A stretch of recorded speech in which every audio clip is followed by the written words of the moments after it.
Climax ಅಲ್ಲೇ ಪೊಲೀಸರು ಬರೋದು, ಬಂದು ಹೇಳೋ ಡೈಲಾಗ್, ರೊಟೀನ್ ಡೈಲಾಗ್ ಅದು ಹ್ಯಾಂಡ್ಸ್ ಅಪ್. ಸೊ ನಿಮ್ಗೆ ಈಗ ಕೇಸ್ ಬೇಕು ಹೆಂಗಾಯ್ತು ಅಂತ. ಓಕೆ, ಐ ಸೈಡ್ಗಾಕಲ್ಲೇ ಗಾಡಿನ ಐ ಬಾರ ಇಲ್ಲಿ ಲೈ. ಇಷ್ಟೊತ್ತು ಫೋನಲ್ಲಿ ಯಾರನ್ನ ಕೇಳ್ಕೊತಾ ಇದ್ದೆ. ಡ್ರೈವಿಂಗ್ ಲೈಸೆನ್ಸ್ ಕೊಡಬೇಕಾದ ವ್ಯಕ್ತಿ ಮಾತಾಡ್ರಿ ಮಾತಾಡ್ರಿ.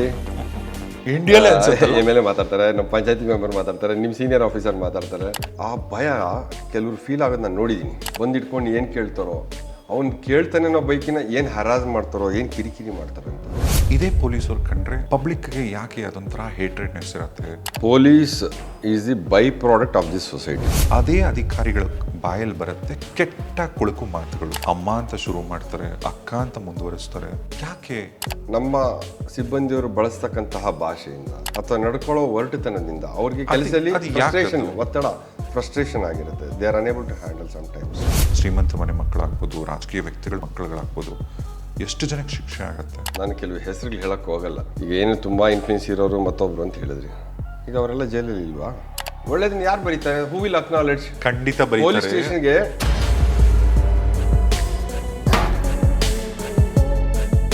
ತಪ್ಪು ಮಾಡ್ರು ಆ ಒಬ್ಬ ಕಳ್ಳನ ಮಾತ್ರ ಈ ಪೊಲೀಸರಿಗೆ ಹಿಡಿಯಕ್ಕೆ ಸಾಧ್ಯ ಆಗುತ್ತೆ. ಹೆಂಗದು? ಏನದು ಸ್ಪೆಷಲ್ ಟೆಕ್ನಿಕ್? ನಮ್ಮ ಟ್ರೇಡ್ ಸೀಕ್ರೆಟ್ ಎಲ್ಲ ಹೇಳ್ಕೊಟ್ಬಿಟ್ರಿ ಹೆಂಗೆ? ಆ ಒಟ್ಟು ದುಡ್ಡನ್ನ ನಾವು ಸ್ಟೇಷನಲ್ಲಿ ಇಟ್ಟಿರ್ತಾ ಇದ್ವಿ. ಯಾವುದೇ ಆಕ್ಸಿಡೆಂಟ್ ಆಗಿದೆ ಅಂತಂದ್ರೆ ಒಂದು ಫಂಡ್ ಅದಕ್ಕೆ EARF ಅಂತ ಕರಿತಾ ಇದ್ವಿ, emergency accident relief fund.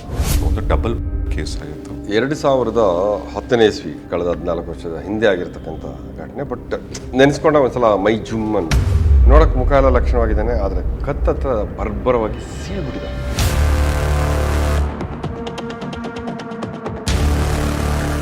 Current ಹೋಗುತ್ತೆ. ಸರಿ, ಟಾರ್ಚ್ ಲೈಟ್ ಆನ್ ಮಾಡಿಕೊಂಡು ಜೀಪ್ ಲೈಟ್ ಫೋಕಸ್ ಮಾಡಿ ಹೋಗ್ತೀವಿ ಒಳಗಡೆ ಹೋಗ್ತಾ ಇದ್ದಂಗೆ ಅದೇ ಸ್ಪೀಡಲ್ಲಿ ಓಡ್ ಬರ್ತಾರೆ. ಸಾರ್ ನೋಡೋಕ್ಕಾಗ್ತಾ ಇಲ್ಲ ನನಗೆ, ಒಂಥರ ಆಗ್ತದೆ. ಏನಾಯ್ತಂತ ಒಂಥರ ಗಾಬರಿನ. ಸಾರ್ ಒಳಗಡೆ ಒಂದು ಡೆಡ್ ಬಾಡಿ ಇದೆ ಸರ್ ಅಂತ. ಇಬ್ಬರು ಬರ್ಬರವಾಗಿ ಹತ್ಯೆ ಆಗಿದ್ದಾರೆ. ಮತ್ತು ಏನು ರೀಸನ್ ಅಂತ ಗೊತ್ತಾಗ್ತಾ ಇಲ್ಲ. ಮತ್ತು ಯಾರು ಕೊಲೆ ಮಾಡಿದ್ರು? Police is not A job. Police ಅನ್ನೋದು ಒಂದು ಹುದ್ದೆ ಆಗಲಿ ವೃತ್ತಿ ಅಲ್ಲ. Policing is a way of life.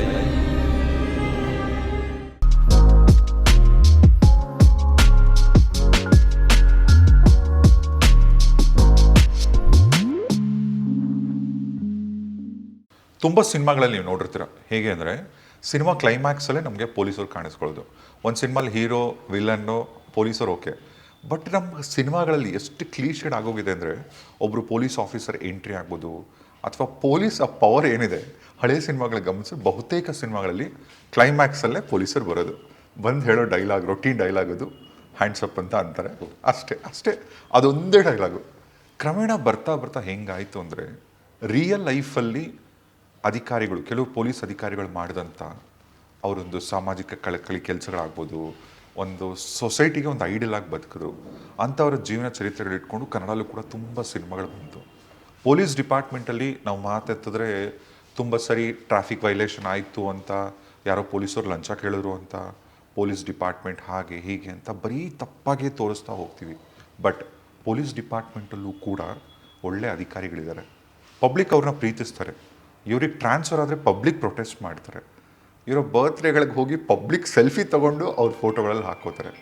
ಅಷ್ಟರ ಮಟ್ಟಿಗೆ ಪಬ್ಲಿಕ್ ಜೊತೆಗೆ ತುಂಬ ಕನೆಕ್ಟ್ ಆದಂಥ ಪೊಲೀಸ್ ಅಧಿಕಾರಿಗಳು ತುಂಬ ಜನ ಇದ್ದಾರೆ. ಇವತ್ತು ನಮ್ಮ ಪಾಡ್ಕಾಸ್ಟ್ನ ವಿಶೇಷ. ಹೇಗೆ ಶುರು ಮಾಡಲಿ? ಯಾಕೆ ನನಗೆ ಬಹಳನೇ ಹತ್ತಿರವಾದಂಥ ಒಂದು ಸ್ಪೆಷಲ್ ಪರ್ಸನ್ ಇವರು. ಶುರು ಮಾಡ್ತಾ ಹೋದರೆ ಮೂಲತಃ ಇವರು ಲಾಯರ್ ಆಗಿದ್ದವರು. ಆಮೇಲೆ ನೋಡಿ ಎಲ್ಲಿಂದ ಎಲ್ಲಿಗೆ ಅವ್ರ ಜರ್ನಿ ಕರ್ಕೊಂಡು ಹೋಗುತ್ತೆ. ಪೊಲೀಸ್ ಡಿಪಾರ್ಟ್ಮೆಂಟಿಗೆ ಬರ್ತಾರೆ, ಸೇವೆ ಸಲ್ಲಿಸ್ತಾರೆ. ಎರಡ ಫಸ್ಟ್ ಟೈಮ್ ನಾನು ಇವ್ರ ಬಗ್ಗೆ ವೈಯಕ್ತಿಕವಾಗಿ ನಾನು ಕೇಳಿದ್ದು BTM ಲೇಔಟಲ್ಲಿ ಈ ಪಾಸ್ಪೋರ್ಟ್ ಇರುತ್ತಲ್ಲ, ಪಾಸ್ಪೋರ್ಟ್ ರಿನ್ಯೂವಲ್ಸ್ಗೆ ಅಂತ ಬೇರೆ ನಾನ್ ಕನ್ನಡಿಗಾಸ್ ಪೊಲೀಸ್ ಸ್ಟೇಷನಿಗೆ ಹೋದಾಗ ಆಗ ಅವರಿಗೆ ರಿನ್ಯೂವಲ್ ಜೊತೆಗೆ ಕನ್ನಡ ಪುಸ್ತಕ ಕೊಟ್ಟು ಕನ್ನಡ ಕಲಿಸ್ತಾಯಿದ್ರು. ಗ್ರಾಮೀಣ ಪ್ರದೇಶದಲ್ಲಿ ಎಷ್ಟೋ ಬಡ ಮಕ್ಕಳಿಗೆ ಓದಬೇಕು ಅಂತ ತುಂಬ ಆಸೆ ಇರುತ್ತೆ, ಕಾಂಪಿಟೇಟಿವ್ ಎಕ್ಸಾಮ್ಸ್ ಆಗ್ಬೋದು. ಆದರೆ ಮನೆಯಲ್ಲಿ ಆರ್ಥಿಕ ಪರಿಸ್ಥಿತಿ ಸರಿ ಇರಲ್ಲ. ಅಂಥ ಟೈಮಲ್ಲಿ ಇವ್ರದ್ದೊಂದು ತಂಡ ಕಟ್ಕೊಂಡು ಸಾಕಷ್ಟು ಬಡ ಮಕ್ಕಳಿಗೆ ಸಹಾಯ ಮಾಡ್ತಾ ಹೋದರು. ಇವರ ಸಾಧನೆ.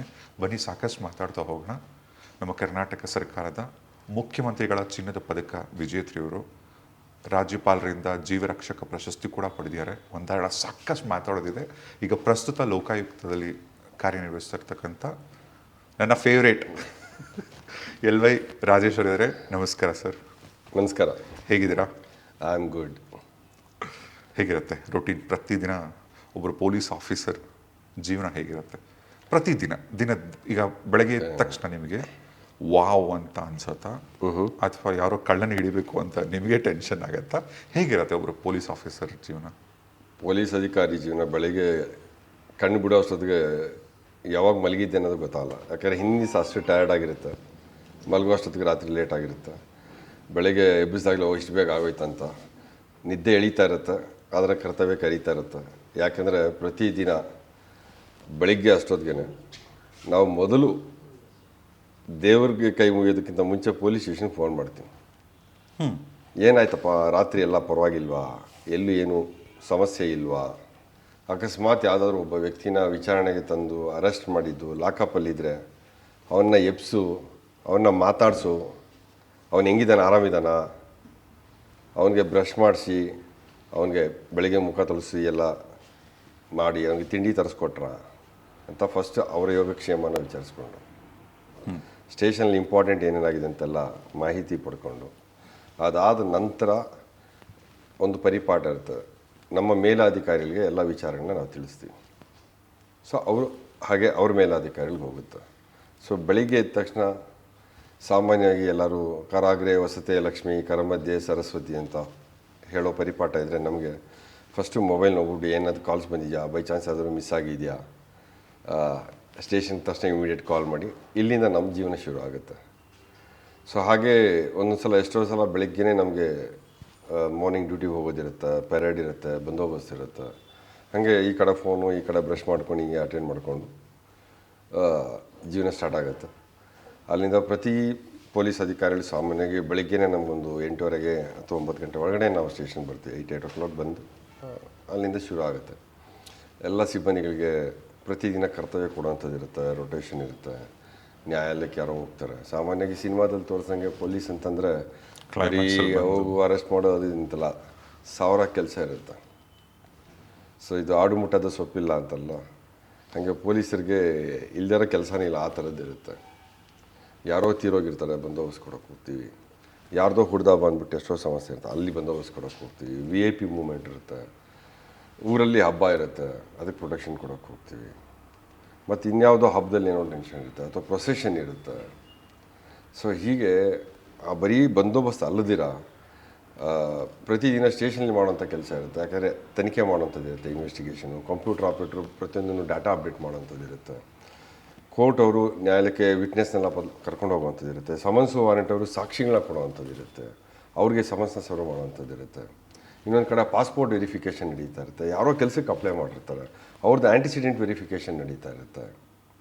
ಸ್ಟೇಷನಲ್ಲಿ ರೈಟ್ರಿಗೆ ಅವ್ರದ್ದಾದಂಥ ಕೆಲಸ ಇರುತ್ತೆ. ಅಷ್ಟೊಂದು ಇನ್ನೆಲ್ಲೋ ಯಾರೋ ಆತ್ಮಹತ್ಯೆ ಮಾಡ್ಕೊಂಡಿದ್ರೆ ಅದಕ್ಕೆ ಇನ್ನೊಂದು ವಿಭಾಗ ಇರುತ್ತೆ. ಇನ್ನೆಲ್ಲ ಕಡೆ ಅಪರಾಧ ಆಗಿರೋ ಆ ಕ್ರೈಮ್ನ ಪತ್ತೆ ಮಾಡೋಂಥದ್ದು ಒಂದು ತಂಡ ಅಲ್ಲಿ ಕೆಲಸ ಮಾಡ್ತಾ ಇರುತ್ತೆ. ಹೀಗೆ ವಿವಿಧ ವಿಭಾಗಗಳಲ್ಲಿ ಪೊಲೀಸವರು ತಮ್ಮನ್ನು ತಾವು ಅರ್ಪಿಸ್ಕೊಂಡು ಕೆಲಸ ಮಾಡ್ತಾ ಇರ್ತಾರೆ. ಸೊ ಹಾಗಾಗಿ ನಾನು ಪ್ರತಿ ಸಲ ಹೇಳೋದು, police is not A job. Police ಅನ್ನೋದು ಒಂದು ಹುದ್ದೆ ಆಗಲಿ ವೃತ್ತಿ ಅಲ್ಲ. ನಾಳೆ ಯಾರೇ ಆಗಲಿ ಮುಂದಿನ ದಿನಗಳಲ್ಲಿ ನಾನು ಪೊಲೀಸ್ ಆಗಬೇಕು ಅಂತಿದ್ದೀನಿ ಅಂತ ಅಂದ್ಕೊಂಡಿದ್ರೆ ಅವ್ರು ಮೊದಲನೇದಾಗಿ ಅರ್ಥ ಮಾಡ್ಕೊಳ್ಬೇಕಾಗಿರೋದು, policing is a way of life. ಅದೇ ಒಂದು ಜೀವನ ಕ್ರಮ, ಅದರದ್ದೇ ಆದಂಥ ಒಂದು ಬದುಕೋ ರೀತಿ ಇರುತ್ತೆ. ಸೊ ಎಲ್ಲರ ಥರ ಸಂಡೇ ಹಾಲಿಡೇ, ಸೆಕೆಂಡ್ ಸ್ಯಾಟರ್ಡೆ ರಜಾ, ವೀಕೆಂಡ್ ಪಾರ್ಟಿ, ಮೂವಿ ಅದೆಲ್ಲ ಅಲ್ಲ. ಅಥವಾ ಹೆಂಡತಿ ಜೊತೆ ಶಾಪಿಂಗ್ ಹೋಗು, ಮನೆಯಲ್ಲಿ ಪೂಜೆಗೆ ನಿಂತ್ಕೋ, ದೇವಸ್ಥಾನಕ್ಕೆ ಹೋಗು, ಇದೆಲ್ಲ ಅವಕಾಶಗಳನ್ನ ವಂಚಿತರಾಗಿ ಸಾರ್ವಜನಿಕರ ಸೇವೆಗೆ ಅಂತ ಸ್ಟೇಷನ್ ಕೆಲಸ ಮಾಡುವಾಗ ಮುಡಿಪಾಯ್ತಿದ್ವಿ. ಕೆಲವು ಸಲ ನಾನ್ ಎಕ್ಸಿಕ್ಯೂಟಿವಲ್ಲಿ ಇದ್ದಾಗ ರಜಾ ಇರುತ್ತೆ ಅಂಥ ಪೋಸ್ಟಿಂಗ್ಸಲ್ಲಿ, ಬಟ್ 90% ಎಲ್ಲನೂ ಎಕ್ಸಿಕ್ಯೂಟಿವಲ್ಲಿ ಕೆಲಸ ಮಾಡ್ತಾರೆ. ಸೊ ಹೀಗೆ ಶುರು ಆದಂಥ ದಿನಚರಿ ಬೆಳಗ್ಗೆ ಸ್ಟೇಷನು, ಮತ್ತು ರೌಂಡ್ಸು, ಮತ್ತು ಪ್ರಕರಣಗಳನ್ನ ದಾಖಲೆ ಮಾಡೋದು, ತನಿಖೆ, ಮೀಟಿಂಗ್ಸು, ಹೀಗೆ ಹೋಗ್ತಾ ಹೋಗ್ತಾ ರಾತ್ರಿ ಯಾವಾಗಾಯಿತು ಗೊತ್ತಾಗಲ್ಲ. ಮತ್ತು ರಾತ್ರಿನೂ ಇನ್ನೇನು ನೀವು ಮನೆಗೆ ಹೋಗ್ಬೇಕು 8:30, 9 ಗಂಟೆಗೆ ಎಲ್ಲ, ಮತ್ತು ರಾತ್ರಿಗೆಲ್ಲ ಕರ್ತವ್ಯಕ್ಕೆ ನೇಮಕ ಮಾಡಿರ್ತೀರ. ಎಲ್ಲ ವಿಚಾರ ಮಾಡಿಕೊಂಡು ಕರ್ತವ್ಯಕ್ಕೆ ನೇಮಕ ಮಾಡಿ ಮತ್ತೆ ರೌಂಡ್ಸ್ಗೆ ಹೋಗ್ತೀರಾ, ಮತ್ತೆ ಎಲ್ಲ ಕರೆಕ್ಟ್ ಟೈಮ್ ಕ್ಲೋಸ್ ಆಗಿದೆಯಾ ಅಂತ. 10 ಗಂಟೆಗೆ ನಿಮಗೆ ಸುಸ್ತಾಗಿರುತ್ತೆ, ಮನೆಗೆ ಹೋಗಿ ಊಟ ಮಾಡಬೇಕು. ಅಷ್ಟೊತ್ತಿಗೆ ಯಾರೋ ಗಲಾಟೆ ಮಾಡ್ಕೊಂಡು ಬರ್ತಾರೆ, ಗಂಡ ಹೆಂಡತಿ ಹೊಡೆದಾಡ್ಕೊಂಡು ಬರ್ತಾರೆ. ಅಲ್ಲಿ ಶುರು ಆಯಿತು ಅಂತಂದರೆ ಮತ್ತೆ ಅದನ್ನು ಅಟೆಂಡ್ ಮಾಡ್ತಾ ಮಾಡ್ತಾ ಮಾಡ್ತಾ ನಿಮಗೆ 10 ಆಯಿತು 11 ಆಯಿತು ಹೇಳಲಿಕ್ಕಾಗಲ್ಲ. ಸೊ ಹೀಗೆ ನಮ್ಮ ಜೀವನ. ಈಗ ನೀವು ಹೇಳ್ದಂಗೆ ಒಂದು ಹುಟ್ಟಿದಬ್ಬ ಆಗಲಿ, ಒಂದು ಹೊಸ ವರ್ಷ ಆಗಲಿ, ಒಂದು ದೀಪಾವಳಿ ಬರಲಿ, ಒಂದು ಬಕ್ರೀದ್ ಬರಲಿ, ಪ್ರತಿಯೊಂದು ಕಡೆ ಪೊಲೀಸ್ ಇಲಾಖೆ ಬೇಕೇ ಬೇಕು, ಪೊಲೀಸರು ಬೇಕೇ ಬೇಕು. ನಮ್ಮ ರಕ್ಷಣೆಗೋಸ್ಕರ ಸಮಾಜದಲ್ಲಿ ಯಾವುದೇ ಥರದ ಏನೋ ತೊಂದರೆಗಳಾಗದೆ ಮೇಂಟೈನ್ ಮಾಡಿ ಡೆಫಿನೆಟ್ಲಿ ಅವ್ರು ಅಷ್ಟು ಒಳ್ಳೆ ಪ್ರಮುಖವಾದಂಥ ಪಾತ್ರನ ವಹಿಸ್ತಾರೆ. ಆದರೆ ಇದೇ ಪೊಲೀಸರು ಕಂಡ್ರೆ ಕೆಲವೊಂದು ಸಾರಿ ಪಬ್ಲಿಕ್ಗೆ ಯಾಕೆ ಅದೊಂಥರ ಹೇಟ್ರೆಡ್ನೆಸ್ ಇರುತ್ತೆ ಅಂದರೆ ಪೊಲೀಸರು ಅಂದರೆ ಈಗ ಒಬ್ಬರು ಪೊಲೀಸರನ್ನ ನೋಡಿದಾಗ ರಾತ್ರಿ ಆಗಲಿ ಡೇ ಟೈಮಲ್ಲಾಗಲಿ ಒಬ್ಬ ನಾಗರಿಕನಿಗೆ ಒಂಥರ ಧೈರ್ಯ ಬರಬೇಕು, ಪೊಲೀಸ್ ಅಧಿಕಾರಿಗಳಿದ್ದಾರೆ ನಮಗೆ ಅಂತ. ಈಗಲೂ ಅಷ್ಟೇ ತುಂಬ ಜನಕ್ಕೆ ಒಬ್ಬರು ಪೊಲೀಸ್ ಆಫೀಸರ್ನ ಕಂಡ್ರೆ ಭಯ ಆಗುತ್ತೆ, ಪೊಲೀಸರನ್ನ ಕಂಡ್ರೆ ಭಯ ಆಗುತ್ತೆ. ಅಯ್ಯೋರ ಹತ್ರ ಹೋದರೆ ಏನು ಮಾಡ್ತಾರೋ ಏನೋ ಅಂತ. ಯಾಕೆ ಇದೊಂದು ಇವತ್ತಿಗೂ ಯಾಕೆ ಪೊಲೀಸರು ಮತ್ತು ಪಬ್ಲಿಕ್ ನಡುವೆ ಅದೊಂದು ಸ್ಪೇಸ್ ಇದೆಲ್ಲ? ಏನಾಗುತ್ತೆ,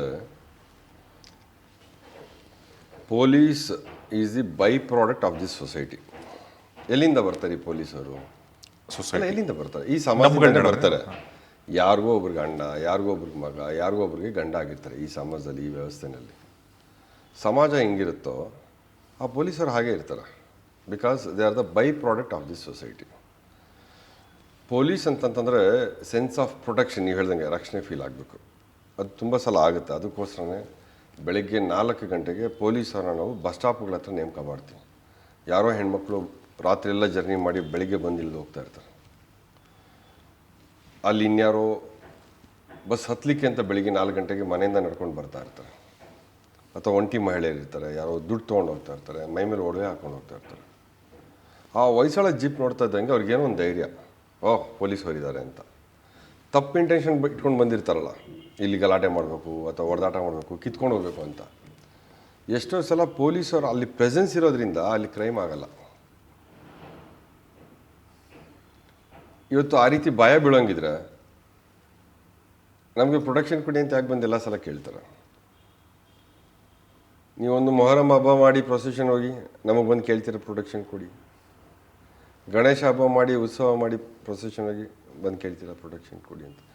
ಎಷ್ಟೋ ಸಲ ಆರ್ಗನೈಸರ್ಸ್ಗೆ ಅವ್ರ ಹುಡುಗರನ್ನ ಕಂಟ್ರೋಲ್ ಮಾಡೋಕ್ಕಾಗಲ್ಲ.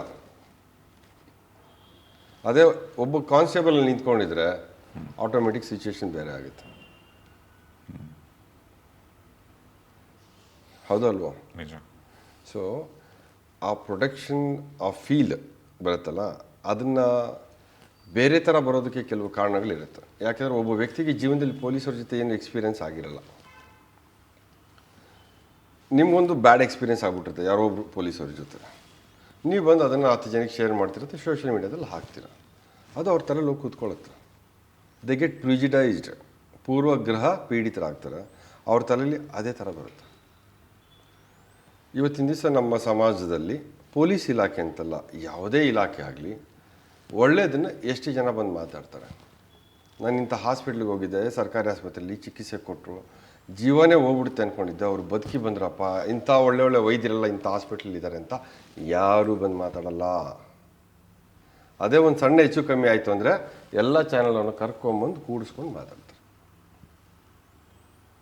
ಸಮಾಜದಲ್ಲಿ ಒಬ್ಬ ವ್ಯಕ್ತಿ ಬಗ್ಗೆ ಒಂದು ವಿಲನ್ ಥರ ನೀವು ಪ್ರೊಜೆಕ್ಟ್ ಮಾಡ್ಕೊಂಡು ಬಂದರೆ ಇನ್ನೊಬ್ಬ ವ್ಯಕ್ತಿಗೆ ಅನುಭವನೇ ಆಗದಿರೋ ಬರೀ ಕಂಡು ಕೇಳಿದ್ದನ್ನೇ ನಾವು ಊಹಿಸ್ಕೊಳ್ತೀವಿ, ಭಾವನೆ ಬರುತ್ತೆ. ಇವತ್ತು ನೀವು ನಮ್ಮ ಬಗ್ಗೆ ಎಲ್ಲ ಒಂದಷ್ಟು ಒಳ್ಳೆ ಮಾತಾಡಿದ್ರಿ. ಇದನ್ನು ಕಾರ್ಯಕ್ರಮ ನೋಡಿದಂಥವ್ರು ನಾಳೆ ನನ್ನ ಭೇಟಿ ಮಾಡಿದಾಗ, ಓ ಇವ್ರ ಬಗ್ಗೆ ನಾವು ಒಳ್ಳೆಯದನ್ನು ಕೇಳಿದ್ವಿ ಅಂತೇಳಿ ಅವ್ರು ನನ್ನ ಜೊತೆ ಚೆನ್ನಾಗಿ ಇಂಟ್ರ್ಯಾಕ್ಟ್ ಮಾಡ್ತಾರೆ. ಸೊ ಇದನ್ನು ಪೊಲೀಸ್ ಅನ್ನೋದು ಇಷ್ಟೆಲ್ಲ ಕಷ್ಟಪಟ್ಟು ಕೆಲಸ ಮಾಡಿದ್ರೂ ಎಲ್ಲೋ ಕೆಲವು ಕಡೆ ನಮ್ಮ ಸಿಬ್ಬಂದಿಯವರು ಬಳಸ್ತಕ್ಕಂತಹ ಭಾಷೆಯಿಂದ ಅಥವಾ ನಡ್ಕೊಳ್ಳೋ ಒರಟುತನದಿಂದ ಅವ್ರಿಗೆ ಕೆಲಸದಲ್ಲಿ ಒತ್ತಡ ಫ್ರಸ್ಟ್ರೇಷನ್ ಆಗಿರುತ್ತೆ. They are unable to handle sometimes. ಅವ್ರು ಮಾಡೋದು ಸರಿ ಅಂತ ನಾನು ಎಲ್ಲೂ ಒಪ್ಪಲ್ಲ. ನನ್ನ ಮಗ ಏನಂದ ಗೊತ್ತಾ, ನೆಟ್ಫ್ಲಿಕ್ಸಲ್ಲಿ ಮೂವಿ ನೋಡ್ತಾ ಇದ್ವಿ, ನೋಡಿ ಈಗ ಈ ಸೀನ್ ನೋಡು, ಇನ್ನೊಂದು ಸಲ ಅಂದ್ಬಿಟ್ಟು ಹಿಂದಕ್ಕೆ ಮಾಡಿಬಿಟ್ಟು ರಿವೈಂಡ್ ಮಾಡಿಬಿಟ್ಟು ತೋರಿಸ್ದ. ಏನು ಆ ಸೀನು ಅಂತಂದರೆ, ಒಂದು ವೆಹಿಕಲ್ ಹೋಗ್ತಾ ಇರುತ್ತೆ, ಆ ವೆಹಿಕಲ್ನ ನಿಲ್ಲಿಸಬೇಕು. ಆ ಪೊಲೀಸವ್ರು ಬಂದ್ಬಿಟ್ಟು ಸುಮ್ಮನೆ ಒಂದು ಸಲ ಸರೆಂಡ್ ಆಗ್ತಾರೆ. ಅವರು ಗಾಡೀಲೇ ಕೂತ್ಕೊಂಡು ಮಾತಾಡ್ತಾ ಇರ್ತಾರೆ. ಪೊಲೀಸರು ಹೋಗ್ಬಿಟ್ಟು, sir can you please get out of the vehicle sir, we need to check sir, please come over sir ಅಂತ ಹೇಳ್ತಾರೆ. ಮಗ ಅಂದ, ನನ್ನ ಮಗ ಅವಾಗ ಕ್ರೈಸ್ಟ್ ಕಾಲೇಜಲ್ಲಿ ಓದ್ತಾ ಇದ್ದೆ, ಇದೊಂದು 3-4 ವರ್ಷದ ಹಿಂದೆ ಘಟನೆ, ಸ್ಟಿಲ್ ಈ ಸ್ಟಡಿಂಗ್. ನೀವು ಹಿಂಗೆ ಮಾತಾಡಿಸ್ತೀರಾ, ಐ ಸೈಡ್ಗಾಕಲ್ಲೇ ಗಾಡಿನಾ ಅಂತೀರಾ ನೀವು. ಅವ್ರು ನೋಡಿ ಎಷ್ಟು ಚೆನ್ನಾಗಿ ಅಮೇರಿಕಾದಲ್ಲಿ ಮಾಡ್ತಾ ಇದ್ದಾರೆ ಅಂತಂದ. ನಾನು ಇಟ್ಕೊಂಡು ಹೋದಪ್ಪ, ಆಯಿತು ಅಂದ್ಬಿಟ್ಟು ಹಾಗೆ ಸೀನ್ ಕಂಟಿನ್ಯೂ ಆಯಿತು. ಆ ಸೀನಲ್ಲಿ ಅವ್ನು ಸ್ವಲ್ಪ ಇಳಿಯೋದಕ್ಕೆ ಹಿಂದೆ ಮುಂದೆ ನೋಡ್ತಾ ಇದ್ದೆ, ಗೆಡೋ ಅಂತದ್ದು. ಇನ್ನು ತಕ್ಷಣ ವೆಪನ್ ತೆಗೆದ ತಕ್ಷಣ ಗಾಡಿಯಿಂದ ಇಳಿದು ಅವನು ಮೊಣಕಾಲ ಮೇಲೆ ನಿಂತ್ಕೊಂಡ್ಬಿಟ್ಟು ಕೈ ಎತ್ಬಿಟ್ಟ. ನಮ್ಮಲ್ಲಿ ಏನಾಗುತ್ತೆ, ಟ್ರಾಫಿಕ್ ಪೊಲೀಸರು ವಾಹನ ತಪಾಸಣೆಗೆ ನಿಂತಿದ್ದಾಗ ಗಾಡಿನ ಸೈಡ್ಗೆ ಹಾಕ್ಬಿಟ್ಟು ಡ್ರೈವಿಂಗ್ ಲೈಸೆನ್ಸ್ ತೊಗೊಂಬಪ್ಪ ಅಂತಾರೆ. ಡ್ರೈವಿಂಗ್ ಲೈಸೆನ್ಸ್ ಕೊಡಬೇಕಾದ ವ್ಯಕ್ತಿ ಮಾತಾಡ್ರಿ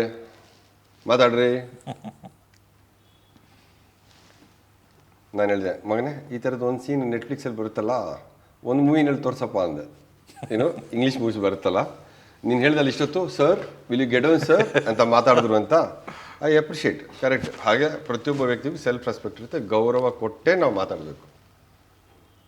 ಆದರೆ ಅಲ್ಲಿ ಅವ್ರ ರಿಯಾಕ್ಷನ್ ಏನಿತ್ತು, ನೀವು ಯಾವ್ದಾನ ಮೂವಿನಲ್ಲಿ ನೋಡಿದ್ದೀರಾ? ಹಾಲಿವುಡ್ ಮೂವೀಸಲ್ಲಿ ಡಾಕ್ಯುಮೆಂಟ್ ಕೇಳಿದ್ರೆ ಇನ್ನೊಂದು ಕೇಳಿದ್ರೆ ಫೋನ್ ಕೊಟ್ಬಿಟ್ಟು ನಮ್ಮ ಇಂಡಿಯಾಲೇ ಎಮ್ ಎಲ್ ಎ ಮಾತಾಡ್ತಾರೆ, ನಮ್ಮ ಪಂಚಾಯತಿ ಮೆಂಬರ್ ಮಾತಾಡ್ತಾರೆ, ನಿಮ್ಮ ಸೀನಿಯರ್ ಆಫೀಸರ್ ಮಾತಾಡ್ತಾರೆ, ಮಾತಾಡ್ರಿ ಅವ್ರಿಗೆ ಗೊತ್ತು ಇವ್ರಿಗೆ ಗೊತ್ತು.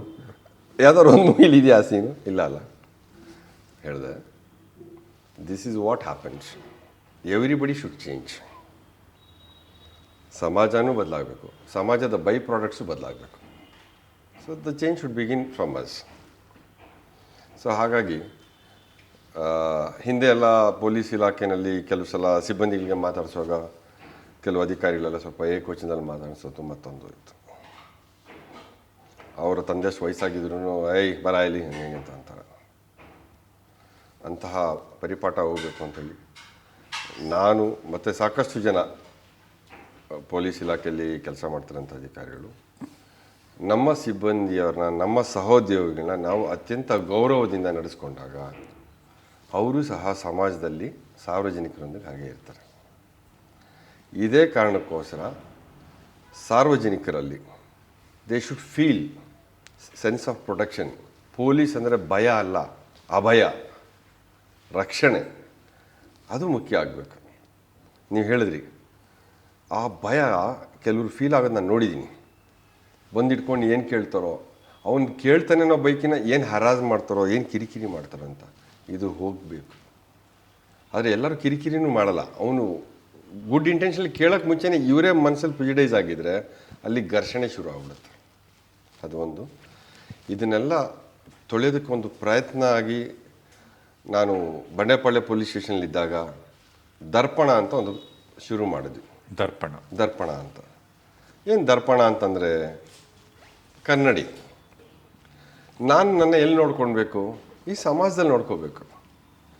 ನನಗೆ ಸಂಬಳ ಹೆಂಗೆ ಬರ್ತಾ ಇದೆಯಪ್ಪ? ಸಾರ್ವಜನಿಕರೆಲ್ಲ ಟ್ಯಾಕ್ಸ್ ಕಟ್ತಾ ಇರೋದ್ರಿಂದ ಸರ್ಕಾರದಿಂದ ಎಲ್ಲರಿಗೂ ಸಂಬಳವನ್ನು ಕೊಡ್ತಾ ಇದ್ದಾರೆ. ಮೈ ಆ್ಯಕ್ಷನ್ ಈಸ್ ಅಕೌಂಟಬಲ್. ಒಂದು ಕಾರ್ ಶೋರೂಮ್ಗೆ ಹೋದಾಗ ನನಗೆ ಒಂದು 10 ನಿಮಿಷ ನೋಡಿದೆ, ಯಾವುದೋ ಹೊಸ ವೆಹಿಕಲ್ಸ್ ಯಾವ್ಯಾವುದು ಬಂದಿದೆ ಅಂತ. ಫ್ರೆಂಡ್ ತೊಗೋಬೇಕು ಬಾ ಅಂತ ಜೊತೆಲಿ ಕರ್ಕೊಂಡು ಹೋಗಿದ್ರು. ತಕ್ಷಣ ಒಂದು ಫಾರ್ಮ್ ಕೊಟ್ಟರು. ಸರ್ ಫೀಡ್ಬ್ಯಾಕ್ ಕೊಡಿ ಸರ್, ಸ್ವಲ್ಪ ಒಳ್ಳೆ ರೇಟಿಂಗ್ ಕೊಡಿ ಸರ್, ಇದು ಮಾಡಿ ಸರ್ ಅಂತ. ಅದನ್ನು ನೋಡ್ಬಿಟ್ಟು ಅರೆ ನಮ್ಮಲ್ಲಿ ಯಾಕೆ ಈ ವ್ಯವಸ್ಥೆ ಇಲ್ಲ?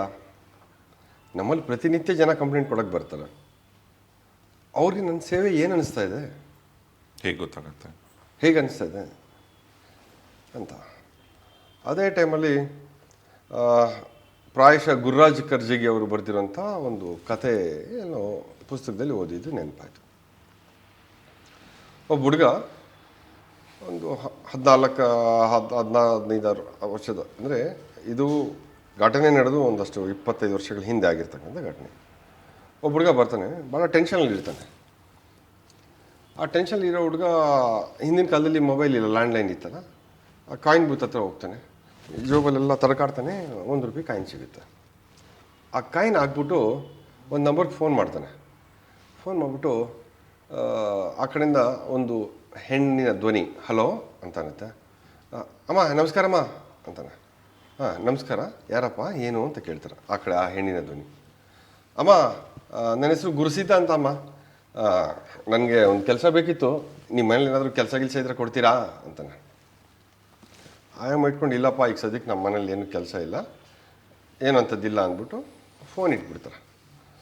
ಇವನು ತಲೆ ಕೆರ್ಕೊಂಡು ಅಲ್ಲಿಂದ ಹೋಗ್ತಾನೆ, ತೀರಾ ಚಡ್ಪಡಿಸ್ತಾ ಇರ್ತಾನೆ.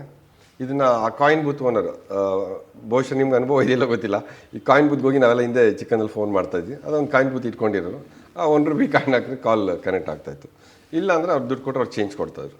ಇವನು ಚಟ್ಪಡಿಸ್ತಾ ಇರ್ತಾನೆ, ಆಮೇಲೆ ಮತ್ತೆ ಬರ್ತಾನೆ ಫೋನ್ ಹತ್ರ, ಮತ್ತೆ ಹೋಗ್ತಾನೆ. ಇದನ್ನು ಮಾಲೀಕ ಭಾಳ ಕುತೂಹಲದಿಂದ ನೋಡ್ತಾ ಇರ್ತಾನೆ. ಯಾಕೆ ಹುಡುಗ ಪಾಪ ಇಷ್ಟೊಂದು ಕಷ್ಟಪಡ್ತಾ ಇದ್ದಾನೆ, ಇವನಿಗೇನೋ ಕೆಲಸ ತುಂಬ ಅವಶ್ಯಕತೆ ಇದೆಯೇನೋ ಅಂತ. ಏನಪ್ಪ ಅಂತ ಕೇಳ್ತಾರೆ.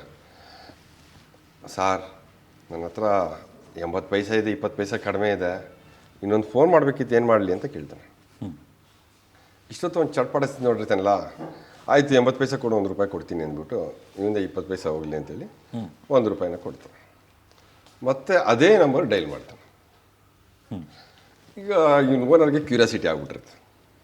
ಆಗಲಿ ಹಿಂಗೆ ಮಾತಾಡಿದ್ನಲ್ಲ, ಅರ್ಧಂಬರ್ಧ ಕೇಳಿಸಿರುತ್ತೆ, ಏನು ಮಾತಾಡ್ತಾರೆ ನೋಡೋಣ ಅಂತ ಸ್ವಲ್ಪ ಹತ್ರದಿಂದ ಕೇಳಿಸ್ಕೊತಾನೆ. ಇವನು ಫೋನ್ ಮಾಡ್ತಾನೆ, ಮತ್ತು ಆ ಕಡೆಯಿಂದ ಒಂದು ಹೆಣ್ಮಗುವಿನ ಧ್ವನಿ ಬರುತ್ತೆ. ಮತ್ತು ಹಲೋ ಅಂತಂದಾಗ, ಅಮ್ಮನೇ ನಮಸ್ಕಾರ, ನಾನೇ ಈಗ ಫೋನ್ ಮಾಡಿದ್ನಲ್ಲ ಅಂತ. ಹೇಳಪ್ಪ ಏನಾಗಬೇಕು ಅಂತ ಕೇಳ್ತಾರೆ. ಇಲ್ಲ ಮರೆ, ನನಗೆ ದಯವಿಟ್ಟು ಏನಾದರೂ ಒಂದು ಕೆಲಸ ಕೊಡಿ ಅಮ್ಮರೆ, ಯಾರು ಹೇಳಿದ್ರು ನಿಮ್ಮ ಮನೇಲಿ ಏನೋ ಕೆಲಸಕ್ಕೆ ಇದೆಯಂತೆ ಅಂತ ಕೇಳ್ತಾರೆ. ಸೊ ತಕ್ಷಣ ಅವ್ರು ಇಟ್ಕೊಂಡು, ಇಲ್ಲಪ್ಪ ನಿನ್ಗೆ ಹೇಳಿದ್ರೆ ಅರ್ಥ ಆಗಲ್ವಾ, ನಮ್ಮ ಮನೇಲಿ ಒಬ್ಬ ಹುಡುಗ ಇದ್ದಾನೆ ಸಿದ್ದರಾಜು ಅಂತ, ತುಂಬ ಚೆನ್ನಾಗಿ ಕೆಲಸ ಮಾಡ್ತಾ ಇದ್ದಾನೆ, ನನಗೆ ಯಾರು ಸದ್ಯಕ್ಕೆ ಕೆಲಸದವ್ರ ಅವಶ್ಯಕತೆ ಇಲ್ಲಪ್ಪ ಅಂತ ಹೇಳ್ಬಿಟ್ಟು ಫೋನ್ನ ಇಡ್ತಾರೆ. ಫೋನ್ ಪಟ್ಟಂತ ಇಟ್ಟಾಗ ಈ ಓನರು ಪಾಪ ಕಾಯಿನ್ ಕೊಟ್ಟಿದ್ದಲ್ಲ, ಇವನು ಭಾಳ ಮನಸ್ಸಿಗೆ ಬೇಜಾರಾಗ್ಬಿಡುತ್ತೆ. ಪಾಪ ಈ ಹುಡುಗನಿಗೆ ಕೆಲಸ ಸಿಗಲಿಲ್ವಲ್ಲ, ಇವನು ಇಷ್ಟೆಲ್ಲ ಪಾಪ ಚಟ್ಪಡಾಯಿಸ್ಕೊಂಡು ಹೋಗಿ ಕೇಳಿದ್ನಲ್ಲ ಅಂತ ಭಾಳ ಮನಸ್ಸಿಗೆ ಅವ್ರಿಗೆ ನೋವಾಗ್ಬಿಟ್ಟು ಅವನಿಗೆ ಸಮಾಧಾನ ಹೇಳಬೇಕು ಅಂತ ಯೋಚನೆ ಮಾಡ್ತಾರೆ. ಅಷ್ಟೊತ್ತಿಗೆ ಅವ್ನಿಗೆ ಸಮಾಧಾನ ಹೇಳಬೇಕು ಅಂತ ಯೋಚನೆ ಮಾಡ್ತಾ ಇದ್ದಂಗೆ ಈ ಹುಡುಗ ಲಲ್ಲ ಅಂದ್ಕೊಂಡು ಹೋಗ್ತಾನೆ. ಇವನು ಸಿಟ್ಟು ಬಂದುಬಿಡುತ್ತೆ. ಅಯ್ಯೋ ಬೇಕು ನನ್ನ ಮಗನೇ, ಅವ್ರು ಕೆಲಸ ಕೊಡಲ್ಲ ಅಂತಂದರೆ ಇವನು ಲಲ್ಲ ಅಂದ್ಕೊಂಡು ಹೋಯ್ತಾವನಲ್ಲ ಅಂದ್ಬಿಟ್ಟಿದೆ. ಬರ ಇಲ್ಲಿ ಅಂತಾರೆ. ಏನು ಅಂತಾನೆ. ನಿಮಗೆ ಕೆಲಸ ಬೇಕೇನೋ, ತುಂಬ ಮಾಡ್ತೇನೆ ಕೆಲಸ ಅಂತಾನೆ. ನಾನೇನು ಕೇಳಿಲ್ವೇ ಅಂತಾನೆ. ಓನರ್ ಸೊಪ್ಪು ಬರ್ತದೆ. ಇಷ್ಟೊತ್ತು ಫೋನಲ್ಲಿ ಯಾರನ್ನ ಕೇಳ್ಕೊತಾ ಇದ್ದೆ, ಕೆಲಸ ಕೊಡಿಯಮ್ಮ ಅಂತ. ಈಗ ಕೇಳಿದ್ರೆ ನಾನೇನು ಕೇಳಿಲ್ವೇ ಅಂತೀಯ ಅಂತ. ನಿಮ್ಗೆ ಕೇಳಿಸ್ತಾ ಹಂಗಾದ್ರೆ ಎಲ್ಲ ಅಂತಾನೆ ಮಾತಾಡಿದ್ದು ಅಂತ. ಕೇಳ್ಕೊಳ್ತಾ ಇದ್ದಲ್ವ ಕೆಲಸ ಬೇಕು ಅಂತ. ಅಮ್ಮ ಆ ಕಡೆಯಿಂದ ಇಲ್ಲ ಕೊಡಲ್ಲ, ಆಲ್ರೆಡಿ ನಮ್ಮಲ್ಲಿ ಸಿದ್ಧಾಂತ ಹುಡುಗ ಕೆಲಸ ಮಾಡ್ತಾ ಇದ್ದಾನೆ ಅಂತ ಜೋರಾಗಿ ಹೇಳ್ತಾ ಇತ್ತಲ್ಲ ಅಮ್ಮ ಕೋಪದಲ್ಲಿ, ಕೇಳಿಸ್ತು ಅಂತ. ಆ ಸಿದ್ಧ ಯಾರು ಗೊತ್ತಾ, ನಾನೇ ಅಂತ. ಯಾರು ಆ ಮನೇಲಿ ಈಗ ಕೆಲಸ ಮಾಡ್ತಾರೆ ಹುಡುಗ ನಾನೇ ಅಂತ. ಓಕೆ. ಓನರ್ಗೆ ಪಿತ್ತ ನೆತ್ತಿಗಿರ್ತದೆ. ಏನು ಬೇಕು ನನ್ನ ಮಗನೇ, ನೀನೇ ಕೆಲಸ ಮಾಡ್ತಾಯಿದ್ರಿ, ನೀನೇ ಬಂದು ಯಾಕೋ ಕೆಲಸ ಕೇಳಿದೆ ಅಂತಾರೆ. ಹಂಗಲ್ಲ ಸಾರು, ನಾನು ಕೆಲಸ ಮಾಡ್ತಾಯಿದ್ದೀನಲ್ಲ, ನಾನು ಕೆಲಸ ಮಾಡ್ತಾ ಇದ್ದೆ ಅಮ್ಮವ್ರಿಗೆ ಪಸಂದ್ ಆಗೈತೆ ಇಲ್ಲ ನಂಗೆ ಹೆಂಗೆ ಗೊತ್ತಾಯ್ತದೆ, ನಾನು ಮಾಡ್ತಾ ಇರೋದು ಅವ್ರಿಗೆ ಇಷ್ಟ ಆಗಿದೆಯಲ್ಲ ನನಗೆ ಗೊತ್ತಾಗಬೇಕಲ್ಲ, ಅದಕ್ಕೆ ನಾನು ಬಂದ್ಬಿಟ್ಟು ಕೆಲಸ ಇದೆಯಾ ಅಂತ ಕೇಳಿದೆ. ನನ್ನ ಮೇಲೆ ಇಷ್ಟ ಇಲ್ಲ ಅಂದಿದ್ರೆ ನಾನು ಕೆಲಸಕ್ಕೆ ಕರೆದಿರೋಲ್ಲ, ನಾನು ಮಾಡೋದು ಅವ್ರಿಗೆ ಮೆಚ್ಚುಗೆ ಆಗಬೇಕಲ್ಲ, ಅವ್ರು ಹಂಗೆ ಸಂಬಳ ಕೊಡ್ತಾರಲ್ಲ ಅಂತ. ಅದು ಮನಸ್ಸಿಗೆ ಒಂಥರ ತುಂಬ ಟಚ್ ಆಯಿತು. ಬರೀ ಕಡಿಮೆ ದುಡ್ಡಿಗೆ ಮನೇಲಿ ಕೆಲಸ ಮಾಡೋಂಥ ಹುಡುಗ ಅವನು ಮಾಡ್ತಾ ಇರೋ ಕೆಲಸ ತಿಳ್ಕೊಳಕ್ಕೆ ಓನರ್ಗೆ ಇಷ್ಟ ಆಗ್ತಾ ಇದೆಯಲ್ಲೋ ಅಂತ ಒಂದು ಪ್ರಯತ್ನ ಮಾಡಿದ್ಮೇಲೆ, ಸಾರ್ವಜನಿಕರಿಗೆ ನಾವು ಕೊಡ್ತಾ ಇರೋ ಸೇವೆ, ಪೊಲೀಸ್ ಸ್ಟೇಷನ್ಗೆ ಬಂದಂಥ ವ್ಯಕ್ತಿಗೆ ಗೌರವ ಸಿಗ್ತಾ ಇದೆಯಾ ಇಲ್ವಾ? ಯಾಕೆಂದರೆ ಎಲ್ಲ ನೊಂದು ಬೆಂದವ್ರು ಬರ್ತಾರೆ, ಕಷ್ಟಕ್ಕೆ ಬರ್ತಾರೆ, ಯಾರ್ದೋ ಆಸ್ತಿನ ಕಾಂಪೌಂಡ್ ಹಾಕಕ್ಕೆ ಯಾರೋ ಬಂದರು ಅಂತ ಓಡಿ ಬರ್ತಾರೆ, ಗಂಡ ಹೊಡೆದಂಥ ಹೆಣ್ಮಗು ಓಡಿ ಬರ್ತಾರೆ, ಯಾರೋ ಕಿತ್ಕೊಂಡೋದ್ರು ಅಂತ ಬರ್ತಾರೆ. ಅಂಥವ್ರನ್ನ ನಾವು ಹೇಗೆ ಕಾಣ್ತಾ ಇದ್ದೀವಿ, ನಮ್ಮ ಬಗ್ಗೆ ಸಾರ್ವಜನಿಕರಿಗೆ ಏನು ಅನ್ನಿಸ್ತಾ ಇದೆ ಅಂತೇಳಿ ಆ ಹುಡುಗನ ಕತೆ ಪ್ರೇರೇಪಣೆಯಾಗಿ ದರ್ಪಣ ಅಂಥೇಳಿ ಶುರು ಮಾಡಿ ಒಂದು ಫೀಡ್ಬ್ಯಾಕ್ ಫಾರಮ್ ಅಂತ ಶುರು ಮಾಡಿದೆ. ಅದರಲ್ಲಿ ಪೊಲೀಸ್ ಸ್ಟೇಷನ್ಗೆ ನೀವು ಎಷ್ಟೊತ್ತಿಗೆ ಬಂದ್ರಿ, ಬಂದ ತಕ್ಷಣ ಯಾರನ್ನ ಭೇಟಿ ಮಾಡಿದ್ರಿ, ನಿಮ್ಮನ್ನು ಅವರು ಗೌರವದಿಂದ ಮಾತನಾಡಿಸಿದ್ರ, ನಿಮ್ಮ ದೂರಿಗೆ ಸ್ಪಂದಿಸೋದಕ್ಕೆ ಎಷ್ಟು ಸಮಯ ತಗೊಂಡ್ರು, ನಿಮ್ಮನ್ನು ಯಾರಾದರೂ ದುಡ್ಡು ಕೇಳಿದ್ರ, ಅಕಸ್ಮಾತ್ ನಿಮ್ಮನ್ನು ಯಾರನ್ನ ದುಡ್ಡು ಕೇಳಿದ್ರೆ ಅವ್ರ ಹೆಸರೇನು, ನಿಮ್ಮನ್ನು ಯಾರನ್ನ ಚೆನ್ನಾಗಿ ಮಾತಾಡ್ಸಿದ್ರ, ನಿಮ್ಮ ಹತ್ರ ಚೆನ್ನಾಗಿ ನಡ್ಕೊಂಡ್ರ, ಆ ರೀತಿ ಮಾಡಿದರೆ ಅವ್ರ ಹೆಸರೇನು, ಮತ್ತು ಓವರಾಲ್ ಪೊಲೀಸ್ ಸ್ಟೇಷನ್ಗೆ ಔಟ್ ಆಫ್ 5 ನೀವು ಏನು ಕೊಡ್ತೀರಾ ಅಂದರೆ ಔಟ್ ಆಫ್ ಅಂತಲ್ಲಿ ನಾನು ಗುಡ್ ಬ್ಯಾಡ್ ವೆರಿ ಗುಡ್ ಅವ್ರ ಹೆಸರು ಬರಿಬೇಕಿತ್ತ ಅವ್ರ ಈಗ ಹೆಸರು ಯಾರು ಬರಿ- ಬಂದಿರ್ತಾರಲ್ಲ ಅವ್ರ ಹೆಸರು ಬರಿಬೋದು ಅಥವಾ ಬರೀದೇ ಇರ್ಬೋದು ಒಂದು ಅದನ್ನು ಮಾಡಿ ಅವ್ರದ್ದು ಫೋನ್ ನಂಬರ್ ಹಾಕಕ್ಕೆ ಹೇಳಿದ್ದೆ. ಆಮೇಲೆ ಈ ಫೀಡ್ಬ್ಯಾಕ್ ಫಾರ್ಮ್ ಶುರು ಮಾಡಿದ ತಕ್ಷಣ ಯಾರು ತುಂಬ ಚೆನ್ನಾಗಿ ಕೆಲಸ ಮಾಡಿದ್ದಾರೆ ಅಂತ ನಮ್ಮ ಪೊಲೀಸ್ ಅವ್ರ ಬಗ್ಗೆ ಪಾಸಿಟಿವ್ ಒಪಿನಿಯನ್ ಬರುತ್ತಲ್ಲ, ಪಬ್ಲಿಕ್ ಬರ್ದಿರ್ತಲ್ಲ, ಇಂಥವ್ನು ಮೀಟ್ ಮಾಡಿದೆ, ಸಾರನ್ನ ಮೀಟ್ ಮಾಡಿದೆ, ತುಂಬ ಚೆನ್ನಾಗಿ ಮೀಟ್ ಮಾಡಿದ್ರು ಆ ಮೇಡಮು, ನಮಗೆ ತುಂಬ ರೆಸ್ಪಾಂಡ್ ಮಾಡಿದ್ರು ಅಂತ. ಅವ್ರನ್ನ ನಾನು star of the fort night ಅಂತೇಳಿ ಅವ್ರದ್ದು ಫೋಟೋ ದೊಡ್ಡದು ಮಾಡ್ಬಿಟ್ಟು ಹಾಲ್ ಆಫ್ ಫ್ರೇಮ್ ಆಗ್ತಲ್ಲ ಹಂಗೆ ಹಾಕ್ಸಕ್ಕೆ ಶುರು ಮಾಡಿದೆ. ಸೊ ಸಿಬ್ಬಂದಿಗೆಲ್ಲ ಖುಷಿ ಆಗ್ಬಿಡ್ತು, ಯಾರು ಬರ್ತಾ ಇದ್ದಂಗೆ ಬನ್ನಿ ಬನ್ನಿ ಏನಾಗಬೇಕು ಅಂತ. ಜನಗಳಿಗೆ started feeling something good. So ಇದನ್ನು ಮುಂದಿನ ದಿನಗಳಲ್ಲಿ ನಮ್ಮ DCP ಇದ್ದವ್ರಿಗೆ ಗಮನಕ್ಕೆ ನಾನು ತೊಗೊಂಡು ಬಂದೆ. ನಂತರ ಅವರು ಇದು ತುಂಬ ಚೆನ್ನಾಗಿದೆ ಅಂತ ಅನಿಸಿ ಅದನ್ನು ಹೆಸರು ಚೇಂಜ್ ಮಾಡಿದ್ರು. ಹೆಸರನ್ನ ಚೇಂಜ್ ಮಾಡಿ ಅದನ್ನು ಜಸ್ಟ್ ಸ್ಕ್ಯಾನ್ ಮಾಡಿ ನಾವು ಮಾಡೋ ರೀತಿ ಮಾಡಿದ್ರು. ಸೊ ಅದರಲ್ಲಿ ಅಂದರೆ ಅವ್ರಿಗೆ ಗೊತ್ತಾಗಲ್ಲ ಅಂತ ಅದನ್ನು ಮಾಡಿ ಅದನ್ನು ಮತ್ತೆ ಬೇರೆ ಲೆವೆಲ್ಗೆ ಈಗ ಪ್ರತಿ ಪೊಲೀಸ್ ಸ್ಟೇಷನಲ್ಲೂ ನಿಮ್ಮ ನಡೆ ನಮ್ಮೊಂದಿಗೆ ಅಂಥೇಳಿ ಆ ಪ್ರಾಜೆಕ್ಟ್ ಮಾಡಿದ್ದಾರೆ. ನೀವು ಯಾವುದೇ ಪೊಲೀಸ್ ಸ್ಟೇಷನ್ ಮುಂದೆ ಒಂದು QR ಕೋಡ್ ಇರುತ್ತೆ, ಆ QR ಕೋಡ್ನ ಸ್ಕ್ಯಾನ್ ಮಾಡಿದ್ರೆ ಈ ಪ್ರಶ್ನೆಗಳು ನಿಮಗೆ ಸಿಗುತ್ತೆ. ಈ ಪ್ರಶ್ನೆಗಳಿಗೆ ನೀವು ಏನು ಉತ್ತರ ಕೊಡ್ತೀರಾ ಅದು ಮೇಲಾಧಿಕಾರಿಗಳ ಗಮನಕ್ಕೂ ಹೋಗ್ತಾ ಇದೆ. ಸೊ ಪ್ರಪ್ರಥಮವಾಗಿ ಭಾರತದಲ್ಲಿ ಎಲ್ಲೂ ನಾನು ಕೇಳಿಲ್ಲ, ಕರ್ನಾಟಕ ರಾಜ್ಯದಲ್ಲಿ ಬಂಡೇಪಾಳ್ಯ ಪೊಲೀಸ್ ಸ್ಟೇಷನಲ್ಲಿ ನಾನು ಮತ್ತು ನನ್ನ ಸಹೋದ್ಯೋಗಿಗಳು ಶುರು ಮಾಡಿದ್ದು ದರ್ಪಣ ಇವತ್ತು ಕರ್ನಾಟಕ ರಾಜ್ಯದಂತ ಇದೆ. ಸೊ ಈ ರೀತಿ ಮಾಡಿದಾಗ ಪೊಲೀಸರ ಬಗ್ಗೆ ಭಯ ಹೋಗಿ ರಕ್ಷಣೆ ಕೊಡ್ತಾರೆ. ಇವರು ಅಭಯ, ಇವರು ಬೇಕು, ಒಂದು ಅಣ್ಣ ಮನೇಲಿ ತಂದೆ ಬಂದಾಗ ನಮ್ಗೆ ಎಷ್ಟು ಸೆನ್ಸ್ ಆಫ್ ಹೆಣ್ಮಕ್ಳಿಗೆ ಫೀಲ್ ಆಗುತ್ತೆ ಸೇಫ್ಟಿ ಬರಬೇಕು ಆ ಭಾವನೆ ಪ್ರತಿಯೊಬ್ಬ ಸಾರ್ವಜನಿಕರು. ಅದಕ್ಕಾಗಿ ಈ ಪ್ರಯತ್ನವನ್ನು ನಾವು ಮಾಡಿದ್ದೀವಿ. ನೀವು ಕೇಳಿದ್ರಿ ಭಯ ಯಾಕಾಗ್ತಿದ್ರೆ ಬಹುಶಃ ನಡ್ಕೊಳ್ಳೋ ರೀತಿ, ಮಾತಾಡಿಸೋ ಭಾಷೆ ಇವುಗಳಿಂದ ಕೆಲವರಿಗೆ ನೊಂದು ಆಗಿರುತ್ತೆ. ಕೆಲವು ಆಗೋ ಘಟನೆನೇ ಹೈಲೈಟ್ ಆಗುತ್ತೆ. ಒಳ್ಳೇದು ಮಾತಾಡ್ಸಿದ್ದು ಎಲ್ಲೂ ಪ್ರಚಾರ ಆಗಲ್ಲ. ಎಷ್ಟು ಒಳ್ಳೇದ್ರ ಬಗ್ಗೆ ಪ್ರಚಾರ ಆಗುತ್ತೆ, ಮಾಡಿದ ಒಳ್ಳೆ ಕೆಲಸಗಳ ಬಗ್ಗೆ ಹೇಳ್ತೆ, ಸಾರ್ವಜನಿಕರಿಗೂ ಪೊಲೀಸರ ಬಗ್ಗೆ ಒಳ್ಳೆ ಭಾವನೆ ಬರುತ್ತೆ. ಆವಾಗ ಇವರು ಮಾತಾಡೋ ಒಳ್ಳೆ ರೀತಿಯಲ್ಲಿ ಮಾತಾಡ್ತಾರೆ, ಈಕ್ವಲ್ ಆ್ಯಂಡ್ ಆಪೋಸಿಟ್ ರಿಯಾಕ್ಷನ್ ಬರುತ್ತೆ. ನೀವು ಇನ್ಸ್ಪೆಕ್ಟರಾಗಿ ಸೇವೆ ಸಲ್ಲಿಸಿದ್ದಂಥ ಟೈಮಲ್ಲಿ ಆನೇಕಲ್ಲು ಮತ್ತು ಇನ್ನೊಂದು ಯಾವುದೋ ಒಂದು ಕಾನ್ಸ್ಟಿಟ್ಯೂನ್ಸಿಲಿ ಈ ಆಟೋ ಡ್ರೈವರ್ಗಳಿಗೆ ಲೈಸೆನ್ಸ್ ಇರಲ್ಲ. ಅಂಥದ್ದು ಆಲ್ಮೋಸ್ಟ್ ನೀವೊಂದು 60-80 ಜನಕ್ಕೆ ಫ್ರೀಯಾಗಿ ಆಟೋ ಲೈಸೆನ್ಸ್ ಎಲ್ಲ ಮಾಡಿಸ್ಕೊಡ್ತೀರಾ. ಅಂದರೆ ಪಬ್ಲಿಕ್ಗೆ ನಾನಿದ್ದೀನಿ, ಪೊಲೀಸವ್ರು ನಾವಿದ್ದೀವಿ, ನಿಮಗೆ ಸಹಾಯ ಮಾಡ್ತೀವಿ, ನಿಮಗೋಸ್ಕರ ನಾವು ಅನ್ನಂಗೆ. ಈಗ ನಿಮ್ಮ ಥರ ಕೆಲವೊಂದು ಅಧಿಕಾರಿಗಳು ಸಹಾಯ ಮಾಡ್ತಿರ್ತಾರೆ, ಸೊಸೈಟಿ ಜೊತೆಗೆ, ನಾಗರಿಕರ ಜೊತೆಗೆ ತುಂಬ ಚೆನ್ನಾಗಿ ಫ್ರೆಂಡ್ಲಿಯಾಗಿ ಮೂವ್ ಆಗ್ತಿರ್ತಾರೆ. ಬಟ್ ಈಗ ನಾವು ತುಂಬ ಸೋಷಿಯಲ್ ಮೀಡಿಯಾಗಳಲ್ಲಿ ನೋಡಿರ್ತೀವಿ, ಟಿ ವಿಗಳಲ್ಲೇ ಕೆಲವೊಂದು ಚಾನೆಲ್ಗಳಲ್ಲೂ ಕೂಡ ನ್ಯೂಸ್ ಚಾನೆಲ್ಸಲ್ಲಿ ತೋರಿಸಿರ್ತಾರೆ. ಏನು ಅಂದರೆ ಒಂದು ಟ್ರಾಫಿಕ್ ಏನೋ ಒಂದು ಸಿಗ್ನಲ್ ಕ್ರಾಸ್ ಮಾಡ್ದ ಅಂತನೋ, ಒನ್ ವೇಲ್ ಬಂದ ಅಂತನೋ, ಏನೋ ಒಂದು ಟ್ರಾಫಿಕ್ ವೈಲೇಷನ್ ಆದಂಥ ಟೈಮಲ್ಲಿ ಇದೇ ಪೊಲೀಸ್ ಅಧಿಕಾರಿಗಳು, ಯಾವ ಪೊಲೀಸ್ ಅಧಿಕಾರಿಗಳಿಗಾದರೆ ನಾವು ಕೈ ಎತ್ತಿ ಸಲ್ಯೂಟ್ ಮಾಡಬೇಕಲ್ಲ, ಅದೇ ಅಧಿಕಾರಿಗಳ ಬಾಯಲ್ಲಿ ಬರುತ್ತೆ ಕೆಟ್ಟ ಕುಳುಕು ಮಾತುಗಳು. ಅಮ್ಮ ಅಂತ ಶುರು ಮಾಡ್ತಾರೆ, ಅಕ್ಕ ಅಂತ ಮುಂದುವರಿಸ್ತಾರೆ. ಯಾಕೆ ಕೆಲವರು ಆ ಭಾಷೆ, ಈಗ ಯಾಕೆ ಆ ಭಾಷೆ ಬಳಸ್ತಕ್ಕಂಥದ್ದು ಪಬ್ಲಿಕ್ ಜೊತೆಗೆ? ಆ ಭಾಷೆ ಬಳಸಬಾರ್ದು ಅನ್ನೋದನ್ನು ಸಾಕಷ್ಟು ಬಾರಿ ಸಿಬ್ಬಂದಿಯವರಿಗೆ ತಿಳುವಳಿಕೆ ಕೊಟ್ಟು ಮನವರಿಕೆ ಮಾಡಿಕೊಟ್ಟಿದ್ದಾರೆ. ಇತ್ತೀಚಿನ ದಿನಗಳಲ್ಲಿ ನೀವು ಗಮನಿಸಿದ್ರೆ ಯಾರು ಆ ಥರ ಭಾಷೆ ಬಳಸುವಂಥದ್ದು ಕಡಿಮೆ ಆಗಿದೆ ತುಂಬಾ. ಅದರ ಜೊತೆಗೆ ತಮಗೆ ಮಾಹಿತಿಗೆ ಅವಸರ ಹೇಳ್ತಾ ಇದ್ದೀನಿ. ಈಗ ಇರ್ತಕ್ಕಂತಹ ಬ್ಯಾಂಗ್ಳೂರು ಕಮಿಷನರ್ ಶ್ರೀ ದಯಾನಂದ್ ಸರ್ ಅವರು ಪ್ರತಿಯೊಬ್ಬರಿಗೂ ಬಾಡಿ ಓನ್ ಕ್ಯಾಮ್ರಾ ಹಾಕ್ಕೊಳ್ಬೇಕು ಡ್ಯೂಟಿ ಮಾಡುವಾಗ. ಸಾರ್ವಜನಿಕರ ಜೊತೆ ನೀವು ಏನೇ ಮಾತಾಡಬೇಕಾದ್ರೂ ಅದು ರೆಕಾರ್ಡಿಂಗ್ ಆಗ್ತಾ ಇರುತ್ತೆ. ನಮ್ಮವರು ಕೆಟ್ಟ ಭಾಷೆ ಬಳಸಿದ್ರು ರೆಕಾರ್ಡ್ ಆಗುತ್ತೆ, ಆ ಕಡೆ ಇರ್ತಕ್ಕಂಥ ಪಬ್ಲಿಕ್ಕು ಹೊರಟಾಗಿ ನಡ್ಕೊಂಡ್ರು ರೆಕಾರ್ಡ್ ಆಗುತ್ತೆ. ಸೊ ಹಾಗಾಗಿ ರೆಕಾರ್ಡಿಂಗೇ ಕಂಟಿನ್ಯೂಸ್ ಇರೋದರಿಂದ ಆ ರೀತಿ ಅವಕಾಶಗಳು ತೀರಾ ಕಡಿಮೆ. ಅಪ್ಪಿತಪ್ಪಿ ಯಾರಾದರೂ ಆ ರೀತಿ ಮಾತನಾಡಿದ್ದಾರೆ ಅಂತಂದರೆ ಅವ್ರ ಮೇಲೆ ಯಾರಾದರೂ ದೂರು ಕೊಟ್ಟಲ್ಲಿ ಪರಿಶೀಲನೆ ಮಾಡಿ ಕ್ರಮ ತಗೊಳ್ತಾರೆ.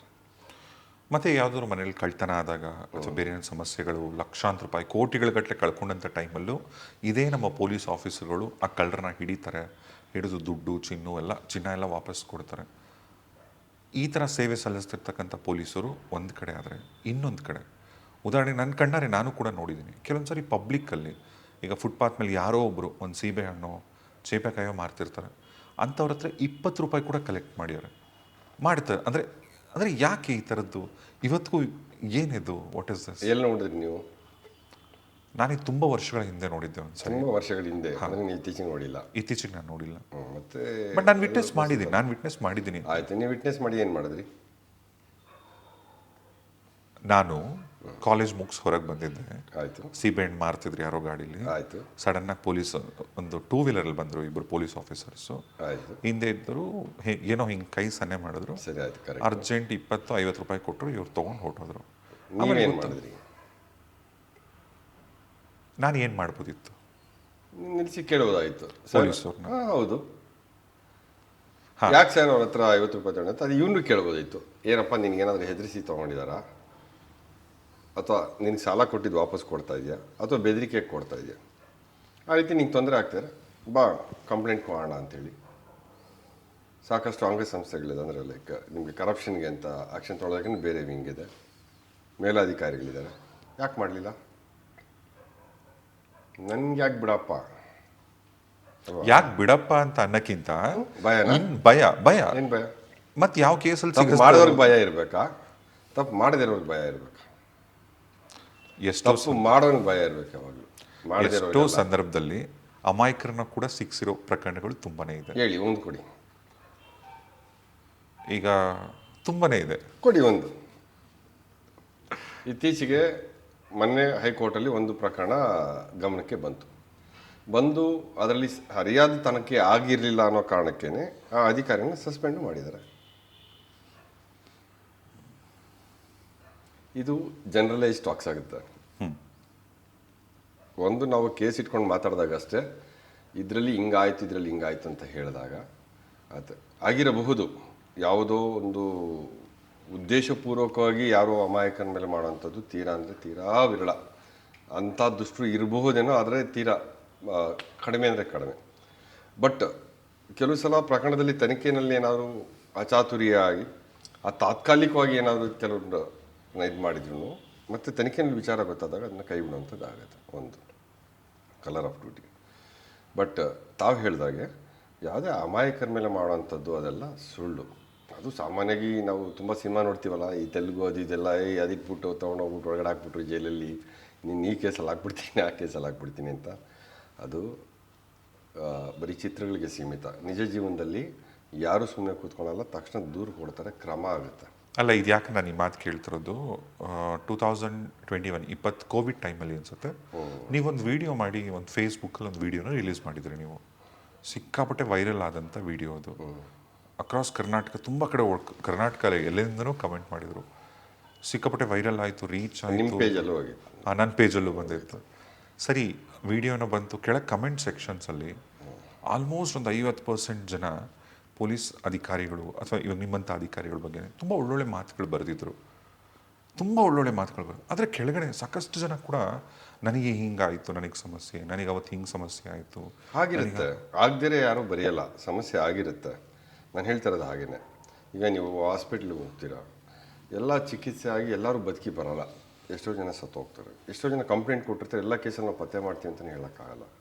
ಮತ್ತು ಕೆಲವು ಕಡೆ ಕೆಲವ್ರಿಗೆ ಪೊಲೀಸರು ಸರಿಯಾಗಿ ಸ್ಪಂದಿಸಿರಲ್ಲ ಅಥವಾ ಸರಿಯಾಗಿ ನಡ್ಕೊಂಡಿರಲ್ಲ. ಅದಕ್ಕೆ ನಾನು ವಿಷಾದವನ್ನು ವ್ಯಕ್ತಪಡಿಸ್ತೀನಿ. ಅಥವಾ ನಾನು ಯಾವಾಗಲಾದರೂ ಏನಾದರೂ ಒಟ್ಟಲ್ಲಿ ಯಾವಾಗಲಾದರೂ ನಾನು ಯಾವುದೋ ಫ್ರಸ್ಟ್ರೇಷನ್ ಆಗಿ ಯಾರಿಗಾದ್ರೂ ಒಂದಷ್ಟು ಹೊರಟಾಗಿ ನಾನು ಒಂದೆರಡು ಸಲ ಮಾತಾಡಿರೋಂಥ ಸಾಧ್ಯತೆ ಇರಬಹುದು. ಅದಕ್ಕೂ ನಾನು ವಿಷಾದ ವ್ಯಕ್ತಪಡಿಸ್ತೀನಿ ಅಥವಾ ಕ್ಷಮೆನೂ ಕೇಳ್ತೀನಿ. ಆ ರೀತಿ ಯಾರಿಗಾದ್ರು ಮನಸ್ಸಿಗೆ ನೋವಾಗಿ ನಡ್ಕೊಂಡಿದ್ರೆ ಪ್ರತಿಯೊಬ್ಬ ವ್ಯಕ್ತಿಗೂ ಗೌರವವನ್ನು ಕೊಡಬೇಕಾದ್ದು ನಮ್ಮ ಜವಾಬ್ದಾರಿ. Because every person has got A self respect. ಜೊತೆಗೆ ಅವ್ರು ತಪ್ಪು ಮಾಡಿದರೆ ಅದಕ್ಕೆ ಯಾವ ರೀತಿ ನಡೆಸ್ಕೋಬೇಕು ಆ ರೀತಿ ನಡೆಸ್ಕೊಳ್ಳೋಣ. ಸೊ ನಿಮ್ಮಂಥವರು ಪಾಸಿಟಿವ್ ಸ್ಟೋರೀಸ್ ಹೇಳಿದಾಗ ಜನರಲ್ಲಿ ಒಂದು ಪ್ಯಾರಾಡಿಮ್ ಶಿಫ್ಟ್ ಆಗುತ್ತೆ. ಅಂದರೆ ಇರ್ತಕ್ಕಂಥ ಒಂದು ಅಭಿಪ್ರಾಯ ಏನಿದೆ ಆ ಸಣ್ಣದಾಗ ಆ ಅಭಿಪ್ರಾಯ ಬದಲಾಗುತ್ತೆ. ನಾವೆಲ್ಲ ಮಾಡ್ತಿರೋ ಪ್ರಯತ್ನ ಅದಕ್ಕೇನೆ. ಆ ಅಭಿಪ್ರಾಯ ಪೊಲೀಸ್ ಇಲಾಖೆ ಬಗ್ಗೆ ಗೌರವವನ್ನು ಹೆಚ್ಚಿಸಬೇಕು. ಪೊಲೀಸರು ಸಹ ನಮ್ಮ ಹಾಗೇನೆ ಮನುಷ್ಯರು, ಸಾಕಷ್ಟು ಕಷ್ಟವನ್ನು ಪಟ್ಟು ಎಲ್ಲರ ರಕ್ಷಣೆಗಾಗಿ ನಿಂತಿದ್ದಾರೆ ಅನ್ನೋದನ್ನು ಅರ್ಥ ಮಾಡ್ಕೊಂಡಾಗ ನಾವೂ ಸಾರ್ವಜನಿಕರ ಜೊತೆ ಚೆನ್ನಾಗಿ ಮಾತಾಡಿದಾಗ ಅವರು ನಮ್ಮ ಜೊತೆ ಚೆನ್ನಾಗಿ ಮಾತಾಡ್ತಾರೆ. ನಾನು ಹೇಳಿದ್ನಲ್ಲ, ಡ್ರೈವಿಂಗ್ ಲೈಸೆನ್ಸ್ ಕೇಳಿದಾಗ DL ಕೊಟ್ಟರೆ ಸಮಸ್ಯೆ ಇಲ್ಲ, ಫೋನ್ ಕೊಟ್ಟರೆ ಅಲ್ಲಿಂದ ಶುರು ಆಗುತ್ತೆ ಆರ್ಗ್ಯುಮೆಂಟ್. ಅಲ್ಲಿಂದ ಒಬ್ರಿಗೊಬ್ರು ಮಾತು ಬೆಳೀತೆ, ಅದೆಲ್ಲೆಲ್ಲ ಹೋಗುತ್ತೆ. ಕೊನೆಗೆ ಪೊಲೀಸನು ಬೈದ ಅಂದ್ಕೊಂಡು ಹೋಗ್ತಾರೆ. ಪ್ರವೋಕ್ ಮಾಡೋದು ಯಾಕೆ? ಆ ಕಡೆ ಹೋಗೋಂಗಿಲ್ಲಪ್ಪ, ಬ್ಲಾಕ್ ಮಾಡಿದ್ವಿ, ಈ ಕಡೆ ಹೋಗಿ ಅಂದರೆ ಅಲ್ಲೇ ಬಂದು ನೋಡಿದ್ದು. ಈಗ ಕೆಲವೊಂದು ಸರಿ ಎಷ್ಟೋ ಪೊಲೀಸ್ ಅಧಿಕಾರಿಗಳು ಮುಕ್ತವಾಗಿ ಹೇಳ್ಕೊಂಡಿದ್ದಾರೆ, ಯಾವುದಾದ್ರು ಒಂದು ಕೈದಿನ ಕ್ರಿಮಿನಲ್ನ ಅಂತ ಅರೆಸ್ಟ್ ಮಾಡಿದಾಗ, ಒಬ್ಬ ತಪ್ಪಿತಸ್ಥನ್ನ ಸ್ಟೇಷನಿಗೆ ಕರ್ಕೊಂಬಂದಾಗ, ಜೈಲಿಗೆ ಹಾಕಿದಾಗ ಸಡನ್ನಾಗಿ ಅವರಿಗೆ ಪ್ರೆಷರ್ಸ್ ಬರುತ್ತೆ ರಾಜಕೀಯ ವ್ಯಕ್ತಿಗಳಿಂದ ಅಥವಾ ಮೇಲಧಿಕಾರಿಗಳಿಂದ ಅಂತ. ಹೀಗೆಲ್ಲ ಬಂದಾಗ ಒಬ್ಬ ನಿಷ್ಠಾವಂತ ಪೊಲೀಸ್ ಅಧಿಕಾರಿ ಹೇಗೆ ಕೆಲಸ ಮಾಡೋಕ್ಕಾಗತ್ತೆ? ನನಗಂತೂ ಇಷ್ಟು ವರ್ಷದಲ್ಲಿ ಆ ಥರ ಪರಿಸ್ಥಿತಿ ಬಂದೇ ಇಲ್ಲ. ಬಂದಿಲ್ಲ, ಆ ಥರ ಪರಿಸ್ಥಿತಿನೇ ಬಂದಿಲ್ಲ. ಯಾರು ನನಗೆ ಫೋನ್ ಮಾಡಿ ಯಾಕೆ ಅವ್ರನ್ನ ಅರೆಸ್ಟ್ ಮಾಡಿದ್ದೀರಾ, ಬಿಟ್ಬಿಡಿ. ನಮ್ಮ ಕಡೆಯವರು ಆ ಥರದ್ದು ಏನಿಲ್ಲ. ಸುದೀರ್ಘವಾಗಿ 22 ವರ್ಷ ಸೇವೆ ಆಯಿತು, ಇದುವರೆಗೂ ಬಂದಿಲ್ಲ. ಮತ್ತು ತುಂಬ ಸಂದರ್ಭಗಳಲ್ಲಿ ನೋಡ್ತೀವಿ ನಮ್ಮ ದೇಶದಲ್ಲಿ, ಜನರಲಾಗಿ ನಾವು ಮಾತಾಡ್ತಿರೋದು, ಯಾರಾದರೂ ಬಡವರು ಮಿಡಿಲ್ ಕ್ಲಾಸ್ ವ್ಯಕ್ತಿಗಳು ಏನಾದರೂ ಒಂದು ಕೇಸ್ಗಳಲ್ಲಿ ಸಿಕ್ಕಾಕೊಂಡಾಗ, ಕೊಲೆನೋ ಅಥವಾ ಕಳ್ಳತನನೋ ಅಂಥವರಿಗೆ ಶಿಕ್ಷೆ ಆಗತ್ತೆ, ಅವರಿಗೆ ನಂತರ ಅವ್ರು ನಡೆಯೋದೇ ಬೇರೆ ಥರ. ತುಂಬ ಸಂದರ್ಭಗಳಲ್ಲಿ ಈ ದೊಡ್ಡ ಮನೆ ಮಕ್ಕಳು ಅಂತ ಏನು ಕರಿತೀವಿ, ಶ್ರೀಮಂತರ ಮನೆ ಮಕ್ಕಳಾಗ್ಬೋದು, ರಾಜಕೀಯ ವ್ಯಕ್ತಿಗಳ ಅವ್ರ ಮಕ್ಕಳುಗಳಾಗ್ಬೋದು, ಎಷ್ಟು ಜನಕ್ಕೆ ಶಿಕ್ಷೆ ಆಗತ್ತೆ? ಕೋರ್ಟಲ್ಲಿ ಅದು ನ್ಯಾಯಾಲಯಕ್ಕೆ ಬಿಟ್ಟಿದ್ದು. ಕೋರ್ಟಲ್ಲಿ ಎವಿಡೆನ್ಸ್ ಪ್ರೂವ್ ಆದರೆ ನ್ಯಾಯಾಲಯಕ್ಕೆ ಯಾರು ಸಾಹುಕಾರ ಮಗ ಬಡ ಮಗ ಅಂತ ಏನಿಲ್ಲ. ಕಾನೂನಿಗೆ ಏನಿದ್ರು ವ್ಯಕ್ತಿ, ಪರ್ಸನ್ ಅಷ್ಟೇ ಸಂಬೋಧನೆ ಮಾಡ್ತಕ್ಕಂಥದ್ದು. ಅದರಲ್ಲೂ ಜೆಂಡರೂ ಇಲ್ಲ, ಎಕ್ಸೆಪ್ಟ್ ಕೆಲವು ಸೆಕ್ಷನ್ಸ್ ಬಿಟ್ಟರೆ. ಅದು ಪುಲ್ಲಿಂಗ, ಇದು ಗಂಡಸಾಗಲಿ ಹೆಂಗಸಾಗಲಿ ಅಥವಾ ತೃತೀಯ ಲಿಂಗಿ ಆಗಲಿ, ಎಲ್ಲರಿಗೂ ಕಾನೂನು ಒಂದೇ. ಶ್ರೀಮಂತರಿಗೊಂದು ಇನ್ನೊಬ್ರಿಗೊಂದು ಅಂತಂದರೆ ನಾನು ಕೆಲವು ಹೆಸರುಗಳು ಹೇಳೋಕ್ಕೆ ಹೋಗಲ್ಲ. ಈಗ ಏನು ತುಂಬ ಇನ್ಫ್ಲೂಯೆನ್ಸ್ ಇರೋರು ಮತ್ತೊಬ್ರು ಅಂತ ಹೇಳಿದ್ರಿ, ಈಗ ಅವರೆಲ್ಲ ಜೈಲಲ್ಲಿ ಇಲ್ವಾ? ಅರೆಸ್ಟ್ ಆಗಿದ್ದಾರೆ ತಾನೆ. ನಾಳೆ ಶಿಕ್ಷೆ ಆಗೋದು ಬಿಡ್ತಕ್ಕಂಥದ್ದು ಏನು ನಾವು ಸಾಕ್ಷಿಗಳನ್ನ ಸಂಗ್ರಹಿಸಿರ್ತೀವಿ, ಆ ಸಾಕ್ಷಿಗಳು ಯಾವ ಥರ ಕೊಡ್ತಾರೆ, ಆ ಪಬ್ಲಿಕ್ ಆವತ್ತಿನ ದಿವಸ ಬಂದು ಹೇಳಿರ್ತಾರೆ ವಿಟ್ನೆಸ್, ಅವ್ರ ಮೇಲೆ ಡಿಪೆಂಡ್ ಆಗುತ್ತೆ. ಸೊ ಅದು ನ್ಯಾಯಾಲಯದ ಮೇಲೆ ಡಿಪೆಂಡ್ ಆಗುತ್ತೆ. ಅದ್ರ ಬಗ್ಗೆ ನಾವು ಮಾತಾಡಲಿಕ್ಕೆ ಬರಲ್ಲ. ನ್ಯಾಯಾಲಯಕ್ಕೆ ಏನು ಸರಿ ಅನಿಸುತ್ತೆ ಆ ತೀರ್ಮಾನ ಅದು ತಗೊಳ್ಳೋದು. ಪೊಲೀಸ್ ಸ್ಟೇಷನ್ಗೆ, ಹೆಣ್ಮಕ್ಳು ಪೊಲೀಸ್ ಸ್ಟೇಷನ್ಗೆ ಕಂಪ್ಲೇಂಟ್ ಕೊಡೋಕ್ಕೆ ಬರೋದ್ರ ಬಗೆಗೆ ತುಂಬ ಹುಡುಗರೇ ಭಯ ಪಡ್ತಾರೆ ಸ್ಟೇಷನ್ಗೆ ಹೋಗೋಕ್ಕೆ. ಯಾಕೆ? ಅಲ್ಲ, ಮೋಸ್ಟ್ ಆಫ್ ದ ಟೈಮ್ಸ್ ನೀವು ಬಂದಿರೋ ನಮ್ಮ ಸ್ಟೇಷನ್ಗೆ ನೀವೇನು ಭಯ ಪಟ್ಟಿದ್ರಾ? ನಾನು ಕಂಪ್ಲೇಂಟ್ ಬಂದು ಟೀನು ಕುಡ್ಕೊಂಡು ಹೋದ್ರಿ. ನಾನು ಬಂದಿದ್ದು ನಿಮ್ಮನ್ನು ಮಾತಾಡೋಕ್ಕೆ ಅಲ್ಲ. ನಾನು ಜನರಲಾಗಿ ಹೇಳ್ತಾ ಇರೋದು, ಹೆಣ್ಮಕ್ಳಿಗೆ ಏನಾದರೂ ಈ ಕಾಲೇಜ್ ಹೋಗ್ತಿರೋ ಮಕ್ಕಳಿಗೂ, ಹೆಣ್ಮಕ್ಳಿಗೂ ಅಥವಾ ಮದುವೆ ಆಗಿರ್ತಕ್ಕಂಥ ಗೃಹಿಣಿಯರಿಗೆ ಏನಾದರೂ ಸಮಸ್ಯೆಗಳಿದ್ದಾಗ, ಫಾರ್ ಎಕ್ಸಾಂಪಲ್ ಅವರ ಬಾಯ್ ಫ್ರೆಂಡ್ ಜೊತೆನೋ ಬೇರೆ ಯಾರ ಜೊತೆನೋ ಏನಾದರೂ ಒಂದು ಖಾಸಗಿ ಫೋಟೋಗಳು ವಿಡಿಯೋಗಳು ಇದ್ದಂಥ ಟೈಮಲ್ಲಿ ಅದನ್ನು ಯಾರನ್ನು ಇಟ್ಕೊಂಡು ಹೆಣ್ಮಕ್ಳಿಗೆ ಬ್ಲ್ಯಾಕ್ ಮೇಲ್ ಮಾಡ್ತಾರಲ್ಲ, ಅಂಥ ಟೈಮಲ್ಲಿ ಅವರಿಗೆ ಪೊಲೀಸ್ ಸ್ಟೇಷನಿಗೆ ಬಂದು ಕಂಪ್ಲೇಂಟ್ ಕೊಡಬೇಕು ಅಂತ ಇರುತ್ತೆ. ಆದರೆ ಪೊಲೀಸ್ ಸ್ಟೇಷನಿಗೆ ಬಂದರೆ ಗೊತ್ತಿರೋರು ಯಾರು ನೋಡ್ತಾರೋ ಅಥವಾ ಪೊಲೀಸರು ಮುಂದೆ ಏನಾಗತ್ತೋ ಅನ್ನೋ ಭಯಕ್ಕೆ ಹೇಳ್ಕೊಳಕ್ಕಾಗಲ್ಲ. ಕೆಲವು ಹೆಣ್ಮಕ್ಳು ಬೇರೆ ಥರದ್ದು, ಅಂದರೆ ಜೀವನನೇ ಬೇಡ ಅಂತ ಎಂಡ್ ಮಾಡ್ಕೊಂಡಿದ್ದು ಕೂಡ ಉಂಟು. ಇಂಥ ಟೈಮಲ್ಲಿ ಹೇಗೆ ಪೊಲೀಸ್ ಸ್ಟೇಷನ್ಗೆ ಅಪ್ರೋಚ್, ಅಂದರೆ ಅವರ ಐಡೆಂಟಿಟಿನ ಗೊತ್ತಿಲ್ಲದೆ ಹೇಗೆ ತಲುಪ್ಬೋದು ಪೊಲೀಸರಿಗೆ? ಇಲ್ಲ, ಏನಾಗುತ್ತೆ, ಈಗ ನನಗೆ ಹುಷಾರಿಲ್ಲ ಅಂತಂದಮೇಲೆ ನಾನು ಡಾಕ್ಟರ್ ಹತ್ರ ಹೋಗಲೇಬೇಕಲ್ಲ, ಟ್ರೀಟ್ಮೆಂಟ್ ತೊಗೊಳ್ಳೇಬೇಕು. ಸೊ ಸಮಸ್ಯೆ ಅಂತ ಬಂದಾಗ, ಯಾರೇ ಹೆಣ್ಮಕ್ಳು ಬಂದಾಗ ವುಮೆನ್ ಹೆಲ್ಪ್ ಡೆಸ್ಕ್ ಆಫೀಸರ್ಸ್ ಅಂತ ಬೇರೆ ಇದ್ದಾರೆ.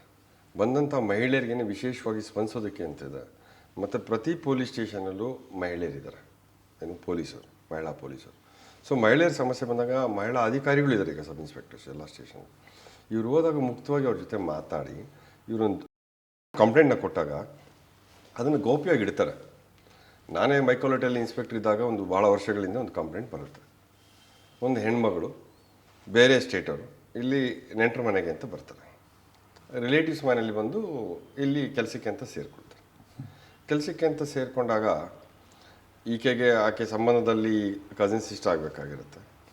ಆ ಕಸಿನ್ ಸಿಸ್ಟರ್ ಗಂಡ ಅವನು ಅವಾಗವಾಗ ಮನೆಯಲ್ಲಿ ಇರ್ತಾಯಿದ್ದ. ಸೊ ಇವರು ಹೋಗಿ ಬಂದು ಇವರಿಬ್ಬರ ಮಧ್ಯೆ ಆಕಸ್ಮಿಕವಾಗಿ ಒಂದು ಗೆಳೆತನ ಏರ್ಪಡುತ್ತೆ. ಸೊ ಆ ಗೆಳೆತನ ಅದನ್ನು ಮತ್ತೆ ಮುಂದಕ್ಕೆ ಬೇರೆ ಬೇರೆ ಕಡೆಗೆ ತೊಗೊಂಡೋಗುತ್ತೆ, ಅವರ ಇಬ್ಬರ ಸಮ್ಮಿಲನದವರೆಗೂ. ಇದು ಆಕೆಗೆ ಗೊತ್ತಿಲ್ದಿರ ಅವನು ಒಂದೆರಡು ಫೋಟೋಸ್ನ ತೊಗೊಂಡ್ಬಿಟ್ಟಿರ್ತಾನೆ. ಅವರಿಬ್ಬರು ಪ್ರೈವೇಟಾಗಿ ಇದ್ದಂಥ ಟೈಮಲ್ಲಿ. ಹೌದು. ಆಮೇಲೆ ಏನಾಗುತ್ತೆ, ಈ ಹುಡುಗಿಗೆ ಗೊತ್ತಾಗುತ್ತೆ, ಅಯ್ಯೋ ನಾನು ಮಾಡಿದ ತಪ್ಪು, ಹಿಂಗೆ ಮಾಡಬಾರ್ದಾಗಿತ್ತು ನಾನು ಅಂತ. ಯಾವಾಗ ಮನವರಿಕೆ ಆಗುತ್ತೆ ಹೇಳ್ಬಿಡ್ತಲ್ಲ, ಇಲ್ಲ ಏನೋ ಒಂದು ಮೊಮೆಂಟಲ್ಲಿ ನಮ್ಮ ಇಬ್ಬರ ಮಧ್ಯೆ ಹಿಂಗೆ ಆಗೋಯ್ತು, ಇದನ್ನು ಮುಂದಕ್ಕೆ ನಾವು ಕ್ಯಾರಿ ಮಾಡೋದು ಬೇಡ, ದಯವಿಟ್ಟು ಇದನ್ನು ಇಲ್ಲಿಗೆ ಮರೆತುಬಿಡಿ ಅಂತ ಹೇಳ್ತಾಳೆ. ಆ ಹುಡುಗಿಗೆ ಒಳ್ಳೆ ಸಂಬಂಧ ಬರೋಕ್ಕೆ ಶುರು ಆಗುತ್ತೆ. ಸೊ ಒಳ್ಳೆ ಸಂಬಂಧ ಬಂದಾಗ ಆ ಹುಡುಗನಿಗೆ ಇನ್ನೇನು ಮದುವೆನೂ ಆಗಬೇಕು, ಎಂಗೇಜ್ಮೆಂಟ್ವರೆಗೂ ಬರುತ್ತೆ. ಆವಾಗ ಇವನು ಹೆದರ್ಸೋಕ್ಕೆ ಸ್ಟಾರ್ಟ್ ಮಾಡ್ತಾನೆ, ಇಲ್ಲ ನೀನು ಯಾರನ್ನೂ ಮದುವೆ ಆಗಬಾರ್ದು. ನೀನು ಹಿಂಗೆ ಇರಬೇಕು ನನ್ನ ಜೊತೆಲಿ, ಇಲ್ಲ ಅಂದರೆ ನಿಂದು ಫೋಟೋಸ್ನ ನಾನು ಎಲ್ಲ ರಿಲೀಸ್ ಮಾಡ್ತೀನಿ, ಮತ್ತೊಂದು ಮಾಡ್ತೀನಿ, ಅಥವಾ ನೆಂಟರಿಗೆಲ್ಲ ಕಳಿಸ್ತೀನಿ ಅಂತ. ಆ ಹೆಣ್ಮಗು ಫಸ್ಟು ಇದನ್ನು ಭಯ ಬಿಡಲಿಲ್ಲ, ಕಷ್ಟ ಹೇಳ್ಕೊಳಕ್ಕೆ ಮುಜುಗರ. ನಾನು ನಮ್ಮ ಮಹಿಳಾ ಪೊಲೀಸರ ಜೊತೆ ಕೂಡಿಸಿ ಪರ್ಸನಲಾಗಿ ಬೇರೆ ಕಡೆ ಕರ್ಕೊಂಡೋಗಿ ಮಾತಾಡಮ್ಮ ಅಂತೇಳಿ ಕಾನ್ಫಿಡೆನ್ಸ್ ಕೊಟ್ಟಾದ್ಮೇಲೆ ವಿಚಾರ ಹೆಂಗೆ ಅಂತೇಳಿ ಆಕೆ ಪೊಲೀಸರು ಬಂದು ಹೇಳಿದ್ರು.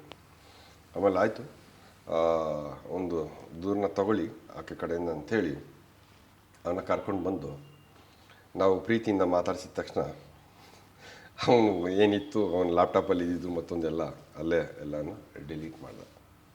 ಆಮೇಲೆ ಅವನಿಗೆ ಪ್ರೀತಿಯಿಂದ ಮತ್ತೆ ಮಾತಾಡಿಸಿ ಆ ತಂಟೆಗೆ ಹೋಗ್ಬೇಡಪ್ಪ ಅಂಥೇಳಿ ನಾವು ಸಾಕಷ್ಟು ಪ್ರೀತಿ ತೋರಿಸಿದ್ಮೇಲೆ ಅವ್ನಿಗೆ ಅರ್ಥ ಆಯಿತು ನಮ್ಮ ಪ್ರೀತಿ ಎಷ್ಟು ಚೆನ್ನಾಗಿರುತ್ತೆ ಅಂತ. ಅವನು ಅಲ್ಲೇ ಆ ಹುಡುಗಿ ಕಾಲಿಟ್ಕೊಂಡು ತಪ್ಪಾಯ್ತು ಅಂತ ಕ್ಷಮಾಪಣೆ ಕೇಳಿ, ಅದಾದಮೇಲೆ ಆ ಹುಡುಗಿ ನೆಕ್ಸ್ಟು ಒಂದು ವಾರದಲ್ಲೇ ಮದುವೆದು ಇನ್ವಿಟೇಷನ್ ಕಾರ್ಡ್ ತೊಗೊಂಬಂದು ಕೊಟ್ಬಿಟ್ಟು ದಯವಿಟ್ಟು ಮದುವೆಗೆ ಬಂದು ಹರಿಸಿ ಸರ್, ಇವತ್ತು ನಿಮ್ಮಿಂದ ನನ್ನ ಜೀವನ ರೂಪಿಸ್ಕೊಳ್ತಾ ಇದ್ದೀನಿ, ಇಲ್ಲಾಂದರೆ ಎಲ್ಲೋ ಆಗಿ ನಾನು ಕೊನೆಗೆ ಹೋಗ್ಬಿಡ್ಬೇಕು ಅನ್ನೋ ಮಟ್ಟಕ್ಕೆ ನನಗೆ ಮೆಂಟಲ್ ಪ್ರೆಷರ್ ಕೊಟ್ಟೋಗಿದ್ದೆ ನಾನು. ಯಾಕೆಂದರೆ ಅಕಸ್ಮಾತ್ ನಾಳೆ ಯಾರು ನಮ್ಮ ಮನೆಯವ್ರಿಗೆ ಮತ್ತೊಬ್ರಿಗೆ ಗೊತ್ತಾಯ್ತು ಅಂದರೆ ನಾನು ಸಮಾಜದಲ್ಲಿ ತಲೆ ಎತ್ಕೊಂಡು ಮಾಡೋಕ್ಕಾಗ್ತಾ ಇರಲ್ಲ ಅಂತ. ಈ ಥರ ನನ್ನ ಒಂದು ಸ್ಟೇಷನಲ್ಲಿ ಮಾಡಿರ್ತಕ್ಕಂಥ ಒಂದು ಘಟನೆ ಅಲ್ಲ, ನೂರಾರು ಕಡೆ ಆಗ್ತಾಯಿರ್ತವೆ ಪೊಲೀಸ್ ಸ್ಟೇಷನ್ಗಳಲ್ಲಿ. ಆ ಹೆಣ್ಮಕ್ಕಳ ವಿಚಾರವನ್ನು ನಾವು ಗೌಪ್ಯವಾಗಿಟ್ಟು ಅವ್ರಿಗೆ ರಕ್ಷಣೆ ಕೊಡುವಂಥದ್ದು, ಮತ್ತು ಎಲ್ಲೂ ಆ ಹೆಸರನ್ನ ಬರದೇ ಇರೋ ಥರ ಮಾಡ್ತಕ್ಕಂಥದ್ದು, ಗೌಪ್ಯತೆಯನ್ನು ಕಾಪಾಡ್ತಕ್ಕಂಥದ್ದು ಕಾನೂನಿನ ಚೌಕಟ್ಟಲ್ಲಿ, ಮತ್ತು ಒಮ್ಮೊಮ್ಮೆ ನಾವು ಅವ್ರಿಗೆ ಸಹಾಯವನ್ನು ಮಾಡಿರ್ತಕ್ಕಂಥದ್ದು ಪ್ರತಿದಿನ ನಡೀತಾ ಇರುತ್ತೆ. ಅದರಿಂದ ಯಾರು ಹೆಣ್ಮಕ್ಳು ಎದುರ್ಕೊಳ್ಬೇಕಾದ ಅವಶ್ಯಕತೆ ಇಲ್ಲ. ಅಥವಾ ಜೀವನದಲ್ಲಿ ಏನೋ ಹಿಂಗೆ ಆಗೋಗ್ಬಿಟ್ಟಿದೆಯಪ್ಪ ಅಂಥೇಳಿ ತಪ್ಪು ನಿರ್ಧಾರಗಳನ್ನು ತೊಗೊಳ್ಬಾರ್ದು, ಅಥವಾ ಕೆಟ್ಟ ನಿರ್ಧಾರಗಳನ್ನು ತೊಗೊಳ್ಬಾರ್ದು. ಬಂದು ನೇರವಾಗಿ ಪ್ರತಿ ಠಾಣೆಯಲ್ಲೂ ಮಹಿಳಾ ಅಧಿಕಾರಿಗಳಿರ್ತಾರೆ, ಮಹಿಳಾ ಸಿಬ್ಬಂದಿಯವರು ಇರ್ತಾರೆ, ಪುರುಷರು ಇರ್ತಾರೆ. ವಿಚಾರವನ್ನು ತಿಳಿಸಿ ಆ ಸಮಸ್ಯೆಗೆ ಒಂದಲ್ಲ ಒಂದು ಪರಿಹಾರ ಕಾನೂನಾತ್ಮಕವಾಗಿ ಸಿಗುತ್ತೆ. ಅದು ಪಡ್ಕೋಬೇಕಷ್ಟೇ. ಅದು ಪಡ್ಕೊಳಕ್ಕೆ ಒಂದು ಧೈರ್ಯ ಮಾಡಬೇಕು, ಅಲ್ಲಿವರೆಗೂ ಬರೋಕ್ಕೆ ಒಂದು ಧೈರ್ಯ ಮಾಡಬೇಕು. ತಲೆಯಲ್ಲಿ ಏನಾದರೂ ಇಟ್ಕೊಂಡಿದ್ರೆ ಪೊಲೀಸವ್ರು ಕೆಟ್ಟವ್ರು, ನೀವು ಆಗ್ಲಿಂದ ನೋಡ್ತಾ ಇದ್ದೀನಿ ಇಂಟರ್ವ್ಯೂಲ್ಲಿ ಬರೀ ನಮ್ಮನ್ನು ಒಳ್ಳೆ ವಿಲನ್ ಥರ ತೋರಿಸ್ತಾ ಇದ್ದೀರಲ್ಲ ನೀವು. ಸ್ಟಾರ್ಟಿಂಗಲ್ಲಿ ಮಾತ್ರ ತುಂಬ ಒಳ್ಳೇದು ಮಾತಾಡ್ದಿರ ನಿಮಿಷ, ಆಮೇಲೆ ಬರೀ ಪೊಲೀಸರು ಕಂಡ್ರೆ ಭಯ, ಪೊಲೀಸರಿಗೆ ಬರೋಕ್ಕೆ ಯಾಕೆ ಭಯ, ಸ್ಟೇಷನ್ಗೆ ಯಾಕೆ ಭಯ, ಹೆಣ್ಮಕ್ಳು ಏನು ಮಾಡಬೇಕು. ನನ್ನ ಮನಸ್ಸಲ್ಲಿ ಅದು ಏನು ಅಲ್ಲ. ಇದು ಈಗ ನಮ್ಮ ಪಾಡ್ಕಾಸ್ಟ್ ಕೆಳಗಡೆ ಒಂದಷ್ಟು ಕಮೆಂಟ್ಗಳಿದೆ. ಈ ಕಮೆಂಟ್ಗಳಲ್ಲಿ ಎರಡು ಇರುತ್ತೆ ಮನಸ್ಸಿನ ನಾನು ಆಗ್ಲೇ ಹೇಳಿದೆ, ಒಳ್ಳೇದ್ರ ಬಗ್ಗೆ ಯಾರು ಹೇಳಲ್ಲ, ಕೆಟ್ಟ ಅನುಭವ ಆದರೆ ಮಾತ್ರ ಬರೀತಾರೆ. ಒಂದು ಹಾಸ್ಪಿಟ್ಲಿಗೆ ಹೋಗಿ ಒಳ್ಳೇದಾಯ್ತು, ಡಾಕ್ಟರ್ ಟ್ರೀಟ್ಮೆಂಟ್ ಕೂಡ ಚೆನ್ನಾಗಾಯ್ತು ಅಂತ ಯಾರು ಬರೆಯಲ್ಲ. ಇವನು ಯಾರೋ ಸರಿಯಾಗಿ ಇದು ಮಾಡಲಿಲ್ಲ ಅಂತಂದು ಬರೀತಾರೆ ನೆಗೆಟಿವ್ನ. ಒಳ್ಳೇದನ್ನ ಯಾರು ಬರೀತಾರೆ? Who will acknowledge? ಖಂಡಿತ ಬರೀತಾರೆ. ಪೊಲೀಸ್ ಸ್ಟೇಷನ್ಗೆ ಆಯಿತು, ನೀವು ತೆಗೆದು ನೋಡಿ ಪೊಲೀಸ್ ಸ್ಟೇಷನ್ ರಿವ್ಯೂಸಲ್ಲಿ ಪ್ರತಿದಿನ ಪೊಲೀಸ್ ಸ್ಟೇಷನ್ಗೆ 10-15 ಕಂಪ್ಲೇಂಟ್ ಬರ್ತಾ ಇರುತ್ತೆ. 8-10 ಜನಕ್ಕೆ ಅವ್ರಿಗೆ ಏನು ಸಮಸ್ಯೆಗಳಿಗೆ ಸ್ಪಂದನೆ ಮಾಡಿ ಸಮಸ್ಯೆ ಬಗೆಹರಿತಾ ಇರುತ್ತೆ. ಎಷ್ಟು ಜನ ಬರೀತಾರೆ? ಏನು ನಮ್ಮದು ಎಕ್ಸ್ ಟ್ವಿಟರ್ ಇದೆಲ್ಲ, ಅದರಲ್ಲಿ ನೋಡಿ ನಾನು ಇಂಥ ಪೊಲೀಸ್ ಸ್ಟೇಷನ್ಗೆ ಹೋದೆ, ತುಂಬ ಚೆನ್ನಾಗಿ ನಂಗೆ ರೆಸ್ಪಾಂಡ್ ಮಾಡಿದ್ರು ಅಂತ ಬರೆಯೋರು 100ಕ್ಕೆ 1. ಅದೇ 10 ಕಹಿ ಘಟನೆ ಆಯಿತು ಅಂದರೆ 10ರಲ್ಲಿ 8 ಬರೀತಾರೆ. ಪರ್ಸೆಂಟೇಜ್ ಎಷ್ಟಾಯಿತು? 100ಕ್ಕೆ ಒಳ್ಳೇದಾದರೆ ಒಬ್ಬರು ಬರೀಬೋದು, 10 ಜನಕ್ಕೆ ಕಹಿ ಘಟನೆ ಆದರೆ ಅದ್ರಲ್ಲಿ 8 ಜನ ಬರೀತಾರೆ. ಕಹಿ ಘಟನೆ ಆಗಬಾರ್ದು, ಅದು ನಾನು ಹೇಳ್ತಾ ಇರೋದು. ಯಾವಾಗ ಈ ಕಹಿ ಘಟನೆಗಳದ್ದೇ ಮೇಲಿಂದ ಮೇಲೆ ಕೇಳ್ತಾ ಹೋಗ್ತೀವಿ, ನಮ್ಮ ತಲೆಯಲ್ಲಿ ಅದೇ ಕೂರುತ್ತೆ. ಒಳ್ಳೇದನ್ನು ಬರೀರಿ ನಾಳೆ, ಅವಾಗ ನೋಡಿ ಕಮೆಂಟ್ ಸೆಕ್ಷನಲ್ಲಿ. ಸಾಕಷ್ಟು ಜನ ಪೊಲೀಸ್ ಅಧಿಕಾರಿಗಳು ಅವಾಗಲಿಂದ ಸಾಂಗ್ಲಿಯವರಿಂದ ಹಿಡಿದು ಅಣ್ಣಾಮಲೈಯವರ ತನಕ ನಿಮ್ಮಂಥ ಅಧಿಕಾರಿಗಳು, ಈಗ ನೀವೇ ಮಾಡಿದಂಥ ಒಂದು ವಿಡಿಯೋನ ಎಷ್ಟು ಜನ ಪಬ್ಲಿಕ್ ಒಳ್ಳೆ ಮನಸ್ಸಿಂದ ಶೇರ್ ಮಾಡಿದ್ವಿ ನಾವು, ಎಲ್ಲ ಕಡೆ ನಾವೇ ತಲುಪಿಸಿದ್ವಿ. ನೋಡಿ ಇಂಥ ಸ್ಟೇಷನಲ್ಲಿ ಇಷ್ಟು ಒಳ್ಳೆ ಕೆಲಸ ಮಾಡಿದ್ರು, ಇಂಥ ಅಧಿಕಾರಿಗಳು ಇದ್ದಾರೆ ಅಂತ. ಒಳ್ಳೇದು ಮಾಡಿದ್ರೆ ಖಂಡಿತ ಒಳ್ಳೇದನ್ನು ಬರೀತಾರೆ, ನಾನು ಬರೆಯಲ್ಲ ಅಂತ ಹೇಳಲ್ಲ. ಆದರೆ ಒಳ್ಳೇದ್ರ ಬಗ್ಗೆ ಓಕೆ, ಅವ್ರು ಮಾಡಬೇಕಾದ ಕರ್ತವ್ಯ ಅವ್ರು ಮಾಡಿದ್ದಾರೆ ಅಂತ ಅಂದ್ಕೊಂಡು ಹೋಗ್ತಾರೆ, ತಪ್ಪಲ್ಲ ಅದು. ಓಕೆ, ನಮಗೆ ಸಂಬಳ ಕೊಡೋದೇ ಒಳ್ಳೇದು ಮಾಡೋಕ್ಕೆ ಅಲ್ವಾ, ಓಕೆ ಅವ್ರು ಮಾಡಿದ್ದಾನೆ ಅಂತ ಅಂದ್ಕೊಂಡು ಹೋಗ್ತಾರೆ. ಆದರೆ ನೆಗೆಟಿವ್ ಆದಾಗ ಮಾತ್ರ ಬರೀತಾರೆ. ಅಂದರೆ ನಾನೇನು ಹೇಳೋಕ್ಕೆ ಬಯಸ್ತಾ ಇದ್ದೀನಿ ಅಂತಂದರೆ, ಸಾಮಾನ್ಯವಾಗಿ ಕಮೆಂಟ್ಗಳಲ್ಲಿ ನೆಗೆಟಿವ್ ಬರುತ್ತೆ ಅಂತಂದರೆ ಅವ್ರಿಗೆ ಆದಂಥ ನೆಗೆಟಿವ್ ಅನುಭವಗಳನ್ನ ಮಾತ್ರ ಸಾಮಾನ್ಯವಾಗಿ ದಾಖಲಿಸ್ತಾರೆ, ಒಳ್ಳೇದನ್ನ ದಾಖಲಿಸೋದು ಕಡಿಮೆ. ಯಾಕಂದರೆ ಅವ್ರು ಮಾಡಬೇಕಾಗಿತ್ತಾರೆ, ಮಾಡಿದ್ದಾರೆ ಬಿಡು ಅಂತ.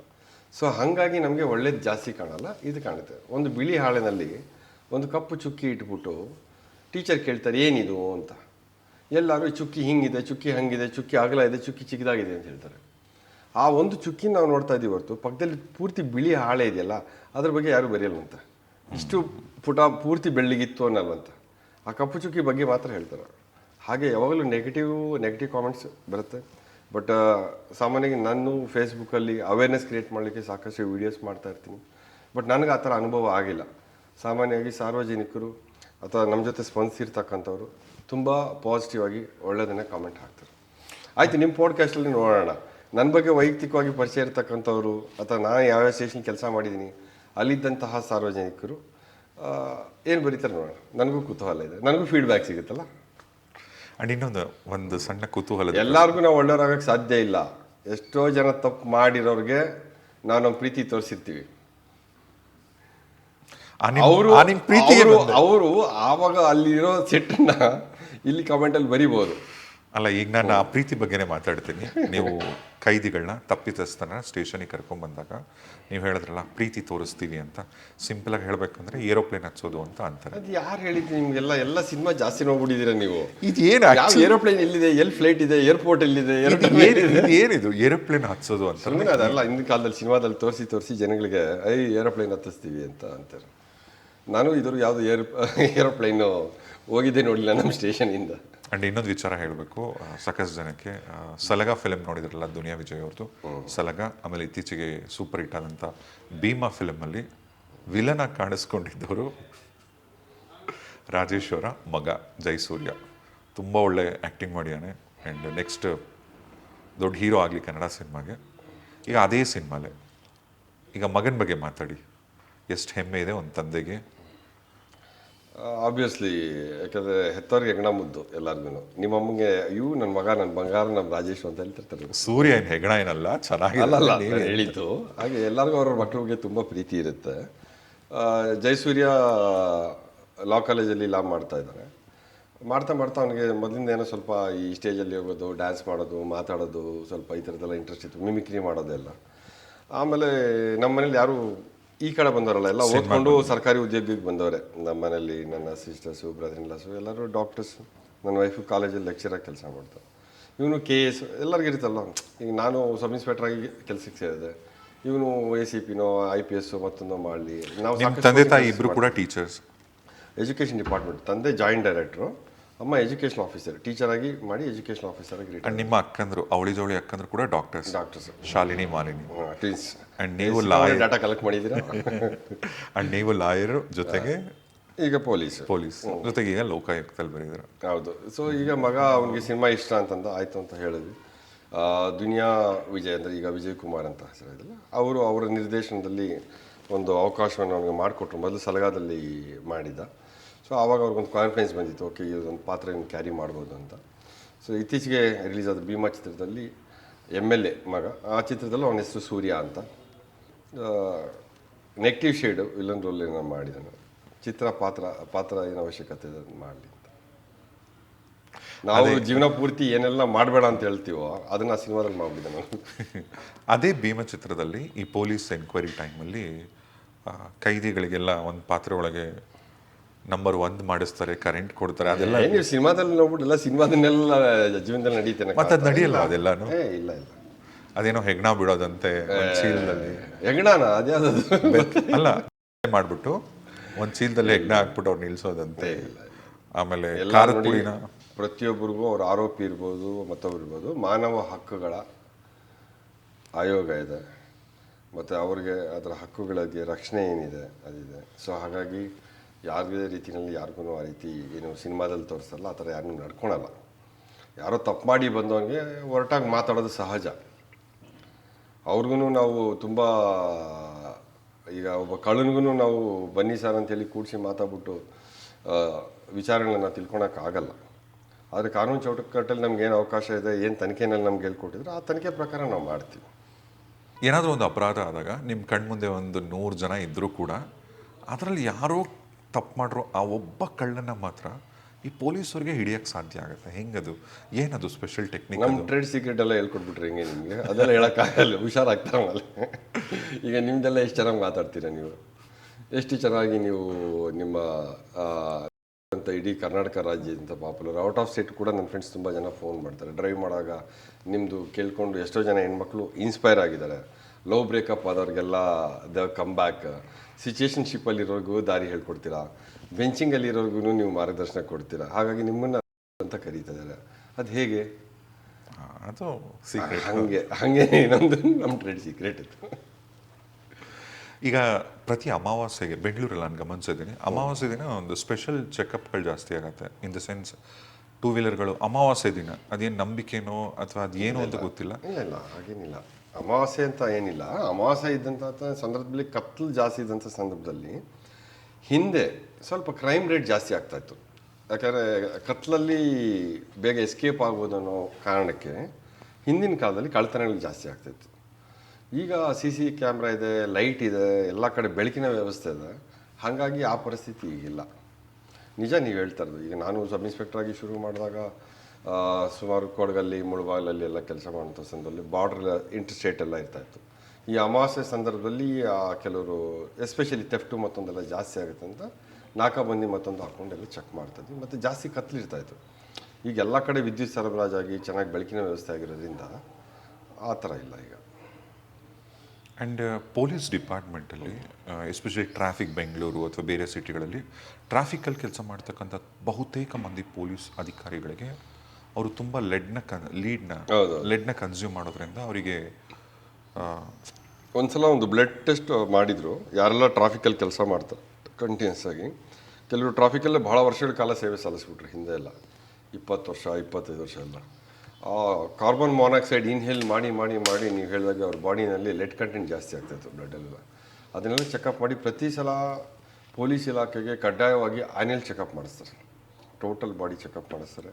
ಆ ಥರ ಏನಾದರೂ ಕಂಡು ಬಂತು ಅಂದರೆ ಇಮ್ಮಿಡಿಯೇಟ್ಲಿ ಚಿಕಿತ್ಸೆನ ಶುರು ಮಾಡೋಕ್ಕೆ ಹೇಳ್ತಾರೆ, ಟ್ರೀಟ್ಮೆಂಟ್ನ. ಮತ್ತೊಂದು ಎಸ್ಪೆಷಲಿ ಟ್ರಾಫಿಕ್ ಪೊಲೀಸಲ್ಲಿ ಇದ್ದಂಥವ್ರಿಗೆ ಈ ದರ್ ಮೋರ್ ವಲ್ನರಬಲ್ ಇದ್ರು, ಅಥವಾ ವೀಸಿಂಗ್ ಬರೋವಂಥದ್ದಾಗಲಿ, ಆಸ್ಮಾಟಿಕ್ ಆಗಿ ಕನ್ವರ್ಟ್ ಆಗೋವಂಥದ್ದಾಗಲಿ, ರೆಸ್ಪಿರೇಟರಿ ಪ್ರಾಬ್ಲಮ್ಸ್ ಬರೋದಾಗಲಿ ಜಾಸ್ತಿ ಆಗ್ತಾಯಿತ್ತು. ಸೊ ಹಾಗಾಗಿ ಈಗ ನಮ್ಮ ಪೊಲೀಸರು ಸುಮಾರು ಸಲ ಮಾಸ್ಕ್ ಯೂಸ್ ಮಾಡ್ತಾರೆ ಮತ್ತು ಶಿಫ್ಟಲ್ಲಿ ಕೆಲಸ ಮಾಡ್ತಾರೆ. ಅದರ ಜೊತೆಗೆ ಇತ್ತೀಚೆಗೆ ಟ್ರಾಫಿಕಲ್ಲಿದ್ದವರು ಹಿಂದೆಲ್ಲ ಭಾಳ ವರ್ಷ ಮಾಡೋರು, ಈಗ ಹಂಗಲ್ಲ, ಕಡ್ಡಾಯವಾಗಿ ಟ್ರಾಫಿಕಲ್ಲಿದ್ದವರು ಲಾ ಆ್ಯಂಡ್ ಆರ್ಡ್ರಲ್ಲಿದ್ದವರು ಟ್ರಾಫಿಕ್ಕು, ಈ ಥರ ಮಾಡ್ಕೊಂಡಿದ್ದಾರೆ ವ್ಯವಸ್ಥೆ. ಆ್ಯಂಡ್ ಬಹುತೇಕ ಸಂದರ್ಭಗಳಲ್ಲಿ ನಾನು ನನ್ನ ಕಣ್ಮುಂದೆ ವಿಟ್ನೆಸ್ ಮಾಡಿದ್ರೆ ಒಂದು ಒಳ್ಳೆ ಘಟನೆ ಹೇಳ್ತೀನಿ. ಒಂದು ಒಳ್ಳೆಯದಾಗಿ ಬಂದ್ರಲ್ಲ ಇಲ್ಲಿ. ಇಲ್ಲ, ರೇಡಿಯೋಲಂತೂ ಪ್ರತಿ ಸಾರಿ ನಾನು ಒಳ್ಳೇದೇ ಮಾತಾಡೋದು. ಹೌದು, ನಾವು ಯಾವಾಗಲೂ ಒಳ್ಳೇದು ಮಾಡ್ತಾ ಇದ್ರೆ, ಒಳ್ಳೇದು ನೋಡ್ತಾ ಇದ್ರೆ, ಒಳ್ಳೇದು ಕೇಳ್ತಾ ಇದ್ರೆ ಒಳ್ಳೇದಾಗುತ್ತೆ. ಒಂದು ಜೋರು ಮಳೆ ಬರ್ತಿತ್ತು ಒಂದಿನ. ಈ ಕ್ಯಾಬ್ಗಳು ಯಾವುದು ಆಟೋಗಳು ಯಾವ್ದು ಸಿಗ್ತಿರಲಿಲ್ಲ. ಬೆಂಗಳೂರು ಆಟೋಗಳವರು ಕೆಲವರು ಗೊತ್ತಲ್ಲ 1 to 3 ಕೇಳ್ತಾರೆ, ಕೆಲವೊಂದು ಸರಿ ಬರೋದೇ ಇಲ್ಲ ಕೆಲವರು, ಎಲ್ಲ ಆಟೋ ಡ್ರೈವರ್ಗಳೆಲ್ಲ. ಅಂಥ ಟೈಮಲ್ಲಿ ಮಳೆ ಬರ್ತಿದ್ದಾಗ ಒಬ್ಬರು ಪೊಲೀಸ್ ಆಫೀಸರ್, ಪಾಪ ಯಾರೋ ಒಂದು ಹೆಣ್ಮಗಳು ಆಟೋ ಹಿಡ್ಕೊಂಡು ಕಾಯ್ತಿದ್ದಂಥ ಟೈಮಲ್ಲಿ ಇವರೇ ಹೋಗಿ ಆಟೋನ ನಿಲ್ಲಿಸಿ ಸಾಕಷ್ಟು ಜನ ನನ್ನ ಕಣ್ಮುಂದೆನೇ ನೋಡ್ತೀನಿ ಪಾಪ ಹೆಣ್ಮಕ್ಳನ್ನೆಲ್ಲ ಮನೆಗೆ ತಲುಪಿಸೋಕ್ಕೆ ಸಹಾಯ ಮಾಡಿದ್ರು. ಇಂಥ ಒಂದು ಪೊಲೀಸ್ ಅಧಿಕಾರಿಗಳು ಸಮಾಜ ಸೇವೆನೇ, ಜನಗಳ ಸೇವೆನೇ ತಮ್ಮ ಸೇವೆ ಅಂತ ಅಂದ್ಕೊಂಡು ಬದುಕಂಥ ವ್ಯಕ್ತಿಗಳು, ನಿಷ್ಠಾವಂತ ಪೊಲೀಸ್ ಅಧಿಕಾರಿಗಳು ಎಷ್ಟೋ ಜನ ಮಾಡ್ಕೊಂಡಿದ್ದಾರೆ. ಸಾಕಷ್ಟು ಘಟನೆಗಳು ನಡೆದಿದೆ. ಯಾಕೆ, ಏನಾಗತ್ತೆ? ಅಂದರೆ ವೈಯಕ್ತಿಕ ಸಮಸ್ಯೆಗಳ ಅಥವಾ ವರ್ಕ್ ಪ್ರೆಷರ್ ಇರತ್ತಾ? ಇನ್ನೊಬ್ಬರಿಗೆ ಮಾದರಿ ಆಗಬೇಕಾದಂಥ ಪೊಲೀಸ್ ಅಧಿಕಾರಿಗಳು, ಪೊಲೀಸ್ ಇಲಾಖೆ ಅಂತಲ್ಲ, ಎಲ್ಲ ಇಲಾಖೆಗಳಲ್ಲೂ ಈ ಪ್ರಕರಣಗಳು ಅನ್ನೋಂಥದ್ದು ಇರುತ್ತೆ. ಅದರಲ್ಲಿ ವಿಶೇಷವಾಗಿ ಪೊಲೀಸ್ ಇಲಾಖೆಯಲ್ಲಿ ಆದಾಗ ಅದು ಹೆಚ್ಚಿನದಾಗಿ ಸಮಾಜದಲ್ಲಿ ಕಾಣುತ್ತೆ. ಯಾಕೆಂದರೆ ಈಗ ನೋಡಿ 100 ಜನ ನಡ್ಕೊಂಡು ಹೋಗ್ತಾ ಇರ್ತಾರೆ, ಅವ್ರು ಕಣ್ಣು ಕಾಣಲ್ಲ. ಅದು ಒಬ್ಬ ಯೂನಿಫಾರ್ಮ್ ಹಾಕ್ಕೊಂಡು ಹೋಗ್ತಾರೆ, ಎಲ್ಲರೂ ಅವನ್ನೇ ನೋಡ್ತಾ ಇರ್ತಾರೆ. ಅಂದರೆ he is the representative of the state and executive body, execute ಮಾಡ್ತಕ್ಕಂಥವ್ರು. ಸೊ ಹಾಗಾಗಿ ಯೂನಿಫಾರ್ಮ್ ಎಲ್ಲನೂ ಗಮನ ಸೆಳೀತು. ಸೊ ಪೊಲೀಸ್ ಇಲಾಖೆಯಲ್ಲೂ ಸಹ ಅವರು ಮನುಷ್ಯರೇ ಅಲ್ವಾ, ಬೇರೆ ಥರ ಖಿನ್ನತೆಗೆ ಒಳಗಾಗುವಂಥ ಪರಿಸ್ಥಿತಿ ಅಥವಾ ಒತ್ತಡಕ್ಕೆ ಒಳಗಾಗುವಂಥ ಪರಿಸ್ಥಿತಿ ಕೆಲವರಲ್ಲಿ ಆಗುತ್ತೆ. ಆದಾಗ ಅದನ್ನು ಕರೆಕ್ಟಾಗಿ ಅವರು ಹ್ಯಾಂಡಲ್ ಮಾಡ್ಕೊಳಕ್ಕಾಗದಿದ್ದಾಗ ಕೆಲವು ದುರಂತಗಳಿಗೆ ತೀರ್ಮಾನ ತೊಗೊಳ್ಳೋಂಥದ್ದಾಗುತ್ತೆ. ಅದು ಆಗಕೂಡ್ದು. ಯಾಕೆ ಅಂತಂದರೆ ಇದನ್ನೆಲ್ಲ ಸ್ವಲ್ಪ ಆಚೆ ಬರೋದಕ್ಕೇ ಕೆಲವು ಶಾರ್ಟ್ ಕೋರ್ಸಸ್ಸು, ಯೋಗ ಪ್ರಾಕ್ಟೀಸ್ ಮಾಡಿಸ್ತಾರೆ, ಮೆಡಿಟೇಷನ್ ಪ್ರಾಕ್ಟೀಸ್ ಮಾಡಿಸ್ತಾರೆ. ಸೊ ಪೆರೇಡ್ ಇರುತ್ತೆ. ಮತ್ತು ಯಾರಿಗಾದ್ರೂ ಪೊಲೀಸ್ ಗ್ರೀವೆನ್ಸ್ ಸೆಲ್ಲಿದೆ, ಪೊಲೀಸರಿಗೆ ತುಂಬ ಸಮಸ್ಯೆಗಳಾಯ್ತು ಅಂದರೆ ಅಲ್ಲಿ ಗ್ರೀವೆನ್ಸ್ ಸೆಲ್ ಹೋಗಿ ಅವ್ರು ಹೇಳ್ಕೋಬಹುದು. ಇದಕ್ಕೆಲ್ಲ ಅವಕಾಶ ಇದೆ. ಬಟ್ ಕೆಲವು ಬಾರಿ ವೈಯಕ್ತಿಕ ಸಮಸ್ಯೆಗಳು ಇರೋದ್ರಿಂದ ಅಥವಾ ಒತ್ತಡಗಳನ್ನ ಹ್ಯಾಂಡಲ್ ಮಾಡೋಕ್ಕಾಗ್ದಿರ ಕೆಲವು ಘಟನೆಗಳು, ದುರ್ಘಟನೆಗಳು ನಡೆದಿದೆ. ಅದು ಭಾಳ ತುಂಬ ದುಃಖಕರವಾದಂಥದ್ದು. ಆ ರೀತಿ ಆಗಕೂಡದು. ಆ್ಯಂಡ್ ರೇಡಿಯೋಲಿ ಬಹಳಷ್ಟು ವರ್ಷಗಳ ಮುಂಚೆ ನಾನೇ ಒಂದು ಲವ್ ಸ್ಟೋರಿ ಹೇಳಿದ್ದೆ, ರಿಯಲ್ ಆಗಿ ನಡೆದಂಥ ಘಟನೆ ಇದು. ಏರ್ಪೋರ್ಟ್ಗೆ ಡ್ರಾಪ್ ಮಾಡಬೇಕು ಅಂತೇನೋ ಹೋಗ್ತಾನೆ ಅವ್ರ ಗರ್ಲ್ ಫ್ರೆಂಡ್ನ, ವಾಪಸ್ ಬರಬೇಕಂದ್ರೂ ಹೋಗ್ಬೇಕಂದ್ರೆ ಒಂದು ಘಟನೆ ನಡೆಯುತ್ತೆ. ಸದಾಶಿವನಗರ ಬಿಟ್ಟು ಮುಂದೆ ಸಿಗ್ನಲಲ್ಲಿ ಹೆಬ್ಬಾಳ ಹತ್ರ ಅನ್ಸುತ್ತೆ. ಆ ಹುಡುಗ ಒಂದು ರೋಡ್ ಅಲ್ಲಿ 2 ವೀಲರ್ ಹೋಗ್ತಿದ್ದಂಥ ಹುಡುಗ ತೀರ್ಕೋತಾನೆ. ಆಮೇಲೆ ಗೊತ್ತಾಗತ್ತೆ ಅವತ್ತೇನಾದರೂ ಅವನೊಂದು ಹೆಲ್ಮೆಟ್ ಹಾಕಿದರೆ ರಾತ್ರಿ ಬಹುಶಃ ಬದುಕ್ತಿದ್ನೋ ಅಥವಾ ತಲೆಗೆ ಗಾಯ ಕಮ್ಮಿ ಆಗ್ತಿತ್ತು ಅಂತ. ಅದನ್ನು ನೋಡಿದಾಗ ನಿಜವಾಗ್ಲೂ ಬೇಜಾರಾಯಿತು. ಏನಿದು ಅಂದರೆ ನಮ್ಮ ಬಗ್ಗೆನೇ ನಮ್ಮನ್ನು ನಾವು ಫಸ್ಟ್ ಚೆನ್ನಾಗಿ ನೋಡ್ಕೊಬೇಕು. ಅಂಥದ್ರಲ್ಲಿ ಈ ಥರದ ಹುಚ್ಚಾಟಗಳೆಲ್ಲ ಗಮನಿಸಿದಾಗ ಬೇಜಾರಾಗೋದು. ಬಟ್ ನೀವು ದೇವನಹಳ್ಳಿ ಪೊಲೀಸ್ ಸ್ಟೇಷನಲ್ಲಿ ಇರ್ತೀರ, ಅಂಥ ಟೈಮಲ್ಲಿ ನೀವು ಒಂದು ಹೊಸ ರೂಲ್ಸ್ ತರ್ತೀರ. ರೂಲ್ಸ್ ಅಂತ ಅನ್ನೋಕ್ಕಿಂತ ಒಂದು ತುಂಬ ಒಂದು ಒಳ್ಳೆ ಇನಿಷಿಯೇಟಿವ್ ತೊಗೋತೀರ, ಎಸ್ಪೆಷಲಿ ಆಕ್ಸಿಡೆಂಟ್ ವಿಚಾರಗಳಲ್ಲಿ. ನಿಮಗೆ ಅದಕ್ಕೊಂದು ಪ್ರಶಸ್ತಿ ಕೂಡ ಸಿಗತ್ತೆ ನಿಮಗೆ. ಅದ್ರ ಬಗ್ಗೆ ದೇವನಿಗೆ ನಾನು ಮೊದಲೇ ಬಾರಿ ಟ್ರಾಫಿಕಲ್ಲಿ ಕೆಲಸ ಮಾಡಿದ್ದು. ನನ್ನ ಸರ್ವಿಸ್ ಪೂರ್ತಿ ಲಾ ಆ್ಯಂಡ್ ಆರ್ಡರಲ್ಲೇ ಹೆಚ್ಚಿಗೆ ಕೆಲಸ ಮಾಡಿದ್ದು. ಮೈಕ್ರೋಲಿಟಿಯಿಂದ ವರ್ಗಾವಣೆ ಆಯಿತು. ದೇವನಹಳ್ಳಿನಲ್ಲಿ ಸಂಚಾರ ವಿಭಾಗದಲ್ಲಿ ನನಗೆ ಆದೇಶ ಮಾಡಿ ಕಳಿಸ್ಕೊಟ್ರು. ಸೊ ಟ್ರಾಫಿಕ್ ಇನ್ಸ್ಪೆಕ್ಟರ್ ಇದ್ದಾಗ ಕೆಲಸ ಮಾಡ್ತಿದ್ದಾಗ ಹೈವೇ ಶನಿವಾರ ಭಾನುವಾರ ಬಂದರೆ ಒಂಥರ ಎದೆ ಹಿಂಗೆ ಹೊಡ್ಕೊಳೋದು, ಎಲ್ಲೂ ಏನೂ ಆಗದೇ ಸಾಕಪ್ಪ ಅಂತ. ಸಾಟರ್ಡೆ ಸಂಡೇ ಅಂತಂದರೆ ಎಲ್ಲ ನಂದಿ ಬೆಟ್ಟಕ್ಕೆ ಬರೋವಂಥವ್ರು ಹುಡುಗರು, ಅಥವಾ ಡ್ರಂಕ್ ಆ್ಯಂಡ್ ಡ್ರೈವ್ ಮಾಡೋವಂಥದ್ದು, ಅಥವಾ ಬೈಕ್ ರೇಸಿಂಗ್ ಥರ ಬರೋದು ಎಲ್ಲ ಆ ಥರ ಹೆಚ್ಚಿಗೆ. ಆ ಸಂದರ್ಭದಲ್ಲಿ ಕೆಲವು ಅಚಾತುರ್ಯಗಳಾಗಿ ಅಲ್ಲಿ ಆಗೋದು, ಅಥವಾ ಯಾರೋ ರೋಡ್ ದಾಟ್ತಾ ಇರ್ತಾರೆ ಅವ್ರಿಗೆ ಹೊಡೆದು ಬಿಡುವಂಥದ್ದು, ಈ ಥರದ್ದೆಲ್ಲ ಘಟನೆಗಳಿತ್ತು. ಏನಾದ್ರು ಒಂದು ಆಂಬುಲೆನ್ಸ್ ಸೌಂಡ್ ಆದರೆ ಸಾಕು ಟೆನ್ಷನ್ ಆಗ್ಬಿಡ್ತಾಯಿತ್ತು. ಯಾಕೆಂದರೆ ಒಂದು ಏನಾದರೂ ಆಯಿತು ಅಂತಂದಾಗ ಎಷ್ಟು ಕಷ್ಟ ಆಗುತ್ತೆ ಗೊತ್ತಾ ರಾಜೇಶ್. ಅವನು ಸತ್ತೋಗಿರ್ತಾನೆ, ಅವ್ರ ಮನೆಯವ್ರಿಗೆ ಹೇಳಬೇಕು ನಾವು, ಅವ್ರ ಮನೆಯವ್ರು ಎಲ್ಲೋ ಇರ್ತಾರೆ ಪಾಪ, ಅದರಲ್ಲಿ ವಯಸ್ಸಲ್ಲಿ ಇರ್ತಾನೆ ಹುಡುಗ, ಏನೋ ಕಾಲೇಜ್ ಓದ್ತಾ ಇರ್ತಾನೆ, ಇಲ್ಲಿ ಬಂದಿರ್ತಾನೆ. ನಾವು ಸಡನ್ನಾಗಿ ಆಗಿದೆ ಅಂತಲೇ ಹೇಳೋಕ್ಕಾಗಲ್ಲ, ಆಗಿದೆ ಸ್ವಲ್ಪ ಸೀರಿಯಸ್ ಇದ್ದಾನೆ ಬನ್ನಿ ಅಂತ ಕರಿತೀವಿ. ಆಮೇಲೆ ಅವರು ಫೋನ್ ಮಾಡ್ತಾನೆ ಇರ್ತಾರೆ, ನಿಜ ಹೇಳಿ ಏನಾಗಿದೆ ಏನಾಗಿದೆ ಅಂತ. ಇಲ್ಲ ಬನ್ನಿ ಪರವಾಗಿಲ್ಲ ಅಂತ. ಯಾಕಂದ್ರೆ ಅವ್ರಿಗೇನಾದ್ರು ಹಾರ್ಟ್ ವೀಕ್ ಇದ್ದರೆ, ಹೆಲ್ತ್ ಇಶ್ಯೂಸ್ ಇದ್ದರೆ ಅವರೇ ಆಗ್ಬಿಡ್ತಾರೆ ಅಂತ ಒಂದು ಟೆನ್ಷನ್ ನಮಗೆ. ಅಥವಾ ಕೆಲವು ಶಾಕಾಗಿ ಅವ್ರು ಕೋಮಾಗಿ ಹೋಗೋದು, ಪ್ಯಾರಾಲಿಸಿಸ್ ಸ್ಟ್ರೋಕ್ ಈ ಥರದ್ದೆಲ್ಲ ಇರುತ್ತೆ. ಸೊ ಗ್ರ್ಯಾಜುಲಿ ನಿಧಾನಕ್ಕೆ ಅವ್ರಿಗೆ ಸೆನ್ಸಿಟೈಸ್ ಆಗಲಿ ಅಂತ. ಆ ಥರ ಆಕ್ಸಿಡೆಂಟ್ ಆದಾಗ ಪ್ರತಿ ಸಲ ಹೋದಾಗ ಹಾಸ್ಪಿಟ್ಲಲ್ಲಿ ಏನಾಯಿತು, ಟ್ರೀಟ್ಮೆಂಟ್ ಸ್ಟಾರ್ಟ್ ಮಾಡಿದ್ರೆ ಏನು ಮಾಡಿದ್ದೀರಾ ಸರ್, ತೊಗೊಂಬಂದ್ರೆ ಆಕ್ಸಿಡೆಂಟ್ ಆಗಿತ್ತು, ನಾವು ಅವ್ರಿಗೆ ಬೇಸಿಕ್ ಎಲ್ಲ ಮೆಡಿಕೇಷನ್ ಮಾಡಿದ್ದೀವಿ, ಅವ್ರ ಫ್ಯಾಮಿಲಿ ಮೆಂಬರ್ಸ್ ಬರಬೇಕು, ಅವ್ರನ್ನ ವೆಯ್ಟ್ ಮಾಡ್ತಾ ಇದ್ದೀವಿ ಅನ್ನೋರು. ಏನಕ್ಕೆ ಅಂತಂದರೆ ಈ ಸಿ ಟಿ ಸ್ಕ್ಯಾನು ಮತ್ತೊಂದು ಎಲ್ಲ ಮಾಡಬೇಕು. ಒಂದು ಗೋಲ್ಡನ್ ಅವರ್ ಅಂತ, ಯಾವುದೇ ಅಪಘಾತ ಆದಾಗ first 1 hour is a golden hour. ಆ ಟೈಮಲ್ಲಿ ಪ್ರಾಪರ್ ಮೆಡಿಕೇಷನ್ ಸ್ಟಾರ್ಟ್ ಆಗಬೇಕು. ಹೆಡ್ ಇಂಜುರಿ ಆಗಿರುತ್ತೆ, ತಲೆಗೆ ಏಟ್ ಬಿದ್ದಿರುತ್ತೆ, ಹೊರಗಡೆ ಕಾಣಿಸಲ್ಲ, ಒಳಗಡೆ ಇಂಟರ್ನಲ್ ಬ್ಲೀಡಿಂಗ್ ಆಗ್ತಾ ಇರುತ್ತೆ. ಹಾಸ್ಪಿಟ್ಲಿಗೆ ಕರ್ಕೊಂಡು ಹೋಗ್ತಾರೆ, ಎಲ್ಲ ಕ್ರೆಡಿಟ್ ಕಾರ್ಡ್ ಇಟ್ಕೊಳೋಂಥದ್ದು, ಎಲ್ಲೋ ಮೊಬೈಲ್ ಬಿದ್ದೋಗಿರುತ್ತೆ, ಅವನು ಯಾರು ಅಂತ ಪತ್ತೆ ಮಾಡೋಕ್ಕೆ ತುಂಬ ಟೈಮ್ ಇಡುತ್ತೆ, ಅವನ ಜೋಬಲ್ಲಿ ಏನಂತ ದುಡ್ಡು ಇರಲ್ಲ. ತೊಗೊಂಡೋಗಿ ಅವನ್ನ ಟ್ರೀಟ್ಮೆಂಟ್ ಬೇಸಿಕ್ ಮಾಡ್ಬಿಟ್ಟು ಹಾಸ್ಪಿಟ್ಲವ್ರಿಗೆ ಮುಂದಕ್ಕೆ ನಾವು ಟ್ರೀಟ್ಮೆಂಟ್ ಎಲ್ಲ ಕೊಟ್ಟು ಖರ್ಚು ಮಾಡಿದ್ರೆ ಇವ್ರು ಕೊಡ್ತಾರೋ ಇಲ್ಲೋ ದುಡ್ಡು ಅಂತ ಅಂದ್ಬಿಟ್ಟು ಅವ್ರ ಕಡೆಯವ್ರು ಬರಲಿ, ಅವ್ರ ಕಡೆಯವ್ರಿಗೆ ಹೇಳಿ ಕಳಿಸಿ ಅಂದ್ಬಿಟ್ಟು ಬೇಸಿಕ್ ಟ್ರೀಟ್ಮೆಂಟ್ ಮಾಡಿ ಸುಮ್ಮನೆ ಆಗೋಗ್ತಾರೆ. ಅಷ್ಟೊತ್ತಿಗೆ ಸಿ ಟಿ ಸ್ಕ್ಯಾನ್ ಮಾಡಿಸಿಲ್ಲ ಅಂತಂದರೆ ಹೆಡ್ ಇಂಜುರಿ ಆಗಿದ್ರೆ ಇಂಟರ್ನಲ್ ಬ್ಲೀಡಿಂಗ್ ಗೊತ್ತೇ ಆಗಲ್ಲ. So C T scan report ಬಂತು ಅಂದರೆ ಅದಕ್ಕೆ ಮೆಡಿಕೇಷನ್ ಸ್ಟಾರ್ಟ್ ಮಾಡಬೇಕು. ಸೊ ಆ ಸಂದರ್ಭದಲ್ಲಿ ಜೀವ ಉಳಿಸೋದು ಭಾಳ ಮುಖ್ಯ. ಆಯಿತು, ನಾವು ಅಪಘಾತಗಳನ್ನ ತಡೆಯೋದಕ್ಕೆ ಪ್ರಯತ್ನ ಮಾಡ್ತೀವಿ, ರೋಡಲ್ಲಿ ಸಮಸ್ಯೆ ಇತ್ತು ಅಂದರೆ ಕ್ಲಿಯರ್ ಮಾಡ್ತೀವಿ, ಕೇಸಸ್ ಹಾಕ್ತೀವಿ, ಕೇಸಸ್ ಹಾಕೋ ಉದ್ದೇಶ ಅದೇ. ಎಜುಕೇಷನ್ ಕೊಡ್ತೀವಿ, ಇಂಜಿನಿಯರಿಂಗ್, ಎಕ್ಸಿಕ್ಯೂಷನ್ ಆ್ಯಂಡ್ ಎಜುಕೇಷನ್, ಈ 3E ಅಂತೀವಿ. ಇದನ್ನು ನಾವು ಪ್ರಯತ್ನ ಮಾಡ್ತೀವಿ ಅಪಘಾತ ತಡೆಗಟ್ಟಬೇಕು ಅಂತ. ಆ ಸಂದರ್ಭದಲ್ಲಿ ನಮ್ಮ ಸ್ಟಾಫ್ ಎಲ್ಲ ಇದ್ದರು, ಏನಾದ್ರು ಮಾಡಬೇಕು ಕಂಡ್ರೆ ಇದಕ್ಕೆ, ಎಷ್ಟೊತ್ತಲ್ಲಿ ನೈಟ್ ಆಗುತ್ತೆ, ಯಾರೋ ಒಬ್ರು ಪೊಲೀಸವ್ರು ಅಟೆಂಡ್ ಮಾಡ್ತೀರಾ, ಬೆಳಿಗ್ಗೆ ಆಗುತ್ತೆ, ಫಸ್ಟ್ ಹೋಗೋದೇ ಪೊಲೀಸವರು, ಹಾಸ್ಪಿಟ್ಲಿಗೆ ಕರ್ಕೊಂಡು ಹೋಗೋದು ನಾವೇ, ಅಡ್ಮಿಷನ್ನು ಮಾಡಿಸ್ತೀವಿ. ಬಟ್ ಟ್ರೀಟ್ಮೆಂಟ್ಗೆ ಈ ಥರ ಸಮಸ್ಯೆ ಇದೆ ಅಂತ ಗೊತ್ತಾದಾಗ ನಾನೊಂದು 5,000 ರೂಪಾಯಿ ಹಾಕ್ತೀನಪ್ಪ, ನೀವು ಎಲ್ಲರೂ ಏನಾದರೂ ಮನಸ್ಸು ಮಾಡೋಂಗಿದ್ರೆ ಮಾಡಿ ಅಂತ ಹೇಳಿದೆ. ನೀವೇ ದುಡ್ಡು ಹಾಕಿದ್ದು? ಹೌದು.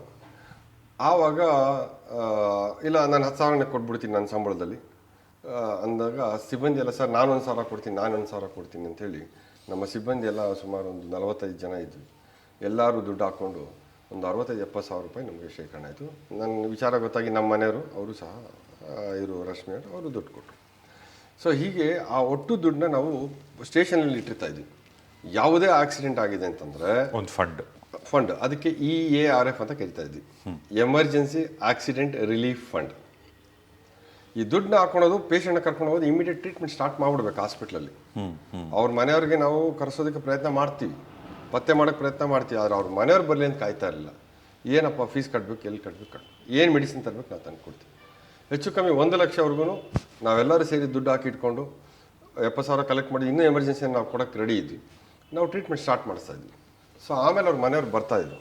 ಬಂದಾಗ ಪಾಪ ಅವರು ನೋಡಿ ನಾವು ಇಷ್ಟು ಕಟ್ಟಿದ್ದೀವಿ ಅಂತೆಲ್ಲ ಬಿಲ್ ಇಟ್ಕೊಂಡು ಕೊಟ್ಟಾಗ ನಮಗೆ ಒಂದಷ್ಟು ಜನ ಕೊಟ್ಟಿದ್ದಾರೆ. ಅದರಲ್ಲೂ ಕೊಡೋಕ್ಕೆ ಶಕ್ತಿ ಇಲ್ಲದೆ ಇರೋರ ಹತ್ರ ನಾವು ಹಾಗೆ ಬಿಟ್ಬಿಟ್ಟಿದ್ದೀವಿ. ಅದರಲ್ಲೂ ಇನ್ನು ಕೆಲವರು ಸತ್ತೋಗ್ಬಿಟ್ಟಾಗ ನಾವು ಕೇಳೋಕ್ಕೂ ಆಗ್ತಾಯಿರಲಿಲ್ಲ.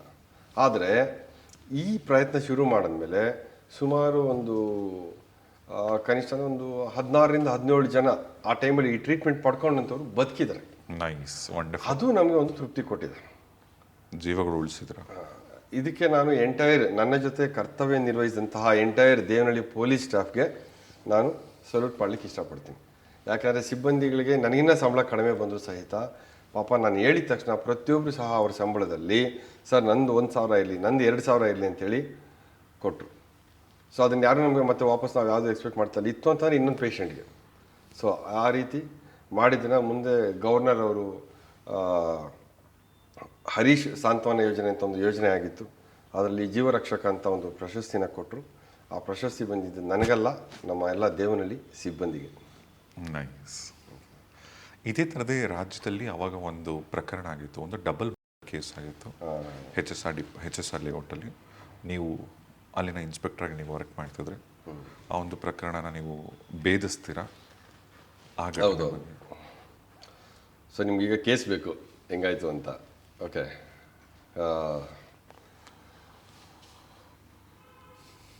2010ನೇ ಇಸ್ವಿ ನನಗೆ ತಿಳಿದ ಮಟ್ಟಿಗೆ ಸ್ವಲ್ಪ ಆಚೀಚೆ ಡೇಟು ಬಂತು ಇರ್ಬೋದು, ಯಾಕಂದರೆ ಕಳೆದ 14 ವರ್ಷದ ಹಿಂದೆ ಆಗಿರ್ತಕ್ಕಂಥ ಘಟನೆ. ಬಟ್ ನೆನೆಸ್ಕೊಂಡ ಒಂದ್ಸಲ ಮೈ ಜುಮ್ ಅಂದ್ಬಿಡುತ್ತೆ. ಆವತ್ತಿನ ದಿವಸ ಮೈಕೋಲೇಔಟ್ ಸ್ಟೇಷನ್ದು ಉದ್ಘಾಟನೆ. ನಾನು HSR ಸ್ಟೇಷನಲ್ಲಿ ಇನ್ಸ್ಪೆಕ್ಟರಾಗಿ ಕರ್ತವ್ಯ ಮಾಡ್ತಾಯಿದ್ದೆ. ಸೊ ಮೈಕೋಲೇಔಟ್ ಸ್ಟೇಷನ್ ಉದ್ಘಾಟನೆಗೆ ಆವತ್ತಿನ ಪೊಲೀಸ್ ಕಮಿಷನರ್ ಶ್ರೀ ಶಂಕರ್ ಬಿದ್ರಿ ಸಾಹೇಬರು ಮತ್ತು DG ಎಲ್ಲರೂ ಆ ಕಾರ್ಯಕ್ರಮದಲ್ಲಿ ಬಂದು ಆ ಸ್ಟೇಷನ್ ಉದ್ಘಾಟನಾ ಕಾರ್ಯಕ್ರಮ ಜೊತೆಗೆ ನಮ್ಮ ಡಿವಿಷನಲ್ಲಿ ಉತ್ತಮ ಕೆಲಸ ಮಾಡಿರ್ತಕ್ಕಂತಹ ಪೊಲೀಸ್ ಅಧಿಕಾರಿ ಮತ್ತು ಸಿಬ್ಬಂದಿಗಳಿಗೆ ಪ್ರಶಂಸನಾ ಪತ್ರ ಕೊಡೋದು ಇತ್ತು. ಹಾಗಾಗಿ ನಮಗೂ ಬರೋಕ್ಕೆ ಕೇಳಿದ್ರು. ಒಂದಷ್ಟು ನಾವು ಕ್ರೈಮ್ ಕೇಸಸ್ನೆಲ್ಲ ಪತ್ತೆ ಮಾಡಿದ್ವಿ. ನಾನು ಮತ್ತು ಸಬ್ ಇನ್ಸ್ಪೆಕ್ಟರ್ ಮಿರ್ಜಾ ಅವರಿದ್ದರು, ಮಿರ್ಜಾ ಅಲಿ ರಾಜಾ ಅಂತ, ಮತ್ತು ನಮ್ಮ. ಸೊ ನಮಗೆ ಪ್ರಶಸ್ತಿ ಇತ್ತು, ನಮಗೊಂದು ಅಪ್ರಿಸಿಯೇಷನ್ ಸರ್ಟಿಫಿಕೇಟ್ ಇತ್ತು. ಬರ್ಲಿಕ್ಕೆ ಹೇಳಿದ್ರು. ನಾವು ಆ ಕಾರ್ಯಕ್ರಮದಲ್ಲಿ ಭಾಗಿಯಾಗೋದಕ್ಕೆ ಅಂತ ಮೈಕೋಲೇಔಟ್ ಸ್ಟೇಷನ್ ಹತ್ರ ನಾನು ಹೋಗಿದ್ದೆ ಬೆಳಿಗ್ಗೆ ಸುಮಾರು ಒಂದು 9 ಗಂಟೆಗೆ. ಅಷ್ಟೊತ್ತಿಗೆ ಸ್ಟೇಷನಿಂದ ಒಂದು ಫೋನ್ ಬರುತ್ತೆ. ಈ ಅಗರ ಲೇಕ್ ನೀವು ಹೋಗಿದ್ರೆ HSR ಕಡೆ ಅಲ್ಲೊಂದು ಕೆರೆ ಇದೆ, ಅಗರ ಕೆರೆ. ಈಗ ತುಂಬ ಚೆನ್ನಾಗಾಗಿದೆ. ಈಗ ಪಾರ್ಕು, ವಾಕಿಂಗ್ ಪಾತ್ ಎಲ್ಲ. ಆವಾಗೇನಿಲ್ಲ, ತೀರಾ ಕಾಡು ಥರ ಇತ್ತು. ಆ ಕೆರೆ ಅಂಚರ್ಗೂ ಬಂದಿತ್ತು.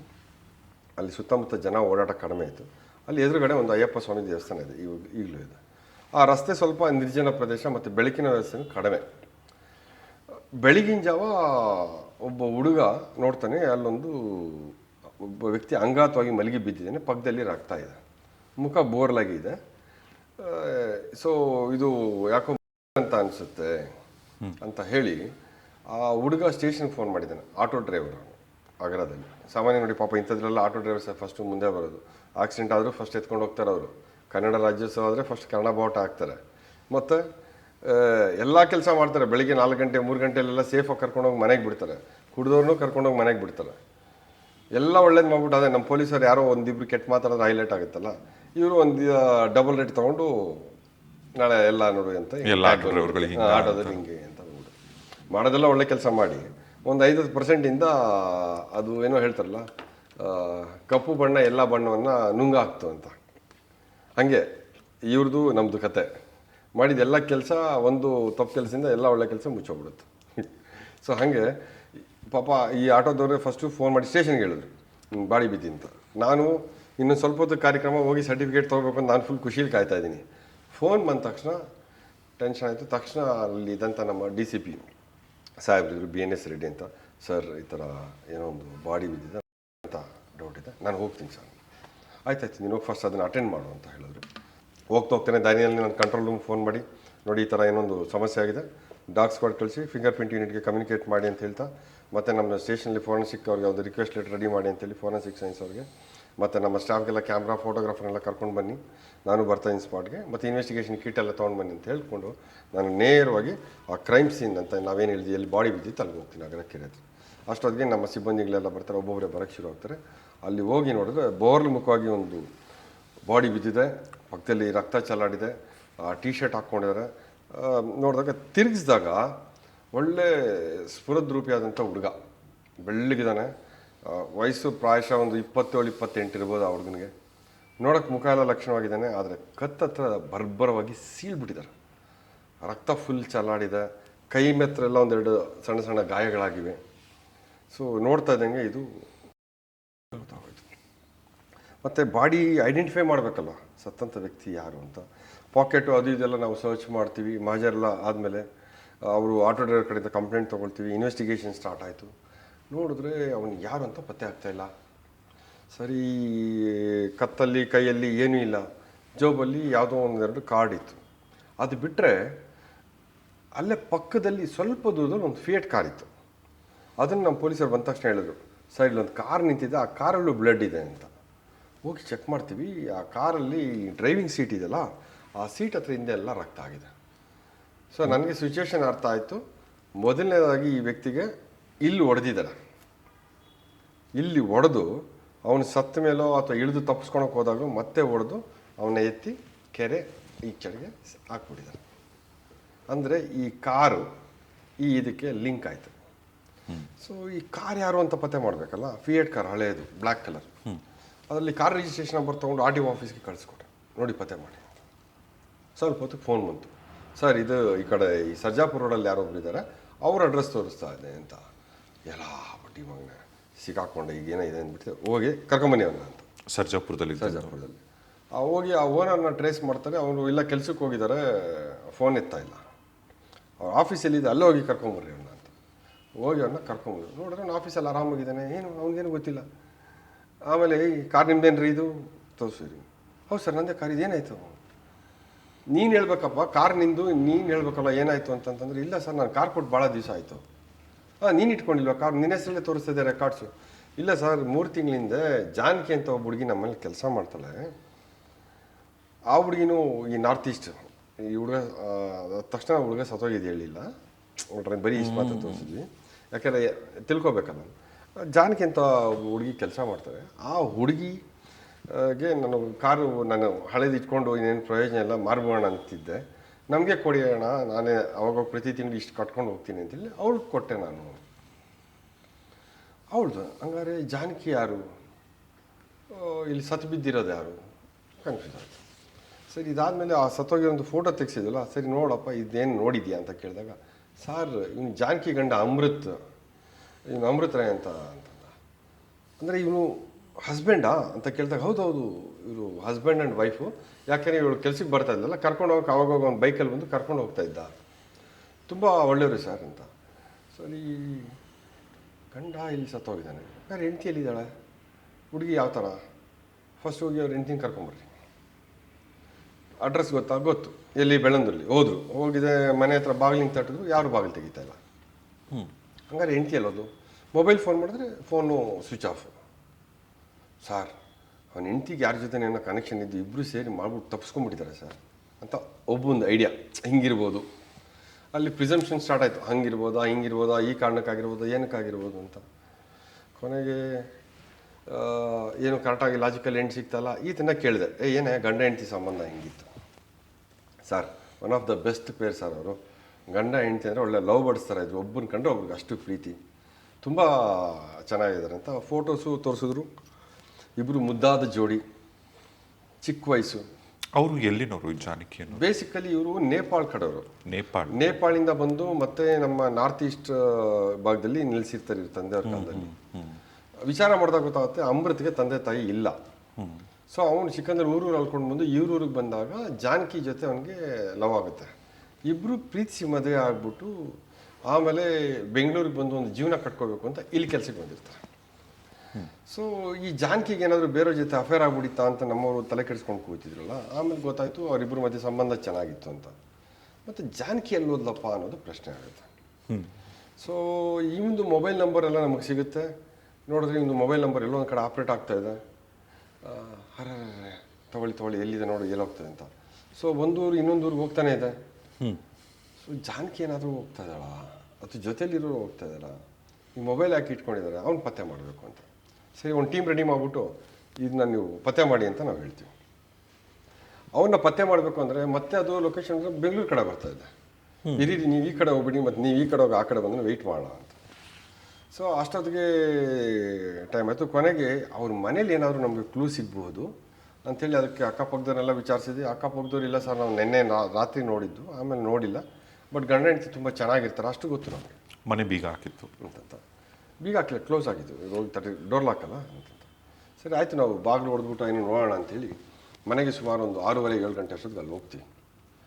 ಇಷ್ಟೊತ್ತಿಗಾಗಲೇ ಈ ಅಮೃತ್ ಯಾರಂತ ಗೊತ್ತಾಯಿತು, ಜಾನಕಿ ಯಾರು ಅಂತ ಗೊತ್ತಾಯಿತು. ಅವ್ರ ಪೇರೆಂಟ್ಸ್ ಕಡೆದು ಯಾವುದೋ ಫೋನ್ ನಂಬರ್ ಕಾಂಟ್ಯಾಕ್ಟ್ ತೊಗೊಂಡು ಅವ್ರಿಗೂ ತಿಳಿಸ್ತೀವಿ. ತಿಳಿಸ್ಬಿಟ್ಟು ಮನೆ ಒಳಗಡೆಗೆ ಮಿರ್ಜಾ ಹೋಗ್ತಾರೆ. ನಾನಲ್ಲೇ ಕಾಂಪೌಂಡಲ್ಲಿ ಜೀಪಿಂದ ಇಳಿದು ಬರ್ತಾ ಇರ್ತೀನಿ. ಮಿರ್ಜಾ ಮತ್ತು ಇವರು ಹೋಗ್ತಾರೆ. ಅಷ್ಟೊತ್ತಿಗೆ ಕರೆಂಟ್ ಹೊಟ್ಟೋಗುತ್ತೆ. ಸರಿ ಟಾರ್ಚ್ ಲೈಟ್ ಆನ್ ಮಾಡಿಕೊಂಡು ಜೀಪ್ ಲೈಟ್ ಫೋಕಸ್ ಮಾಡಿ ಹೋಗ್ತೀವಿ ಒಳಗಡೆ. ಫಸ್ಟು ಮಿರ್ಜಾ ಹೋಗ್ತಾರೆ ಒಳಗಡೆ. ಈಗ ಅವ್ರು ಇನ್ಸ್ಪೆಕ್ಟರ್ ಆಗಿದ್ದಾರೆ, ತುಂಬ ಒಳ್ಳೆ ಇನ್ವೆಸ್ಟಿಗೇಟರ್. ಅವನು ಒಳಗಡೆ ಹೋಗ್ತಾ ಇದ್ದಂಗೆ ಅದೇ ಸ್ಪೀಡಲ್ಲಿ ಓಡ್ ಬರ್ತಾರೆ. ಸಾರ್ ನೋಡೋಕ್ಕಾಗ್ತಾಯಿಲ್ಲ ನನಗೆ, ಒಂಥರ ಆಗ್ತಿದೆ ಅಂತ. ಏನಾಯ್ತು ಅಂತ ಒಂಥರ ಗಾಬರಿನಲ್ಲಿ. ಸಾರ್ ಒಳಗಡೆ ಒಂದು ಡೆಡ್ ಬಾಡಿ ಇದೆ ಸಾರ್ ಅಂತ. ಕತ್ಲು, ಇವನು ಟಾರ್ಚ್ ಬಿಟ್ಟಿದ್ದಾನೆ. ಆ ಲೈಟ್ ಕರೆಕ್ಟಾಗಿ ಅಲ್ಲಿ ಫೋಕಸ್ ಆಗಿದೆ. ಅಲ್ಲಿ ನೋಡಿದ್ರೆ ಕುತ್ತಿಗೆ ಸೀಳ್ಬಿಟ್ಟಿದ್ದಾರೆ, ರಕ್ತ ಚೆಲ್ಲಾಡಿದೆ, ಒಂದು ಹೆಣ್ಣು ಹಂಗಾತೋಗಿ ಬಿದ್ದಿದೆ. ಆಮೇಲೆ ಎಲ್ಲ ಲೈಟೆಲ್ಲ ತರಿಸಿದ್ವಿ.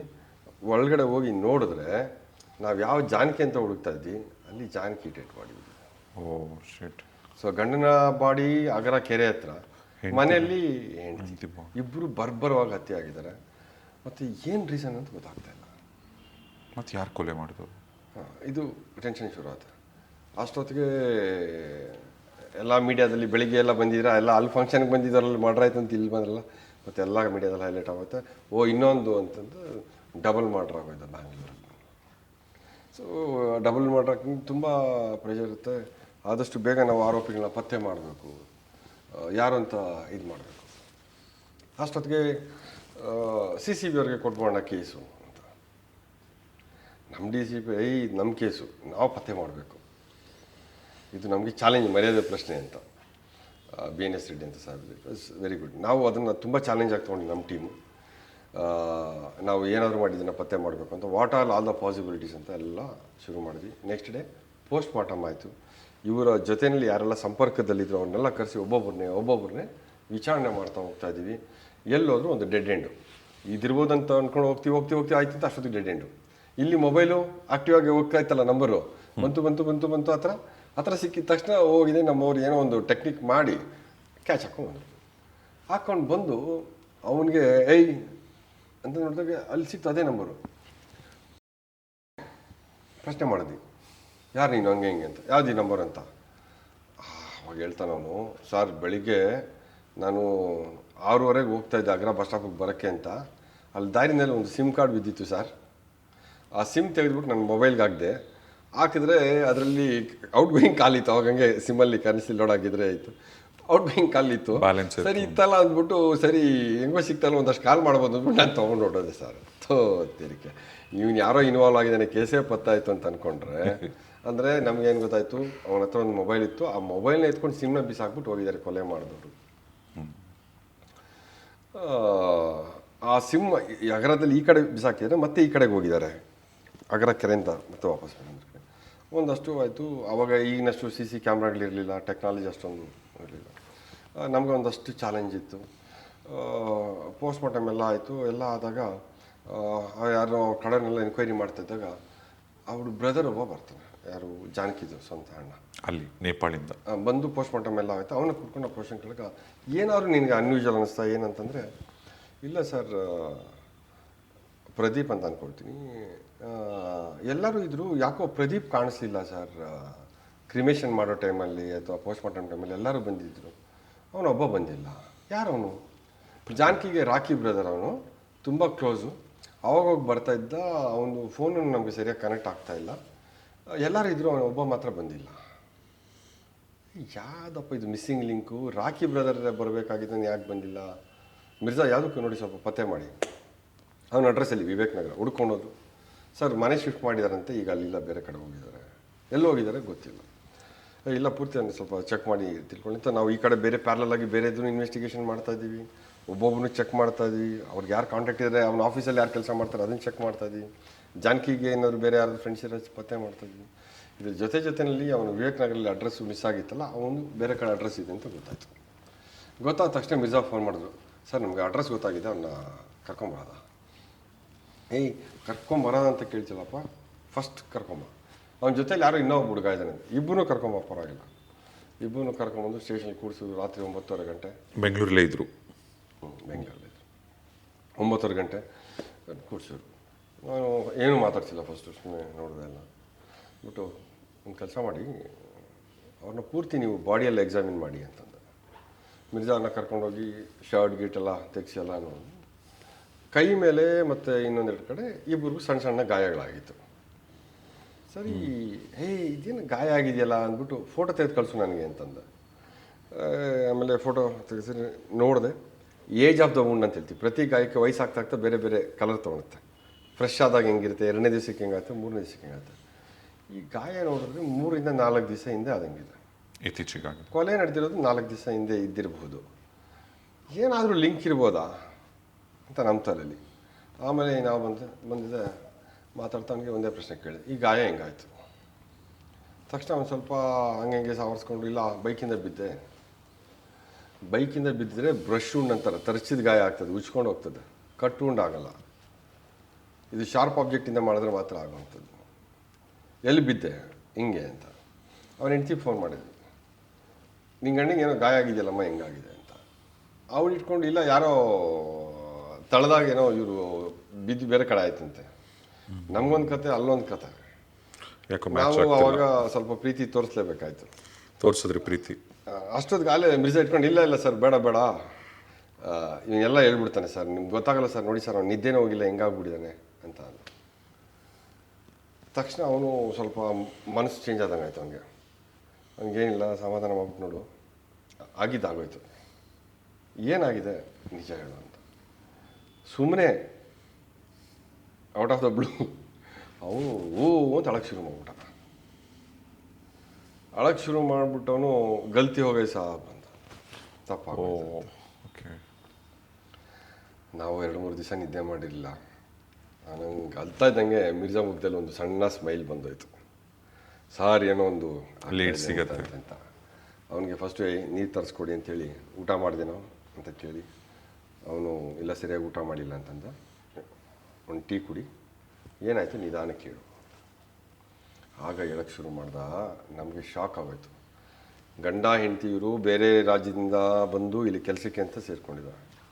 ಅಮೃತ್ ರಾಯ್ಗೆ ಎಲ್ಲೋ ಆಫೀಸ್ ಬಾಯ್ ಕೆಲಸ ಸೇರ್ಕೊಂಡು ಒಳ್ಳೆ ಸಂಬಳ ಬರುತ್ತೆ. ಅವನಿಗೆ ಇರೋ ಕಾಸೆಲ್ಲ ಶೋಕಿ ಮಾಡೋದು, ಒಳ್ಳೆ ಬೈಕು, ಒಳ್ಳೆ ಟೀ ಶರ್ಟು, ಜಾನಕಿ ಗಂಡ. ಇವಳು ಮನೆ ಕೆಲಸ ಮಾಡ್ತಾರೆ, ಇವಳು ಒಳ್ಳೆ ಇದು ಅಲ್ಲಿ ಸಿಗುತ್ತೆ. ಇವರಿಬ್ಬರು ಬೇರೆ ಕಡೆ ಎಲ್ಲ ಹೆಂಗೆ ಪ್ರಾಜೆಕ್ಟ್ ಮಾಡ್ಕೊಂಡ್ಬಿಡ್ತಾರೆ, ನಮ್ಮ ಹತ್ರ ಬೇಕಾದಷ್ಟು ದುಡ್ಡಿದೆ, ನಮಗೆ ಅದು ಇದು ಬಿಸ್ನೆಸ್ ಮಾಡ್ತೀನಿ, ನಾನು ಸಾಲ ಕೊಡ್ತೀನಿ ಅಂತ. ಕೆಲವ್ರಿಗೆ ಸಾಲನೂ ಕೊಟ್ಟಿದ್ದ ಇವನು. ಇವ್ರದೇ ಊರ ಕಡೆಯಿಂದ ಬಂದವ್ರು ಕೆಲವರು ಇಲ್ಲೆಲ್ಲ ಈ ಎಗ್ ಫ್ರೈಡ್ ರೈಸ್ ಹಾಕುವಂಥದ್ದು ಮತ್ತೊಂದು ಮಾಡ್ತಾ ಇದ್ದವ್ರಿಗೆಲ್ಲ ಇವ್ರ ಮೇಲೆ ಸ್ವಲ್ಪ ಹೊಟ್ಟೆ ಉರಿ ಬಂತು. ಈ ನನ್ನ ಮಗ ಬಡಿ ಮಗ ಇನ್ನೊಬ್ಬ ಮಾತ್ರ ಭಾಳ ಸ್ಟೈಲ್ ಹೊಡಿತಾನಿಲ್ಲ, ನಮ್ಮ ಜೊತೆಯಲ್ಲೇ ಇದ್ಕೊಂಡು ನಮ್ಮೂರಿಂದ ಬಂದು ಇನ್ನೊಬ್ಬ ಇಂಪ್ರೂವ್ ಆಗ್ಬಿಟ್ಟಿದ್ದಾನೆ ಅಂತ. ಇದ್ರ ಮಧ್ಯೆ ನೋಡಿ, ಅದಕ್ಕೆ ಹೇಳೋದು, ಯಾವತ್ತೂ ಪಾಪಿಗಳ ಮುಂದೆ ಸೌಂದರ್ಯವನ್ನು ತೋರಿಸಬಾರ್ದು ಅಂತಾರಂತೆ. ಅಂದರೆ ಪಾಪಿಗಳ ಮುಂದೆ ಸೌಂದರ್ಯ ತೋರಿಸ್ ಅಂದರೆ ಪಾಪಿ ಸೌಂದರ್ಯ ಅಂತ ಉದ್ದೇಶ ಸೌಂದರ್ಯ ಅಂತಲ್ಲ, ಯಾವುದನ್ನು ತುಂಬ ಒಳ್ಳೇದನ್ನು ತೋರಿಸ್ಬಾರ್ದು. ನಿಮ್ಮ ಏಳಿಗೆನ ನೋಡಿ ಖುಷಿ ಪಡೋರ್ಗಿಂತ ಜಲಸ್ ಬೀಳೋರು ಜಾಸ್ತಿ ಜನ ಇರ್ತಾರೆ. ನಿಜ ನಿಜ. ಏನು ಇವ್ರದ್ದೇ ಪಾಡ್ಕಾಸ್ಟ್ ಅಷ್ಟೊಂದು ಆಗ್ಬೇಕಾ, ನಮ್ದು ಆಗ್ಬಾರ ಅಂತ ಜಲಸ್ ಬೀಳೋರು ಕೆಲವಿರ್ತಾರೆ. ಹಂಗೆ ಅದು ಕರೆಕ್ಟ್ ಲೈನ್ ನನಗೆ ಗೊತ್ತಿಲ್ಲ. ಅದು ಮೋಸ್ಟ್ಲಿ ಕನಕದಾಸರತ ಯಾವುದು. ಆಮೇಲೆ ಬೇಸಿಕಲಿ ಈಗ ಕೆಟ್ಟ ಮನಸ್ಸು ಇರ್ತಕ್ಕಂಥವ್ರ ಮುಂದೆ ನಾವು ಏನು ತೋರಿಸ್ಕೋಬಾರ್ದು ಅಂತ. ಓಕೆ. ಇವನು ಯಾವಾಗ ತುಂಬ ನಾನು ಹಂಗೆ ನಾನು ಹಿಂಗೆ ಅಂತ ಫುಲ್ ಬಿಲ್ಡಪ್ ಕೊಟ್ಕೊಂಡ್ಬಿಟ್ಟೆ ಇರೋದಕ್ಕಿಂತ ಅವ್ರಿಗೆ ಇನ್ನೂ ಜಲಸು ಕೋಪ ಸಿಟ್ಟು ಇನ್ಮೇಲೆ ಜಾಸ್ತಿ ಆಗಿತ್ತು. ಇದ್ರ ಜೊತೆಗೆ ಅವ್ನು ಮಾಡಿದ ತಪ್ಪೇನು ಅಂತಂದರೆ, ನಾನೊಂದು ಸೈಟ್ ತಗೊಳ್ತಾ ಇದ್ದೀನಿ 5 ಲಕ್ಷ ಕೊಟ್ಟು ಅಂತ ಹೇಳ್ಬಿಟ್ಟಿರ್ತಾನೆ. ಆಗ ಅವರು ತಲೆ ಕೆಟ್ಟೋಗ್ಬಿಟ್ಟು ಈ ಪ್ರದೀಪ್ ಇರ್ತಾನಲ್ಲ, ರಾಕಿ ಬ್ರದರು, ಇವ್ನು ಸ್ವಲ್ಪ ಇರೋದ್ರಲ್ಲಿ ಒಳ್ಳೆನೇ, ಇವನು ಸೇರಿಸ್ಕೊಳ್ತಾರೆ. ನಾವೆಲ್ಲ ಬಂದು ಸೆಟ್ಲ್ ಆಗಿಲ್ಲ, ಏನಾದ್ರು ಇವ್ರನ್ನ ಹೊಡೆದ್ಬಿಟ್ಟು ನಾವು 5 ಲಕ್ಷ ಕಿತ್ಕೊಂಬೋಣ, ಇವ್ನು ಭಾಳ ಶೋ ಕೊಡ್ತಾನೆ ಇವನು, ಒಂದು 5 ಲಕ್ಷ ದುಡ್ಡು ಇತ್ತು ಅಂದರೆ ಆ ಕಾಲಕ್ಕೆ ಇನ್ನೂ ಸ್ವಲ್ಪ ಅದಕ್ಕೆ ಬೆಲೆ ಜಾಸ್ತಿ ಇತ್ತು 5 ಲಕ್ಷಕ್ಕೆ, ನಾವೆಲ್ಲ ಸೆಟ್ಲ್ ಆಗಿಬಿಡ್ಬೋದು. ಅವನು ಇನ್ನೂ ಒಂದು 5 ಲಕ್ಷ ಬೇರೆ ಕಡೆ ಇದೆ ಅಂತ ಜಾನಕಿನಿ ಯಾವಾಗ ಒಂದು ಸಲ ಹೇಳಿದ್ಲು ಅಂತ ಅಂದ್ಕೊಂಡು ಇವರು ಮಾತಾಡ್ಬಿಟ್ಟು ಇಷ್ಟು ಜನ ಪ್ಲಾನ್ ಮಾಡಿಕೊಂಡು ಅವ್ರ ಮನೆಗೆ ಹೋಗ್ತಾರೆ. ರಾತ್ರಿ ಕೊಲೆ ಆಗೋದಕ್ಕೆ ಹಿಂದಿನ ದಿವಸ ಅವ್ರ ಮನೆಯಲ್ಲೇ ಕೂತು ಅವ್ರ ಮನೆಯಲ್ಲೇ ಊಟ ಮಾಡಿ ಅವ್ರ ಮನೆಯಲ್ಲೇ ಪಾರ್ಟಿ ಮಾಡಿ, ಆಮೇಲೆ ನಮಗೆ ಕಷ್ಟ ಆಗ್ತಾಯಿದೆ ನಡ್ಕೊಂಡು ಹೋಗೋಕ್ಕೆ, ಇಷ್ಟೊತ್ತಲ್ಲಿ ಆಟೋ ಸಿಗಲ್ಲ ಅಂತ ಹೇಳಿದ್ದಕ್ಕೆ ಈ ಗೂಬೆ ನನ್ನ ಮಗ ಅವ್ರಿಗೆ ಶೋ ಕೊಡೋಕ್ಕೆ, ನಮ್ಮ ಹತ್ರ ಕಾರಿದೆ, ನಾನು ಕಾರಲ್ಲಿ ಡ್ರಾಪ್ ಮಾಡ್ತೀನಿ ಬನ್ನಿ ಅಂತ ಕೂಡಿಸ್ಕೊಂಡು ಕರ್ಕೊಂಡು ಹೋಗ್ತಾನೆ. ಅಷ್ಟೊತ್ತಿಗಾಗಲೇ ಇವರು ಚಾಕು ಗೀಕೆಲ್ಲ ಪರ್ಚೇಸ್ ಮಾಡಿ ಇಟ್ಕೊಂಡು ತಯಾರಿ ಮಾಡಿ ಇಟ್ಕೊಂಡಿರ್ತಾರೆ. ಇಟ್ಕೊಂಡಿದ್ದವ್ರು ಏನು ಮಾಡ್ತಾರೆ, ಇಲ್ಲಿಂದ ಅಗರ ಲೆಕ್ಕತ್ರ ಹೋದಾಗ ನಾವು ನೇಚರ್ ಕಾಲ್ಗೆ ಹೋಗ್ಬೇಕು ಅಂತೇಳಿ ಕಾರ್ ನಿಲ್ಲಿಸ್ತಾರೆ. ಇವ್ನು ಡ್ರೈವಿಂಗ್ ಸೀಟಲ್ಲಿ ಕೂತಿರ್ತಾರೆ. ಯೂರಿನ್ ಪಾಸ್ ಮಾಡಿ ಬಂದು ಕೂತ್ಕೊಳ್ತಾ ಇದ್ದಂಗೆ ಒಟ್ಟಾಗಿ ಮಾತಾಡ್ಕೊಂಡಿದ್ದಾರೆ, ರಪ್ ರಪ್ ಅಂತ ಚಾಕುನಲ್ಲಿ ಹೊಡಿತಾರೆ. ಹೊಡೆದು ಅವ್ನ ಕುತ್ತಿಗೆಯಲ್ಲಿದ್ದಂಥ ಚಿನ್ನದ ಸರ, ವಾಚು, ಮೊಬೈಲು ಎಲ್ಲ ಎತ್ಕೊಳ್ತಾರೆ. ಎತ್ಕೊಂಡು ಆದಮೇಲೆ ಇವ್ರಿಗೆ ಫ್ಲ್ಯಾಶ್ ಆಗುತ್ತೆ, ಕುಡಿದು ಮತ್ತಲ್ಲಿ ಹೊಡೆದಿರ್ತಾರೆ. ಓ, ಮನೇಲಿ ಜಾನಕಿ ಇದ್ರಲ್ಲ, ನಮ್ಮ ಜೊತೆ ಬಂದಿರೋದೊಂದು ಗೊತ್ತಲ್ಲ, ನಾಳೆ ನಾವೇನು ಕತೆ ಕಟ್ಟೋಕ್ಕಾಗಲ್ಲ, ಏನೋ ಹಿಂಗಾಯ್ತು ನಮ್ಗೆ ಗೊತ್ತಿಲ್ಲ, ನಾವು ಇಳ್ಕೊಂಡು ಹೋದ್ಮೇಲೆ ಹಿಂಗಾಯ್ತು ಅಂತ ಇವ್ರು ಹೇಳ್ಬೇಕು ಅಂತಿದ್ದು. ನಾಳೆ ಅವಳು ನಮ್ಮನ್ನ ಹೇಳ್ಕೊಟ್ಟು ಪೊಲೀಸರು ನಮ್ಮನ್ನ ಇಟ್ಕೊಂಡ್ಬಿಟ್ರೆ, ನಾವು ಬಂದಿರೋದು ಮನೆಗೆ ಯಾರಿಗೂ ಗೊತ್ತಿಲ್ಲ, ಹೋಗಿರೋದು ಯಾರಿಗೂ ಗೊತ್ತಿಲ್ಲ. ಸೊ ಅವಳೇ ಬಾಯ್ಬಿಡ್ಬೇಕು. ಅವಳೇ ಇಲ್ಲ ಅಂತಂದರೆ ಅಂದಿದ್ದೆ ಏನು ಮಾಡ್ತಾರೆ, ಮತ್ತೆ 3-4 ಜನ ಮೊಬೈಲ್ದು ಸಿಮ್ ಆ ಕಡೆ ಬಿಸಾಕಿ ಮತ್ತೆ ವಾಪಸ್ ಅವ್ರ ಮನೆ ಕಡೆ ಹೋಗ್ತಾರೆ. ಅವ್ರ ಮನೆ ಕಡೆ ಹೋಗಿ ಒಂದಿಬ್ರು ಆಚೆ ನಿಂತ್ಕೊಂಡು ಕಾಯ್ತಾ ಇರ್ತಾರೆ. ಈ ರಾಕಿ ಬ್ರದರು ಒಳಗಡೆ ಹೋಗ್ತಾನೆ, ಜೊತೆಲಿ ಇನ್ನೊಬ್ಬ ಒಳಗಡೆ ಹೋಗ್ತಾನೆ. ಓದೋನಿಗೆ ಕೆಟ್ಟ ಆಲೋಚನೆ ಬರುತ್ತೆ, ಇಲ್ಲ ಈ ಹೆಣ್ಮಗಳನ್ನ ಏನಾದರೂ ಮಾಡಬೇಕು ನಾನು ಅಂಥೇಳಿ ಅವಳನ್ನ ಮಾಡೋಕ್ಕೆ ಪ್ರಯತ್ನ ಮಾಡ್ತಾನೆ. ಆದರೆ ರಾಕಿ ಬ್ರದರ್ ಇರ್ತಾನಲ್ಲ, ಅವನು ಬೈತಾನೆ, ಅವಳು ನನಗೆ ತಂಗಿದ್ದಾಗೆ ನೀನು ಅಂಥ ಕೆಲಸ ಮಾಡಬೇಡ ಅಂತ.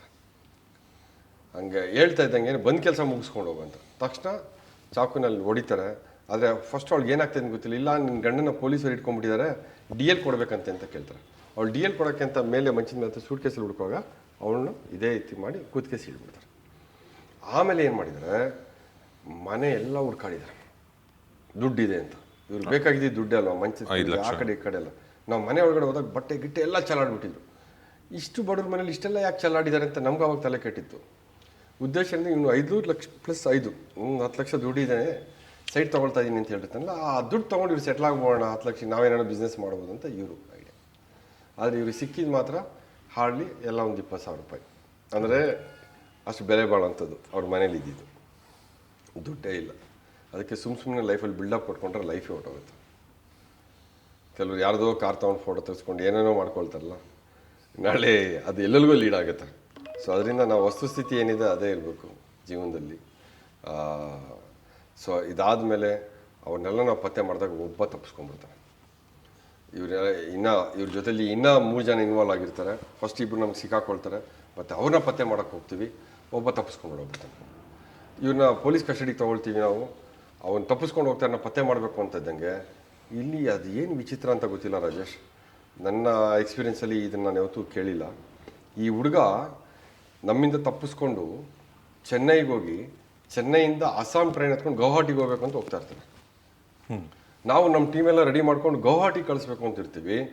ಆದರೆ ವಿಚಿತ್ರ ಅಂದರೆ ಏನು ಅಂತಂದರೆ, ಅವನು ಮತ್ತೆ ಬೆಂಗಳೂರಿಗೆ ವಾಪಸ್ ಬಂದ್ಬಿಡ್ತಾನೆ.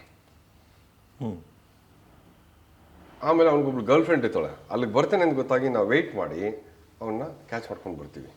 ನನಗೆ ಬಂದಿದ್ದ ಪ್ರಶ್ನೆ ಏನು ಅಂದರೆ, ಈ ಬಡ್ಡಿ ಮಗ ಅಸ್ಸಾಂ ಗೌಹಾಟಿಗೆ ಹೋಗ್ಬೇಕು ಅಂತ ಇಲ್ಲಿಂದ ತಪ್ಪಿಸ್ಕೊಂಡು ಮತ್ತೆ ಯಾಕೆ ಬೆಂಗಳೂರಿಗೆ ಬಂದ ಅಂತ. ಇವ್ನು ನೋಡಿದ್ರೆ ಕರ್ಕೊಂಬಂದು ಇವ್ನ ಮೈ ಮೇಲೆಲ್ಲ ಸಿಕ್ಕಾಪಟ್ಟೆ ಫ್ರೆಶ್ ಆಗಿರೋ ಗಾಯ ಆಗಿರುತ್ತೆ. ಏನೇ ಹಿಂಗೆ ಗಾಯ ಆಗಿದೆ ಅಂತ ಕ್ವಶನ್ ಮಾಡಿದಾಗ ಏನು ಹೇಳ್ತಾನೆ, ಇವನು ಗೌಹಾಟಿಗೆ ಅಂತೇಳಿ ಟ್ರೈನ್ ಎತ್ಕೊಂಡು ಹೋಗ್ತಾ ಇರ್ತಾನೆ, ನೈಟ್ ಬೋಗಿ. ಆ ಬೋಗಿನಲ್ಲಿ ಜಾನಕಿ ಬರ್ತಾಳಂತೆ. ಅಂದರೆ ಇವನಿಗೆ ಆ ಸತ್ತೋಯ್ಯಲ್ಲ, ಆ ಹೆಣ್ಮಗಳು ಬಂದು ಹಿಂಗೆ ಕುತ್ಕೆ ಹಿಡಿಯೋಕ್ಕೆ ಬಂದಂಗೆ ಇವನಿಗೆ ಗಾಬರಿಯಾಗಿ ಆ ಟ್ರೈನಿಂದ ಬೋಗಿಯಿಂದ ಜಂಪ್ ಮಾಡಿಬಿಡ್ತಾನೆ. ಅಂದರೆ ಸತ್ತಂತ ಹುಡುಗಿ ಒಂದು ದೆವ್ವದ ರೂಪದಲ್ಲಿ ಕಾಣಿಸ್ಕೊಂಡು, ಅಂದರೆ ಅವಳು ಕಾಣಿಸ್ಕೊಂತದ, ದೆವ್ವ ಅಂತ ಹೇಳ್ಕೋಲ್ಲ, ಅವಳು ಮುಖ ಅವಳು ಬಂದು ಇವನಿಗೆ ಹಿಂಗೆ ಹಿಡ್ಕೊಳಕ್ಕೆ ಬಂದಂಗೆ ಆಯಿತು, ವಾಪಸ್ ಜಾವ್ ಅಂತ.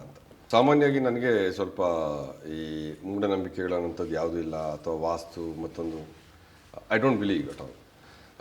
ಕರ್ಮ ಥಿಯರಿ ಅಷ್ಟೇ, ನಾನೇನು ಒಳ್ಳೇದು ಮಾಡಿದ್ರೆ ಒಳ್ಳೇದಾಗುತ್ತೆ ಅಂತ ನನಗೆ ಅವನು ಈ ಸ್ಟೋರಿ ಹೇಳಿದಾಗ ಇಟ್ ವಾಸ್ ಎ ಶಾಕ್. ಬಹುಶಃ ಅವನು ಅಲ್ಲಿಂದ ತಪ್ಪಿಸ್ಕೊಂಡು ಹೋಗ್ಬಿಟ್ಟಿದ್ರೆ ಅಸ್ಸಾಂ ಆ ಕಡೆ ಈ ಕಡೆ, ಅದು ಆಗಿನ ಕಾಲದಲ್ಲಿ ಇಟ್ ವಾಸ್ ವೆರಿ ಚಾಲೆಂಜಿಂಗ್. ಅವನ್ನ ಪತ್ತೆ ಮಾಡೋದಕ್ಕೆ ಆಗ್ತಾ ಇತ್ತೋ ಇಲ್ಲೋ, ಅವನು ಹೋಗ್ಬಿಟ್ಟಿದೆ. ಆದರೆ ನೋಡಿ, ಆ ಪ್ರಕರಣದಲ್ಲಿ ಅವನು ತಪ್ಪಿಸ್ಕೊಂಡು ಹೋಗ್ಬೇಕು ಅಂದ್ರೆ ಅವನ ಕೈಯಲ್ಲಿ ಆಗಲಿಲ್ಲ. ಅದರ ಒಂದು ಶಕ್ತಿ ಅವನ್ನ ಎಳೆದು ಮತ್ತೆ ಇನ್ನೆಲ್ಲಾದರೂ ಹೋಗ್ಬೋದಿತ್ತಲ್ಲ, ಯಾಕೋ ಬೆಂಗಳೂರಿಗೆ ಬಂದೆ ಅಂದರೆ, ಇಲ್ಲ ನನಗೆ ಏನು ಮಾಡಬೇಕು ಅಂತ ತೋರಿಸಲಿಲ್ಲ, ನಾನು ಬಿದ್ದಾಗ ಎಲ್ಲ ಏಟಾಗಿ ಆಮೇಲೆ ಯಾರೋ ನನ್ನ ಕರ್ಕೊಂಡೋದ್ರು, ಅವಾಗ ನನ್ನ ದುಡ್ಡೆಲ್ಲ ಹೋಗ್ಬಿಡ್ತು, ನನಗೆ ಬರೀ ಟ್ರೈನ್ಗೆ ಅಷ್ಟು ದುಡ್ಡಿತ್ತು, ಮತ್ತು ದುಡ್ಡು ಇಸ್ಕೊಂಡು ಹೋಗೋಣ ಅಂತ ಬಂದೆ ಅಂತ. ಅವನಿಗೆ ಶಾಕ್, ಏನಕ್ಕೆ ನಾನು ಮತ್ತೆ ವಾಪಸ್ಸು ಬರೋಂಗಾಯಿತು ಅಂತ. ಸೊ ಅಲ್ಲಿ of course I don't believe such things, but ಏನೋ ಒಂದು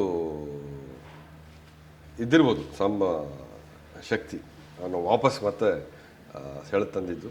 ಅವನ್ನ ಅರೆಸ್ಟ್ ಮಾಡಿದ್ವಿ, ಆದರೆ ಅವನೇ ಮೇಯ್ನ್ ಅಕ್ಯೂಸ್ ಇದ್ದ, ಬಿಕಾಸ್ ಅಂತ ಅವನ ಹೆಸರು. ಸೊ ಇಷ್ಟು ಜನದ ಮೇಲೆ ಸಂಪೂರ್ಣವಾಗಿ ಒಳ್ಳೆ ರೀತಿಯಲ್ಲಿ ತನಿಖೆನ ನಾವು ಚೆನ್ನಾಗಿ ತೊಗೊಂಡು ಹೋದ್ವಿ. ಅದನ್ನು ಚಾರ್ಜ್ ಶೀಟ್ ಮಾಡಿದ್ವಿ, ಕೋರ್ಟಲ್ಲಿ ಎವಿಡೆನ್ಸ್ ನಡೀತು. ಅವ್ರ ಕಡೆ ಲಾಯರ್ಗಳು ಸಹ ಸಾಕಷ್ಟು ತುಂಬ ಪ್ರಯತ್ನ ಪಟ್ಟರು ಅವ್ರನ್ನ ನಿರಪರಾಧಿಗಳಂತ ಪ್ರೂವ್ ಮಾಡೋಕ್ಕೆ. ಆದರೆ ನ್ಯಾಯಾಲಯ ಅವರೆಲ್ಲರಿಗೂ ಜೀವಾವಧಿ ಶಿಕ್ಷಣ ಕೊಡ್ತು ಈ ಪ್ರಕರಣದಲ್ಲಿ. ಸೊ ಯಾರೂ ಈ ಪ್ರಕರಣದಲ್ಲಿ ಬಂದು ಏನಾಗ್ತಾಯಿದೆ ಅಂತ ಕೇಳೋಕ್ಕೂ ಅವ್ರ ಮನೆಯವ್ರು ಯಾರೂ ಇರಲಿಲ್ಲ. ಆವತ್ತಿನ ದಿವಸ ಡೆಡ್ ಬಾಡಿ ತೊಗೊಂಡೋದ್ರು ಬಿಟ್ಟರೆ ಈ ನಮ್ಮ ಕೇಸ್ ಏನಾಯಿತು ಎಲ್ಲಿ ಏನೂ ಇಲ್ಲ. ಆದರೆ ನಮಗೆ ಒಂದಿತ್ತು, ಇಂಥ ಮುದ್ದಾದ ಒಂದು ಜೋಡಿನ ಇವ್ರು ಕೊಲೆ ಮಾಡಿದ್ದಾರೆ, ಅವರ ಜೀವಕ್ಕೆ ಅವರ ಆತ್ಮಕ್ಕೆ ಶಾಂತಿ ಸಿಗಬೇಕು ಅಂದರೆ ಅವ್ರಿಗೆ ನ್ಯಾಯ ಸಿಗಬೇಕು, ಮಾಡಿದವ್ರಿಗೆ ಕ್ರೈಮ್ಗೆ ಅವ್ರಿಗೆ ಶಿಕ್ಷೆ ಆಗಬೇಕು. ಸೊ ಕೋರ್ಟಲ್ಲಿ ಒಂದು 7-8 ವರ್ಷಗಳ ಕಾಲ ನಡೀತು.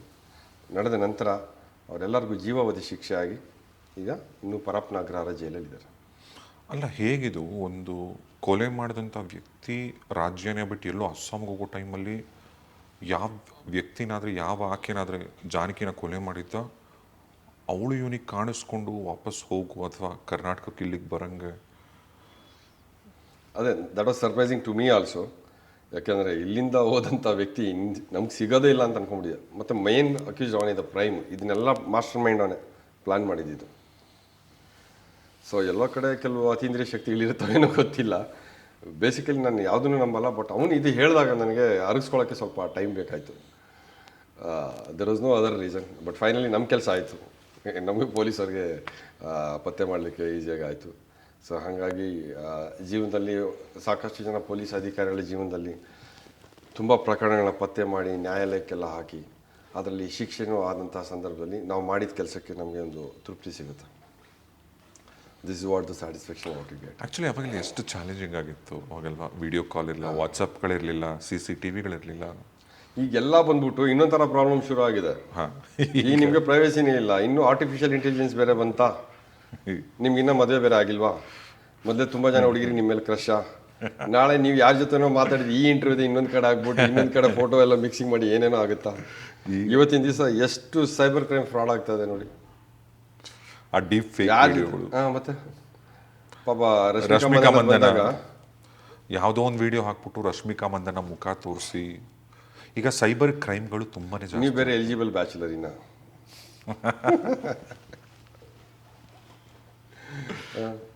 Most wanted. ಏನು ಹೆಣ್ಮಕ್ಳು ಹೇಳ್ತಾರಲ್ಲ, ಡಾರ್ಕ್, ಟಾಲ್, ಹ್ಯಾಂಡ್ಸಮ್ ಎಲ್ಲಾನು ಇದೆ. So be careful. ಇಲ್ಲ, ಇವಾಗ ಪಾಡ್ಕಾಸ್ಟ್ ಒಂಚೂರು ಬೆಳ್ಳಕ್ಕೆ ಕಾಣ್ತಿದ್ದೀನಿ. ನಾನು ಬ್ಲ್ಯಾಕ್ ಹೇಳಿಲ್ಲಪ್ಪ, ಡಾರ್ಕ್. Okay okay. TDH ಅಂತಾರೆ ಅವಾಗ. Tall, dark, handsome. ಆ್ಯಂಡ್ ನಮ್ಮ ಕಾಂತಾರ ಚಿತ್ರದ ವಿಲನ್ ಅಲ್ಲ, ಮೇನ್ ಪ್ರಮುಖವಾದಂಥ ಪಾತ್ರ ಮಾಡಿದಂಥ ಕಿಶೋರ್ ಅವರು ನೀವು ಜನ್ಮದ ಸಂಬಂಧ. ಒಂದೇ ತಾಯಿ ಹೊಟ್ಟೆಲಿ ಹುಟ್ಟಲಿಲ್ಲ ಬಿಟ್ರೆ ನೀವಿಬ್ರು ಬೆಸ್ಟ್ ಫ್ರೆಂಡ್ಸ್ ಅನ್ಬೇಕಾ, ಅಣ್ಣ ತಮ್ಮ ಅನ್ಬೇಕಾ? ಕಿಶೋರ್ ನಂಗೆ ಒಳ್ಳೆ ಉತ್ತಮ ಸ್ನೇಹಿತ, ಹಾಗೆ ನೀವೂ ಅಷ್ಟೇ. You are also one of my best buddies and very humble and down to earth person. ಬಹುಶಃ ನಿಮ್ಮ ಜೊತೆ ಸ್ನೇಹ ಮಾಡಬಾರ್ದು, ಮಾಡಿದ್ರೆ ಅವ್ರ ಲೈಫ್ ಟೈಮ್ ಇರ್ತಾರೆ. ಯಾಕೆಂದ್ರೆ you are kind of an addiction. Without any expectation ನೀವು ಪ್ರೀತಿ ಕೊಡ್ತೀರಾ.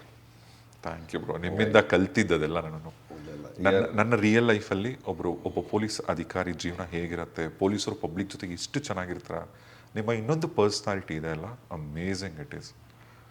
ಈಗ ನೀವು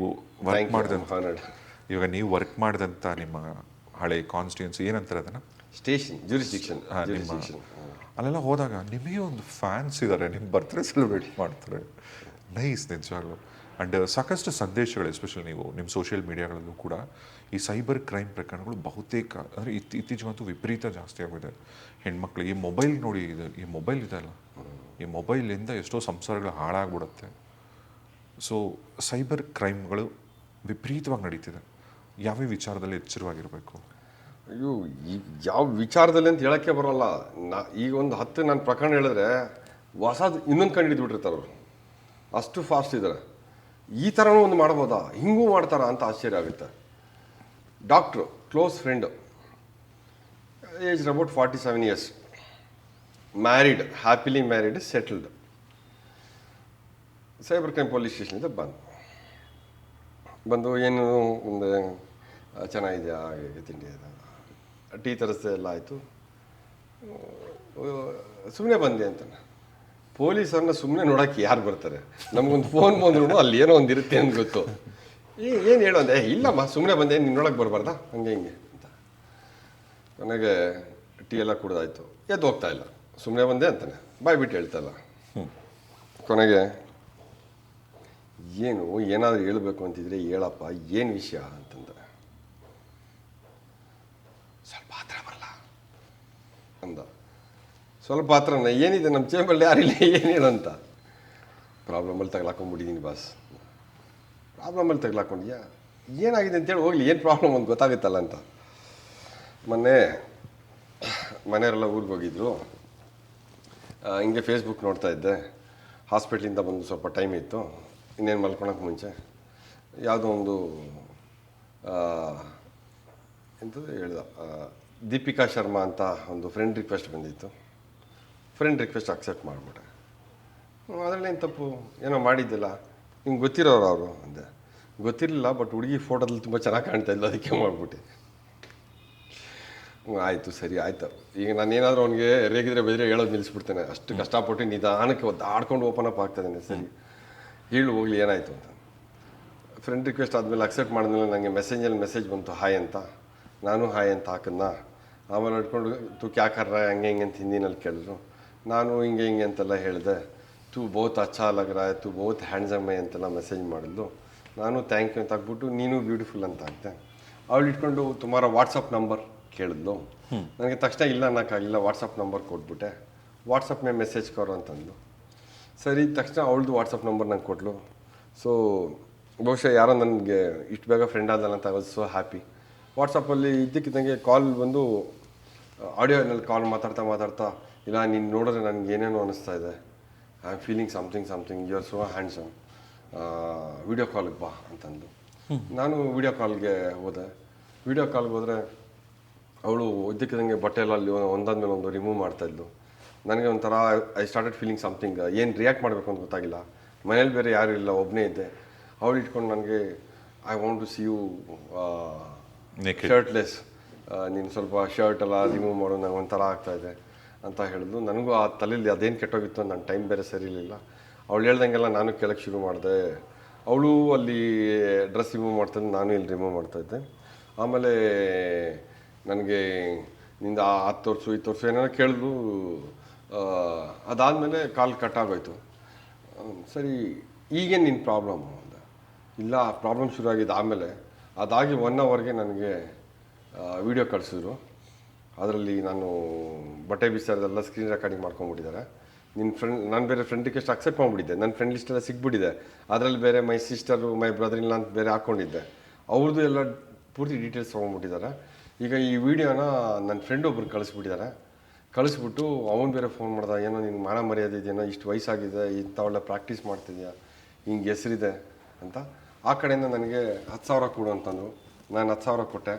ಆಮೇಲೆ ಮತ್ತೆ ಅವ್ರು ಇಟ್ಕೊಂಡು ಡಿಲೀಟ್ ಮಾಡ್ತೀನಿ ಅಂದರು. ಮತ್ತೆ 1 ಅವರ್ ಬಿಟ್ಬಿಟ್ಟು ಇಲ್ಲ 10,000 ಆಗಲ್ಲ, ಇನ್ನೂ 8,000 ಕೊಡು ಅಂತಂದರು. ಅದು ಕೊಟ್ಟೆ. ಇದೇ ಥರ ನಾನು ಮಲ್ಟಿಪಲ್ ಟೈಮ್ಸ್ ಅವ್ರಿಗೆ ದುಡ್ಡು ಕೊಟ್ಟಿದ್ದೀನಿ. ಜಾಸ್ತಿನೂ ಕೇಳಲ್ಲ, 5,000 8,000 10,000 ಅಂತ. ಡಿಲೀಟ್ ಮಾಡ್ತೀನಿ ಅಂತಾರೆ, ಆಮೇಲೆ ಇಲ್ಲ ಆಗಲ್ಲ ಅಂತಾರೆ. ನಾನು ಕೊಡಲ್ಲ ಅಂತಂದರೆ ಯಾರೋ ಇನ್ನೊಬ್ಬ ಫ್ರೆಂಡಿಗೆ ಕಳಿಸ್ತಾರೆ. ಈಗ ನಾನು ಸಿಸ್ಟರ್ ಕಳಿಸ್ತೀನಿ ಅಂತ ಹೇಳ್ಕೊಂಡು ಕೂತಿದ್ದಾರೆ, ಯೂಟ್ಯೂಬ್ಗೆ ಅಪ್ಲೋಡ್ ಮಾಡ್ತೀನಿ ಅಂತ ಇದ್ದಾರೆ. ನಾಳೆ ನನ್ನ ಮರ್ಯಾದೆನ ಆಯ್ತಾ, ನನ್ನ ಹೆಂಡ್ತಿಗೆ ಗೊತ್ತಾದ್ರೆ ನನ್ನ ಪರಿಸ್ಥಿತಿ ಏನು. ನಾನು ತಪ್ಪು ಮಾಡ್ಕೊಂಬಿಟ್ಟೆ ನಿಜ ಒಂದು ಮೊಮೆಂಟಲ್ಲಿ. ಅವತ್ತು ಮನೇಲಿ ಯಾರಿಲ್ಲ ಅಂತ ಡ್ರಿಂಕ್ಸ್ ಬೇರೆ ತೊಗೊಂಡಿದ್ದೆ. I made a big mistake, blunder, but it can damage my family life ಅಂತ. ಸರಿ, ತಕ್ಷಣ ಅವತ್ತು ಕಂಪ್ಲೇಂಟ್ ತೊಗೊಂಡು ಕೇಸ್ ರಿಜಿಸ್ಟರ್ ಮಾಡಿ, ಮತ್ತು ನಾವು ಕೇಸ್ ರಿಜಿಸ್ಟರ್ ಮಾಡ್ತಾಯಿದ್ದೀವಿ, ಇನ್ವೆಸ್ಟಿಗೇಷನ್ ಮಾಡ್ತಾಯಿದ್ದೀವಿ ಅನ್ನೋದು ವಿಚಾರ ಅವ್ರಿಗೆ ಗೊತ್ತಾಗೋಂಗೆ ಇವನೊಂದು ಮಾಡ್ದ. ತಕ್ಷಣ ಅವರು ಎಲ್ಲ ಡಿಸ್ಕನೆಕ್ಟ್ ಆಗಿಬಿಟ್ರು. ಆಮೇಲೆ ನೋಡಿದ್ರೆ ಅವ್ರು ಯಾವುದೂ ಮೊಬೈಲ್ ನಂಬರಿಂದ ಯೂಸ್ ಮಾಡ್ತಾ ಇರಲಿಲ್ಲ. ಹಿಂಗೆ ಎಲ್ಲೊಂದು ಕಡೆ ನಾರ್ತ್ ಇಂಡಿಯಾದಲ್ಲಿ ಕೂತ್ಕೊಂಡು ಬೇರೆದಕ್ಕೆಲ್ಲ ಕನೆಕ್ಟ್ ಮಾಡಿಕೊಂಡು ಸ್ವಲ್ಪ ಟ್ರೇಸ್ ಆಗೋದಕ್ಕೆ ಚಾಲೆಂಜಿಂಗ್ ಆಗೋ ಥರ ಮಾಡಿಕೊಂಡು ಮಾಡ್ತಾಯಿದ್ರು. ಸೊ ಸಾಕಷ್ಟು ಜನ ಯಾವುದೇ ಲಿಂಕ್ ಬಂದರೆ ಅಕ್ಸೆಪ್ಟ್ ಮಾಡಬಾರ್ದು. ಯಾವುದೇ ಲಿಂಕ್ ಇರಲಿ ಅಕ್ಸೆಪ್ಟ್ ಮಾಡಿದ್ರೆ ಮಾಲ್ವೇರ್ ಕೂತ್ಕೊಂಡಿರ್ತಾರೆ. ತುಂಬ ಜನ ಕಳಿಸ್ತಾರೆ ಮೆಸೆಂಜರಲ್ಲಿ, is this you in this video, ಈ ವಿಡಿಯೋನಲ್ಲಿರೋದು ನೀನೇನಾ ಅಂತ. ಹಂಗೆ ಕಳಿಸ್ತಾ ಇದ್ದಂಗೆ ಎಂಥವ್ನಿಗೂ ಕ್ಯೂರಿಯಾಸಿಟಿ ಬರುತ್ತೆ. ಅದು ಏನು ನಿಮ್ಮ ಫ್ರೆಂಡದೇ ಒಂದು ಬೇಕಾದರೆ ಪ್ರೊಫೈಲ್ ಲಾಕ್ ಮಾಡಿಲ್ಲ ಅಂತಂದರೆ ನಿಮ್ಮದೇ ಫೋಟೋ ಹಾಕ್ಬಿಟ್ಟು ನಿಮ್ಮದೇ ಹಾಕ್ಕೊಳ್ತಾರೆ. ನಿಮ್ಮ ಮೆಸೆಂಜರ್ ನೋಡಿದ್ರೆ ಏನಿದು ಲವ್ ಗುರು ಕೇಳ್ತಾರೆ, is this you in video, ನನ್ನ ವೀಡಿಯೋ ಯಾವುದು, ಎಲ್ಲಾದರೂ ಪಾರ್ಟಿನಲ್ಲಿ ಡ್ಯಾನ್ಸ್ ಮಾಡ್ತಾ ಇರೋದು ಬಂದುಬಿಟ್ಟಿದ್ಯಾ, ಇದು ಬಂದುಬಿಟ್ಟಿದ್ಯಾ ಅಂತ ಕನ್ಫ್ಯೂಸ್ ಆಗ್ಬಿಟ್ಟು ನಾವೇ ಚೆಕ್ ಮಾಡೋಕ್ಕೆ ಹೋಗ್ತೀವಿ. ಆ ಚೆಕ್ ಮಾಡೋಕ್ಕೆ ಆ ಲಿಂಕ್ ಒತ್ತುತ್ತಾ ಇದ್ದಂಗೆ ನಮ್ಮ ಮೊಬೈಲಲ್ಲಿ ಮಾಲ್ವೇರ್ ಇನ್ಸರ್ಟ್ ಆಗುತ್ತೆ. ನಮ್ಮಲ್ಲಿರೋ ಎಲ್ಲ ಡಾಟಾ ಫೋಟೋ ಎಲ್ಲನೂ ಅವ್ರಿಗೆ ಆಕ್ಸೆಸ್ ಸಿಕ್ಬಿಡುತ್ತೆ. ಸೊ ಇವತ್ತಿನ ದಿವಸ ನಿಮ್ಮ ಜೀವನ ಅಂದರೆ ನಿಮ್ಮ ಮೊಬೈಲೇ. ನೀವು ಏನು ಅಂತ ಹೇಳ್ಬೇಕಾದ್ರೆ ನಿಮ್ಮ ಮೊಬೈಲ್ ಓಪನ್ ಮಾಡಿದ್ರೆ ಸಾಕು, ಗೊತ್ತಾಗ್ಬಿಡುತ್ತೆ. ನಿಮ್ಮ ಫ್ರೆಂಡ್ಸು, ನಿಮ್ಮ ಕಾಂಟ್ಯಾಕ್ಟ್ಸು, ನಿಮ್ಮ ಸರ್ಚ್ ಹಿಸ್ಟ್ರಿ, ಮತ್ತೊಂದು ಎಲ್ಲ ನಮ್ಮ ಫೋಟೋಸ್ ಎಲ್ಲ ಇರುತ್ತೆ.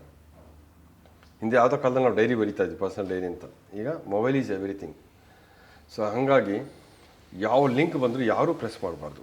ನಿಮ್ಮ ಪಾಡ್ಕಾಸ್ಟ್ ಮುಖಾಂತರ ನಾನು ಇದನ್ನು ಎಲ್ಲ ವ್ಯೂವರ್ಸ್ ಏನಿದ್ದಾರೆ ಅವ್ರಿಗೆ ಒಂದಷ್ಟು ಟಿಪ್ಸ್ ಅಂತ ಹೇಳಬೇಕು ಅಂತಂದರೆ, ಯಾವುದೇ ಅನ್ನೋನ್ ಕಾಲ್ಸ್ ಬಂದರೆ ತೊಗೊಳಕ್ಕೆ ಹೋಗಬೇಡಿ.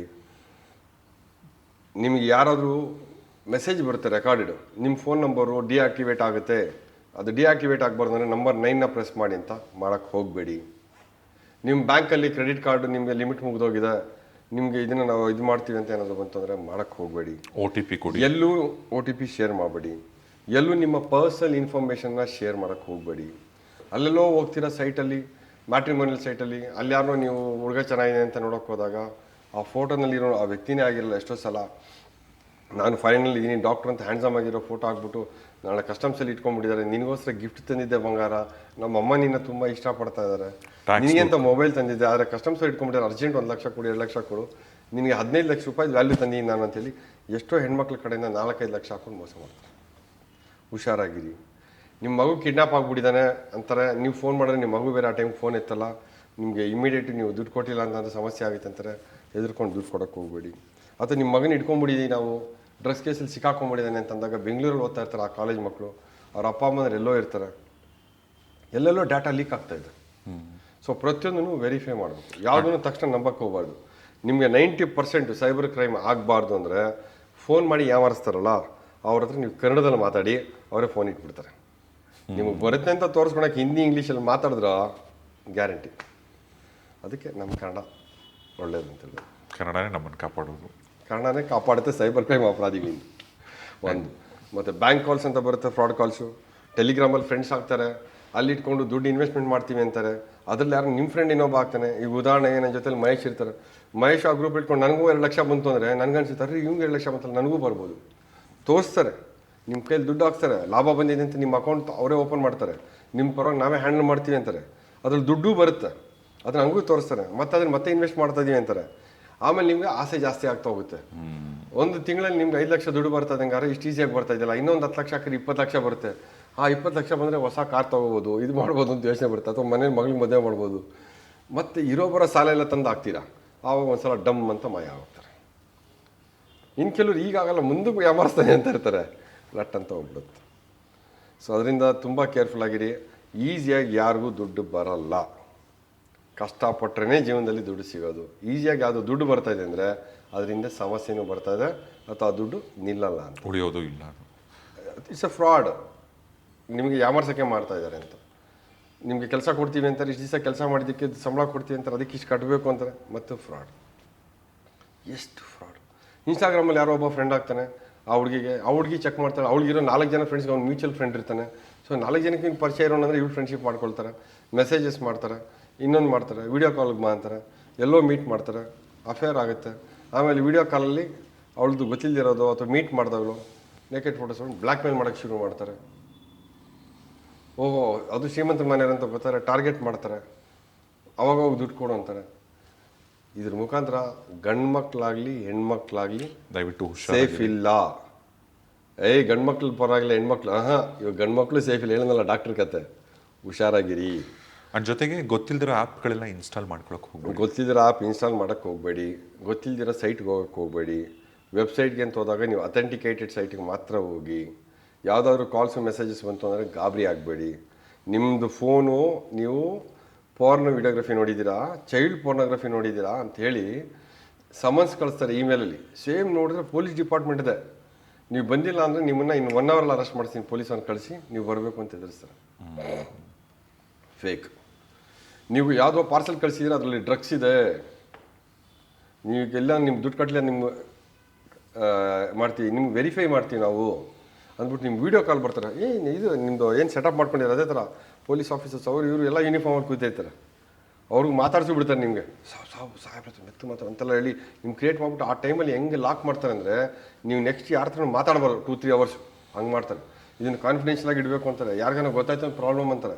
ಮತ್ತು ಎವ್ರಿ ಒನ್ ನೀವು ಅವ್ರು ಕಾಲ್ ಮಾಡ್ತಾ ಇರಬೇಕು ಅಂತ ಹೇಳ್ತಾರೆ, ನಿಮ್ಮ ಮೊಬೈಲ್ ಆಫ್ ಮಾಡಬಾರ್ದು ಅಂತ ಹೇಳ್ತಾರೆ. ಹಂಗೆ ಮಾಡಿ ಟ್ರಾಪ್ ಮಾಡಿಬಿಡ್ತಾರೆ. ಇದಕ್ಕೆಲ್ಲ ಸಿಕ್ಕಾಕೊಳ್ಳೋದು ಯಾರು? ತುಂಬ ಚೆನ್ನಾಗಿ ಓದ್ಕೊಂಡಿರೋರು, ಕಡಿಮೆ ಓದಿರ್ತಾರಲ್ಲ, ಮುಚ್ಕೊಂಡಿಕಾಯ ಫೋನ್ ಅಂತ ಅಂದ್ಬಿಡ್ತಾರೆ. ಸೋಕಾಲ್ಡ್ ಎಜುಕೇಟೆಡ್ಸ್ ಇದೆಲ್ಲ ಪಾಪ ಇವರು ಗಾಬರಿ ಆಗ್ಬಿಡ್ತಾರೆ, ನರ್ವಸ್ ಆಗ್ಬಿಡ್ತಾರೆ, ಪ್ಯಾನಿಕ್ ಆಗ್ಬಿಡ್ತಾರೆ. ಇನ್ನು ಕೆಲವರಿಗೆ ನಿಮ್ಮ ಮೊಬೈಲ್ ನಂಬರ್ ಬೇರೆ ಬೇರೆ ಕಡೆ ಎಲ್ಲ ಯೂಸ್ ಆಗಿದೆ, ಟೆರರ್ ಲಿಂಕಲ್ಲಿ ನಿಮ್ಮ ನಂಬರ್ ಬರ್ತಾ ಇದೆ, ನೀವು ಈಗ ದೇಶಕ್ಕೋಸ್ಕರ ನೀವು ಕೆಲಸ ಮಾಡಬೇಕು ಅಂತಂದಂಗೆ ಇವ್ರಿಗೆ ಫುಲ್ ಪೇಟ್ರಿಯಾಟಿಸಮ್ ಬಂದ್ಬಿಡುತ್ತೆ. ಸ್ವಲ್ಪ ಹೊತ್ತು ನಿಮ್ದೆಲ್ಲ ಡೀಟೇಲ್ಸ್ ಕೊಡಬೇಕು, ನಿಮ್ಮ ಬ್ಯಾಂಕ್ ಡೀಟೇಲ್ಸ್ ಕೊಡಿ, ಅದು ಕೊಡಿ, ಇದು ವೆರಿಫೈ ಕೊಡಿ, ಬ್ಯಾಂಕ್ ಡೀಟೇಲ್ಸ್ ಎಲ್ಲ ತೊಗೊಂಡ್ಬಿಡ್ತಾರೆ. ಸೊ ನಿಮಗೆ ಏನಾಗ್ತಾಯಿದೆ ಅಂತ ಗೊತ್ತೇ ಆಗಲ್ಲ, ಗೊತ್ತಾಗೋಷ್ಟೊತ್ತಿಗೆ ಅವನು ನಿಮ್ಮ ಅಕೌಂಟಲ್ಲಿ ದುಡ್ಡೆಲ್ಲ ಖಾಲಿ ಮಾಡಿಬಿಟ್ಟಿರ್ತಾನೆ. ಸೊ ಎಷ್ಟು ಥರ ಫ್ರಾಡ್ ಆಗ್ತಾಯಿದೆ, ಎಷ್ಟು ಜನ ಹೆಣ್ಮಕ್ಳನ್ನ ಎಕ್ಸ್ಪ್ಲಾಯ್ಟ್ ಮಾಡೋಕ್ಕೆ ಟ್ರೈ ಮಾಡ್ತಾ ಇದ್ದಾರೆ. Especially be careful. ಒಂದು ಏಜಲ್ಲಿ ನಾವೇನು ತಪ್ಪು ಮಾಡ್ತೀವಿ ನಮಗೆ ಗೊತ್ತಾಗಲ್ಲ. ಯಾರ ಜೊತೆ ಫ್ರೆಂಡ್ಶಿಪ್ ಮಾಡ್ತೀರಾ, ಯಾರ ಜೊತೆ ಪಾರ್ಟಿ ಮಾಡ್ತೀರಾ, ಯಾರ ಜೊತೆ ನೀವು ವಿಡಿಯೋ ಕಾಲಲ್ಲಿ ಇರ್ತೀರಾ, please please be careful. Don't trust anyone blindly, don't trust at all. ಈ ಥರದ್ದು ಇದಕ್ಕೆ ಹೋಗೋಕ್ಕೆ ಹೋಗ್ಬೇಡಿ, don't take any risk. So social media ದಯವಿಟ್ಟು ಹುಷಾರಾಗಿರಿ, ತುಂಬಾ ಹುಷಾರಾಗಿರಬೇಕು. It is like a double edge knife, ಈ ಕಡೆನೂ ಕುಯ್ತು ಆ ಕಡೆನೂ ಕುಯ್ತು. ಆ್ಯಂಡ್ ಕಡೆಯದಾಗಿ ಬರೀ ನಿಮ್ಮ ಹವಾ ಹೆಂಗಿತ್ತು ಅಂದರೆ ಬರೀ ನಿಮ್ಮ ಭಯದಿಂದನೇ ನಿಮ್ಮನ್ನ ಮೀಟೇ ಮಾಡಿರಲ್ಲ ಒಬ್ಬ ವ್ಯಕ್ತಿ ಜೀವನದಲ್ಲಿ ರಾತ್ರಿ ದೊಡ್ಡ ಮನುಷ್ಯ ಆಗ್ಬಿಟ್ಟ. ಅದೊಂದು ಕತೆ ಕೇಳಬೇಕು. ನೀವು ಯಾವ್ದು ಹೇಳ್ತಾ ಇದ್ದೀರಾ? ನಿಮ್ಮ ಮುನ್ರಾಜ್ ಅವ್ರ ಬಗ್ಗೆ. ಓಕೆ. ಇಲ್ಲಲ್ಲ, ಸಬ್ ಇನ್ಸ್ಪೆಕ್ಟರ್ಸ್ ಅಂತ ನಾವು ಕೆರಿಯರ್ ಸ್ಟಾರ್ಟ್ ಮಾಡಿದಾಗ ಯಾರಾಗಲಿ ಪೊಲೀಸ್ ಡಿಪಾರ್ಟ್ಮೆಂಟ್ ಹೊಸದಾಗಿ ಬಂದಾಗ ತುಂಬಾ ಜೋಶ್ ಇರುತ್ತೆ ನಮಗೆ. ಮತ್ತು ಆವಾಗಿದ್ದ ಪರಿಸ್ಥಿತಿ, ಆವಾಗಿದ್ದ ಸಿಚುವೇಶನಲ್ಲಿ ಎಲ್ಲ ಕಡೆ ನಾವು ನಮ್ಮ ಏರಿಯಾ ಅಂದರೆ ಟೈಟಾಗಿ ಇಟ್ಕೊಳ್ಬೇಕು. ಇದು ಕೋಲಾರಲ್ಲ, ಮುಳುಬಾಗಿಲು ಕರ್ನಾಟಕದ ಬಾರ್ಡ್ರು. ಆ್ಯಕ್ಚುಲಿ ಅದರ ಹೆಸರು ಮೂಡಣ ಬಾಗಿಲು ಅಂತ. ಸೂರ್ಯ ಉದಯ ಆದಾಗ ಕರ್ನಾಟಕದಲ್ಲಿ ಮೊದಲು ಬೆಳಕು ಬೀಳೋದು ಅಲ್ಲಿಗೆ, ಮುಳುಬಾಗಿಲು. ಆಂಜನೇಯ ಸ್ವಾಮಿ ದೇವಸ್ಥಾನ ಅಥವಾ ಕುರುಡುಮಲೆ ಗಣೇಶನ ದೇವಸ್ಥಾನ ಅಥವಾ ಸೀತಾ ಮಾತೆಲ್ಲ ಅಲ್ಲಿ ಬಂದು ಹೋಗಿದ್ರು ಅನ್ನೋ ಪ್ರತೀತಿ ಇದೆ ಅವನಿಗೆ. ಸೊ ಅದು ಮುಳುಬಾಗಿಲು ನನ್ನ ನೇಟಿವ್ ಪ್ಲೇಸ್. ಹೌದು, ಅಲ್ಲೇ ಸಬ್ ಇನ್ಸ್ಪೆಕ್ಟ್ರಾಗಿ ಕೆಲಸ ಮಾಡೋ ಅವಕಾಶನೂ ಸಿಕ್ಕಿತ್ತು. ನಮ್ಮ ತಂದೆನೂ ಅಲ್ಲೇ ಸೇವೆ ಸಲ್ಲಿಸಿದ್ರು, ನಮ್ಮ ತಾಯಿನೂ ಅಲ್ಲೇ ಟೀಚರಾಗಿ ಕೆಲಸ ಮಾಡಿದ್ರು. ಆ್ಯಂಡ್ ಹೀರೋಯಿನ್ ಸೌಂದರ್ಯ ಅವರ ಹುಟ್ಟೂರು ಕೂಡ ಅಲ್ಲಿ. ಅದು ನನ್ನ ಜೊತೆ ನಮ್ಮ ಮಹೇಶ್ ಇರ್ತಾರಲ್ಲ, ಅವ್ರ ಕಸಿನ್. ಸೌಂದರ್ಯ ಅವರು ಸಹ ಅದೇ ಗ್ರಾಮದವರು. ಮುಳುಬಾಲಲ್ಲಿ ಸಬ್ ಇನ್ಸ್ಪೆಕ್ಟರ್ ಆಗಿದ್ದಂಥ ಸಂದರ್ಭದಲ್ಲಿ ಒಂದು ಕಂಪ್ಲೇಂಟ್ ಬರುತ್ತೆ. ನಾನು ಸಾಮಾನ್ಯವಾಗಿ ಎಲ್ಲೇ ಕೆಲಸ ಮಾಡಿದ್ರು ಅಲ್ಲಿ ಇದ್ದಂಥ ಹಾಸ್ಟೆಲ್ಸ್ಗೆ ಭೇಟಿ ಕೊಡೋಂಥದ್ದು ನನಗೊಂದು ಪರಿಪಾಠ. ಅಲ್ಲಿನ ಮಕ್ಕಳ ಜೊತೆ ಇಂಟ್ರಾಕ್ಟ್ ಮಾಡ್ತೀನಿ, ಅವ್ರಿಗೆ ಎಜುಕೇಷನ್ಗೆ ಏನು ಬೇಕೋ ಸಪೋರ್ಟ್ ಮಾಡ್ತೀನಿ. ಅಥವಾ ಆಟ ಆಡೋಕ್ಕೆ ವಾಲಿಬಾಲ್ ಕೊಡಿಸೋದು, ನ್ಯೂಸ್ ಪೇಪರ್ ಕೊಡಿಸೋದು, ಯಾರಿಗಾದ್ರೂ ಬುಕ್ಸ್ ಅವಶ್ಯಕತೆ ಇದ್ದರೆ ಕೊಡಿಸೋವಂಥದ್ದು, ಮತ್ತು ನಮ್ಮ ಥರ ಕಾಂಪಿಟೇಟಿವ್ ಎಕ್ಸಾಮ್ಸ್ ಬರಲಿ ಅನ್ನೋದು ನನ್ನ ಆಸೆ. ಸೊ ಹಾಗಾಗಿ ಯಾವುದೇ ಹಾಸ್ಟೆಲ್ಸು, ಬ್ಯಾಕ್ವರ್ಡ್ ಕಮ್ಯುನಿಟಿ ಹಾಸ್ಟೆಲ್ಸ್ ಎಲ್ಲ ಕಡೆ ವಿಸಿಟ್ ಮಾಡ್ತಾಯಿದ್ದೆ. ಸೊ ಮುಳುಬಾಲಲ್ಲೂ ಹೋದಾಗ ಕೆಲವರಿಗೆಲ್ಲ ರೂಮ್ಸ್ಗೆ ಸಡನ್ನಾಗಿ ವಿಸಿಟ್ ಮಾಡ್ತಾಯಿದ್ದೆ, ರೇಗ್ತಾಯಿದ್ದೆ. ಬಿಡಿ ಪೊಲೀಸ್ ಕೆಲಸನೂ ಮಾಡ್ತಾಯಿದ್ದೆ, ಅದ್ರ ಜೊತೆಗೆ ಇದನ್ನು ಯಾಕೆ ನಿನ್ನ ರೂಮ್ ನೀಟಾಗಿ ಇಟ್ಕೊಂಡಿಲ್ಲ, ಏನು ಹಿಂಗೆ ಮಾಡಿ ಮೆಸ್ ಮಾಡ್ಕೊಂಡಿದ್ಯಾ, ತೆಗಿ ನಿನ್ನ ನೋಟ್ಬುಕ್ ಸರಿ ಹೆಂಗೆ ಬರೆದಿದ್ಯಾ, ನಿನಗೆ ಸರ್ಕಾರ ಇಷ್ಟು ಖರ್ಚು ಮಾಡ್ತಾಯಿದ್ದೆ ನಿನ್ನ ಮೇಲೆ, ಹಾಸ್ಟೆಲ್ ನಿನಗೆ ಊಟ ಕೊಡ್ತಾಯಿದ್ದೆ ಫ್ರೀಯಾಗಿ, ಇರೋಕ್ಕೆ ಅವಕಾಶ ಕೊಡ್ತಾಯಿದ್ದೆ, ಎಲ್ಲ ಕೊಡ್ತಾಯಿದ್ದೆ, ಇದನ್ನು ನೀವು ಉಪಯೋಗಿಸ್ಕೋಬೇಕು, ನೀನು ಹಿಂಗೆ ಇರಬಾರ್ದು ಅಂತೇಳಿ ಕೆಲವು ಹುಡುಗರಿಗೆಲ್ಲ ತಿದ್ದೋದಕ್ಕೆ ಪ್ರಯತ್ನವನ್ನು ಮಾಡ್ತಾಯಿದ್ದೆ. ಸೊ ಏನೋ ಮೊದಲಿಂದ ನಮ್ಮಮ್ಮ ಟೀಚರ್ ಅಲ್ಲ, ಹಾಗಾಗಿ ಇದು ಬಂದ್ಬಿಡ್ತು ಅನಿಸುತ್ತೆ. ಸಮಾಜದಲ್ಲಿ ಏನಾದರೂ ತಪ್ಪಿರೋದನ್ನು ತಿದ್ದುವಂಥದ್ದು ಅಥವಾ ಎನ್ಕರೇಜ್ ಮಾಡೋಂಥದ್ದು ಮತ್ತೊಂದು. ಸೊ ಹಾಗಾಗಿ ನನಗೆ ಹಾಸ್ಟೆಲ್ ಹುಡುಗರ ಜೊತೆನೂ ಒಂದು ಒಡನಾಟ ಇತ್ತು. ಒಂದು ದಿವಸ ನಾನು ರೌಂಡ್ಸಲ್ಲಿ ಹೋಗಿದ್ದೆ, ಇಲ್ಲ ಕೋಲಾರ್ಗೆ ಮೀಟಿಂಗ್ ಹೋಗಿದ್ದೆ. ಸ್ಟೇಷನ್ಗೆ ಒಂದು ಕಂಪ್ಲೇಂಟ್ ಬಂದಿರುತ್ತೆ, ಹಾಸ್ಟೆಲಲ್ಲಿ ಅವರು ಇದ್ದವ್ರು ಯಾರು ಕೆಲಸ ಮಾಡೋ ಜೊತೆ ಯಾರೋ ಮಿಸ್ಬಿಹೇವ್ ಮಾಡಿದ್ದಾರೆ ಅಂತ. ಕಂಪ್ಲೇಂಟ್ ಬಂದ ತಕ್ಷಣ ನನಗೆ ಹಿಂಗೆ ಹೇಳ್ತಾರೆ, ಸಿಟ್ಟು ಬಂದುಬಿಡುತ್ತೆ. ಯಾಕಂದ್ರೆ ಈಗ ನೀವು ಯಾರನ್ನಾದ್ರೂ ಪ್ರೀತಿಸ್ತಾ ಇದ್ರೆ ಅವ್ರು ತಪ್ಪು ಮಾಡಿದ್ರೆ ಅಂತ ಸಿಟ್ಟು ಆಟೋಮೆಟಿಕ್ ಜಾಸ್ತಿ ಬಂದ್ಬಿಡುತ್ತೆ. ಇಂಥವ್ರೆಲ್ಲ ತಪ್ಪು ಮಾಡ್ಬಿಟ್ರೆ ನಾನು ಇಷ್ಟೆಲ್ಲ ಇವಾಗೆ ಕೇರ್ ಮಾಡ್ತಾಯಿದ್ದೀನಿ, ಆದರೂ ಹಿಂಗೆಲ್ಲ ಆಯ್ತಾ ಅನ್ನೋ ಥರ ಒಂದು ಕೋಪ ಬಂದ್ಬಿಡುತ್ತೆ. ಸೊ ಆ ಸಿಟ್ಟಲ್ಲಿ ಯಾರದು ಯಾವನ ಅವ್ನು ಮಾಡಿದ್ದು, ಹಿಂಗೆ ಬರ್ತೀನಿ, ಗ್ರಾಚಾರ ಬಿಡಿಸ್ತೀನಿ, ಒಂದು ಮುಳೆ ಮುರಿತೀನಿ, ನಾನು ಬಂದೆ ಇದೆ ನನ್ನ ಮಗನಿಗೆ ಬರ್ತೀನಿ ಅಂತ ಹೇಳುವಂಥದ್ದು ಅಂತ ಹೇಳ್ಬಿಟ್ಟು ಬರ್ತಾಯಿದ್ದೀನಿ ನಾನು ಹಾಸ್ಟೆಲಿಗೆ ಅಂತ ಹೇಳಿ ಅವ್ನಿಗೆ ಬಿಡೋದಿಲ್ಲ ಸಿಕ್ಕಿರ ಅಂತ. ನನಗೆ ಸಿಟ್ಟು ಬರುತ್ತೆ, ಜೋರು ಮಾಡ್ತೀನಿ. ಜೋರು ಮಾಡ್ಬಿಟ್ಟು ಈಗ ತೆಗಿರಿ ಗಾಡಿ ಅಂತಂದ್ಬಿಟ್ಟು ಗಾಡಿ ತೊಗೊಂಡು ಹಾಸ್ಟೆಲ್ ಹತ್ರ ಹೋಗ್ತೀವಿ. ಇಲ್ಲ ಅವನು ಹುಡುಗ ಕಾಣ್ತಾ ಇಲ್ಲ ಅಂತ. ಸರಿ ಆಯಿತು. ಆಮೇಲೆ ಅವರು ಯಾರು ಪಾಪ ಕಂಪ್ಲೇಂಟ್ ಕೊಡೋಕೆ ಬಂದಿದ್ದರು. ಇಲ್ಲ ಸರ್ ನಮ್ಮದೇನು ಕಂಪ್ಲೇಂಟು ಇಲ್ಲ, ಅವ್ನಿಗೇನೋ ಬುದ್ಧಿ ಹೇಳೋದು ಸಾಕು, ನಂದು ಉದ್ದೇಶ ಅದೇ ಇರುತ್ತೆ, ಸಣ್ಣ ತಪ್ಪು ಏನಲ್ಲ, ಆಯಿತು ಅದಾಯಿತು. ಆಮೇಲೆ ಒಂದಷ್ಟು ದಿನಗಳಾದಮೇಲೆ ನನಗೆ ಮುಳುಬಾಗಿಲಿಂದ ಟ್ರಾನ್ಸ್ಫರ್ ಆಯಿತು. ಮುಳುಬಾಗಿಲಿಂದ ಆನೇಕಲ್ಗೆ ಹೋದೆ, ಆನೇಕಲ್ಲಿಂದ ಪ್ರಮೋಷನ್ ಆಯಿತು, SB ಬ್ರಾಂಚಿಗೆ ಬಂದೆ, HSRಗೆ ಬಂದೆ, ನೀವೆಲ್ಲ ಸಿಕ್ರಿ, ಮೈಕಲ್ ಟಣಲ್, ಹೀಗೆ ನನ್ನ ಜೀವನ ನಡ್ಕೊಂಡೋಯ್ತು. ನಾನು ಕೋವಿಡ್ ಸಂದರ್ಭದಲ್ಲಿ ಒಂದು ವಿಡಿಯೋ ಮಾಡಿದ್ದೆ, ಯಾರೂ ಗಾಬರಿ ಆಗಬೇಡಿ, ಹೆದರ್ಕೋಬೇಡಿ, ಯಾಕಂದರೆ ಜೀವನ ಎರಡೂ ಇಂಪಾರ್ಟೆಂಟು. ಹೆದರಿಕೆಯಿಂದಲೇ ತುಂಬ ಜನ ಸಾಯ್ತಾ ಇದ್ದಾರೆ. Will face it. ಅಥವಾ ವೈರಲ್ ವಿಡಿಯೋ ಜಾಸ್ತಿ ಮೀಡಿಯಾಸ್ನ ನೋಡಿ ನೆಗೆಟಿವ್ ತೊಗೊಳಕ್ಕೆ ಹೋಗ್ಬಿಡಿ ಅನ್ನೋ ಥರ ಅದೆಲ್ಲ ಹೊಟ್ಟೋಗಿತ್ತು ತುಂಬ ಕಡೆ. ನನಗೆ ಆವಾಗ ಆ ಫೇಸ್ಬುಕ್ಕಲ್ಲಿ ಒಂದು ಮೆಸೇಜ್ ಬಂದಿತ್ತು, ಹಿಂಗೆ ನಾನು ಯಾವುದೋ ಒಂದು ಸಿಟಿನಲ್ಲಿ ಇಂಥ ಕಡೆ ಹೊರಗಡೆಯಿಂದ ನಾನು ಮೆಸೇಜ್ ಮಾಡ್ತಾಯಿದ್ದೀನಿ ಸರ್, ನಾನು ನಿಮ್ಮನ್ನ ಭೇಟಿ ಮಾಡಬೇಕು ಅಂತ ಭಾಳ ವರ್ಷದಿಂದ ನನಗೆ ಮನಸ್ಸಲ್ಲಿದೆ, ನಿಮ್ಮನ್ನು ಬಂದು ಭೇಟಿ ಮಾಡ್ತೀನಿ. ಆಯಿತು ಬನ್ನಿ ಅಂತ ಹೇಳಿದೆ. ಆಮೇಲೆ ಇನ್ನೊಂದು ಸಲ ಮೆಸೇಜ್ ಬಂತು, ಸರ್ ಎಲ್ಲಿದ್ದೀರ ಅಂತ. ಈಗ ನಾನು ಬಂಡೆಪಾಳ್ಯ ಸ್ಟೇಷನ್ ಇದ್ದೀನಿ ಅಂತ. ಆಯ್ತಾಯ್ತು, ಈ ಘಟನೆ ಎಲ್ಲ ಆಗೋಗಿತ್ತು. ಬಂದಿತ್ತು ಸ್ಟೇಷನಲ್ಲಿ ಸಬ್ ಇನ್ಸ್ಪೆಕ್ಟರ್ ಜೊತೆ ಎಲ್ಲ ಮೀಟಿಂಗ್ ತೊಗೊಂಡು ಕೂತಿದ್ದೆ. ಇದ್ದಕ್ಕಿದ್ದಂಗೆ ಒಬ್ರು ಬಂದಿದ್ದ, ಸರ್ ನಿಮ್ಮನ್ನು ನೋಡೋಕ್ಕೆ ಯಾರೊಬ್ರು ಬಂದಿದ್ದಾರೆ, ನಿಮ್ಗೆ ಮೊದಲು ಮೆಸೇಜ್ ಮಾಡಿದ್ರಂತೆ ಮೀಟ್ ಮಾಡೋಕ್ಕೆ ಅಂತ ಕಳ್ಸಪ್ಪ ಅಂತಂದೆ. ಒಬ್ಬ ಹುಡುಗ ಬಂದ, ಒಳಗಡೆ ಎಂಟ್ರ್ ಆಗ್ತಾಯಿದ್ದಂಗೆ ಅವನ ಕೈಯಲ್ಲಿ ಏನೋ ಒಂದು ಲಗೇಜ್ ಇತ್ತು, ಟೇಬಲ್ ಮೇಲೆ ಇಟ್ಟ.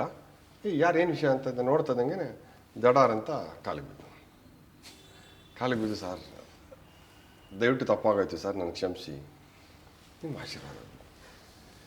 ಯಾವ ಕೇಸಲ್ಲಿ ಯಾರನ್ನ ಅರೆಸ್ಟ್ ಮಾಡಿದ್ದೆ ನೆನಪು ಬರ್ತಾಯಿಲ್ಲ. ಯಾರು ಈ ಹುಡುಗ, ಯಾಕೆ ತಪ್ಪಾಯ್ತು ಅಂತ ಕೇಳ್ತಾ ಇದ್ದಾನೆ. ಏಯ್ ಹೇಳಪ್ಪ, ಯಾರು ನೀನು ಅಂತಂದಾಗ, ನಾನು ಸರ್ ಮುನ್ರಾಜು. ಈಗ ಗೊತ್ತಾಗ್ತಾಯಿಲ್ಲ ಕಣೋ, ಯಾರು ಮುನ್ರಾಜ್ ಅಂದರೆ ನೀನು ಎಲ್ಲಿ ನೋಡಿದ್ದೀನಿ ನಾನು, ಹೇಳು ಅಂತ ಹೇಳಿದೆ. ನಾನು ಮುಳುವಾಗ್ಲಲ್ಲಿ ಹಾಸ್ಟ್ಲಲ್ಲಿ ಇದ್ದೆ ಅಂತ. ಓ ಹಾಸ್ಟ್ಲಲ್ಲಿ ಇದ್ದಲ್ಲ ನೀನು ಅಂತ ಅಂದೆ. ಆದರೆ ಈ ಘಟನೆ ನನಗೆ ಸ್ವಲ್ಪ ಮರ್ತೋಗಿತ್ತು. ಸರಿ ಈಗೇನು ಮಾಡ್ಕೊಂಡಿದ್ಯಾ ಅಂತ. ನಿಮ್ಮಿಂದ ನನ್ನ ಲೈಫ್ ಚೇಂಜ್ ಆಗ್ಬಿಡ್ತು ಸರ್ ಅಂತ. ನಮ್ಮ ಸಬ್ ಇನ್ಸ್ಪೆಕ್ಟರ್ಸ್ ಎಲ್ಲ ನನ್ನ ಮುಖ ಹಿಂಗೆ ನೋಡಿದ್ರು. ಲೈಫ್ ಚೇಂಜ್ ಆಯಿತು, ನನ್ನ ಜೀವನನೇ ಬದಲಾವಣೆ ಆಗೋಯ್ತು, ನನ್ನ ಲೈಫ್ ಚೇಂಜ್ ಆಗ್ಬಿಡ್ತು ಅಂತ. ಏನು ಲೈಫ್ ಚೇಂಜ್ ಆಯಿತು ಅಂದರೆ ಏನಾಯಿತು ನೋಡಿದೆ, ಚೆನ್ನಾಗಿದ್ದಾನೆ, ಓಕೆ, ಏನು ತೊಂದರೆನೇ ಆಗಿಲ್ಲಲ್ಲ ಅಂದ್ಬಿಟ್ಟು, ನಾನು ನಿನ್ನ ಕೇಸ್ ಹಾಕಿ ಜೈಲು ಕಳಿಸ್ಬಿಟ್ಟಿದ್ದೇನೋ. ಇಲ್ಲ ಸರ್ ಅಂತೇನು ಆಗಿಲ್ಲ ಅಂತ. ಒಟ್ಟು ಲೈಫ್ ಚೇಂಜ್ ಆದ ಇನ್ನು ಒಳ್ಳೆ ಚೆನ್ನಾಗಿ. ಸರಿ ಏನಾಯಿತು ಅಂತ.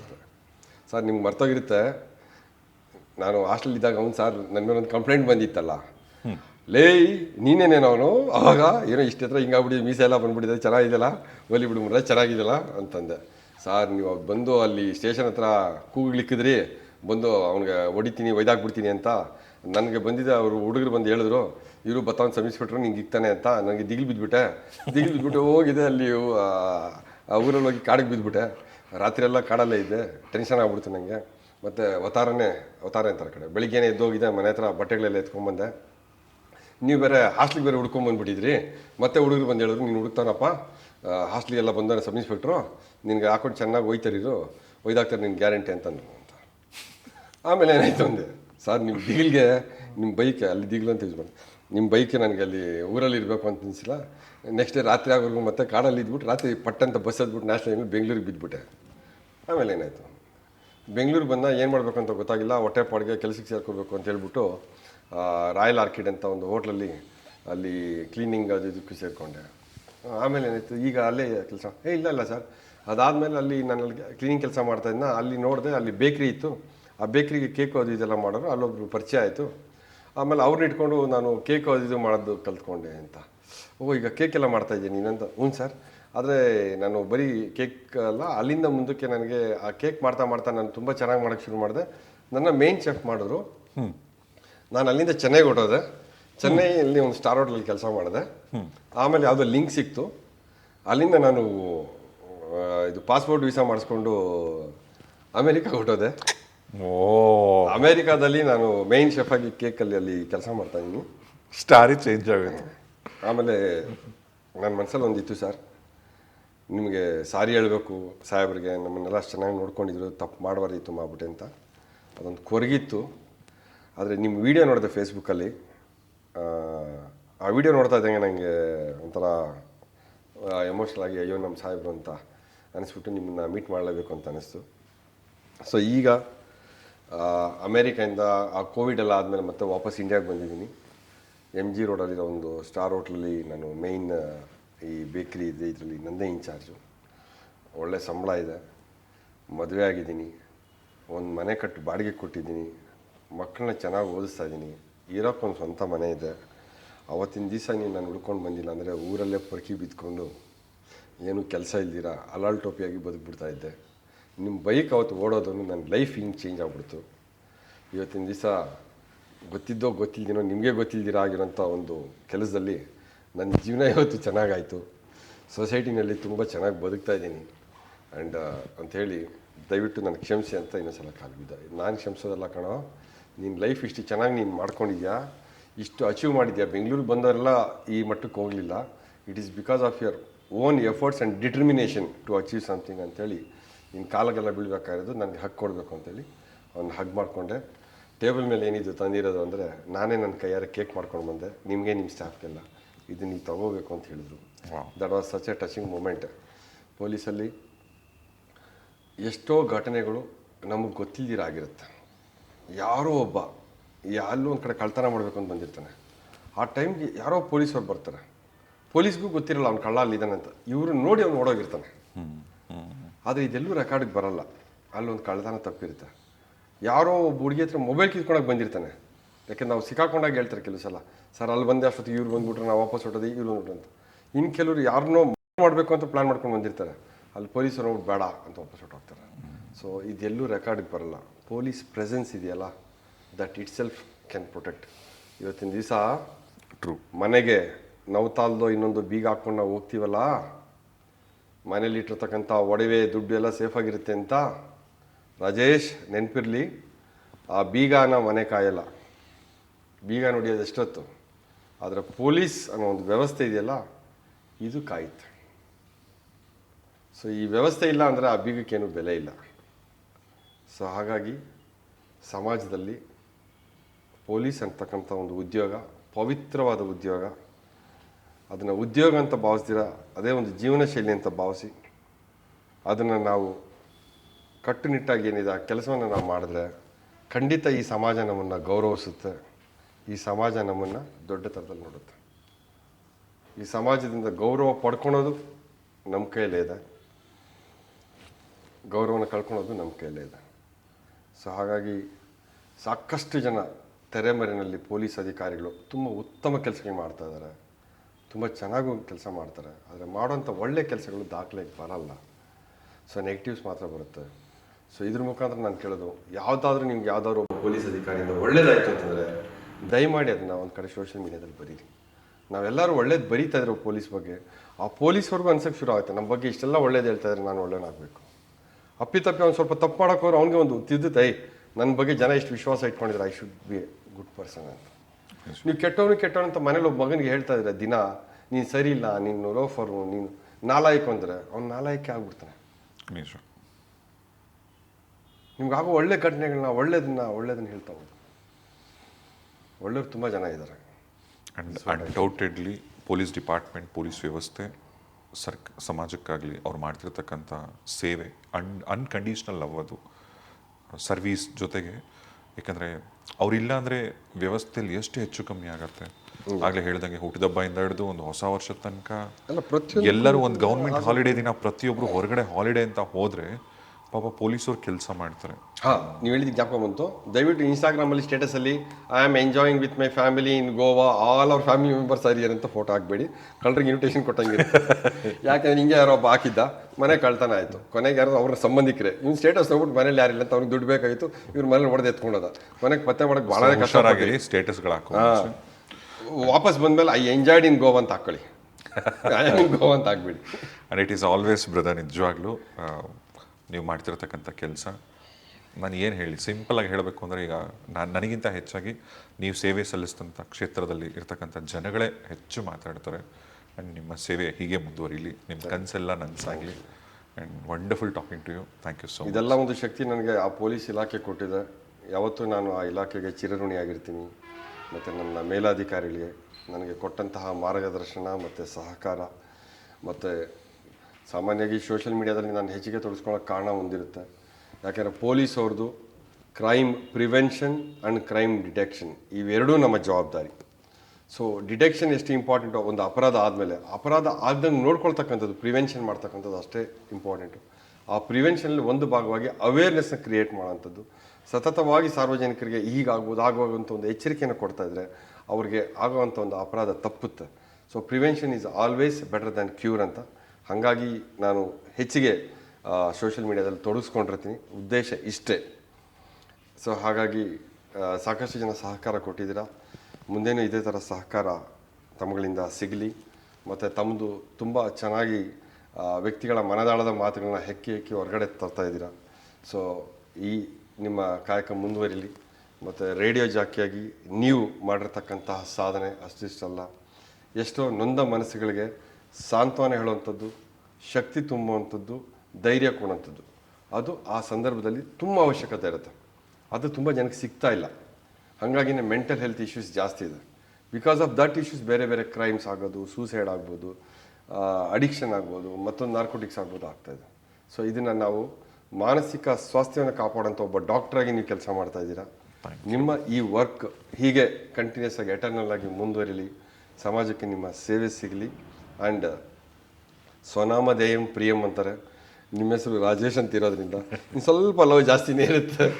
So let this continue brother, and I wish you all the very best and success. Thank you. Thank you. ಜೈ ಹಿಂದ್, ಜೈ ಕರ್ನಾಟಕ.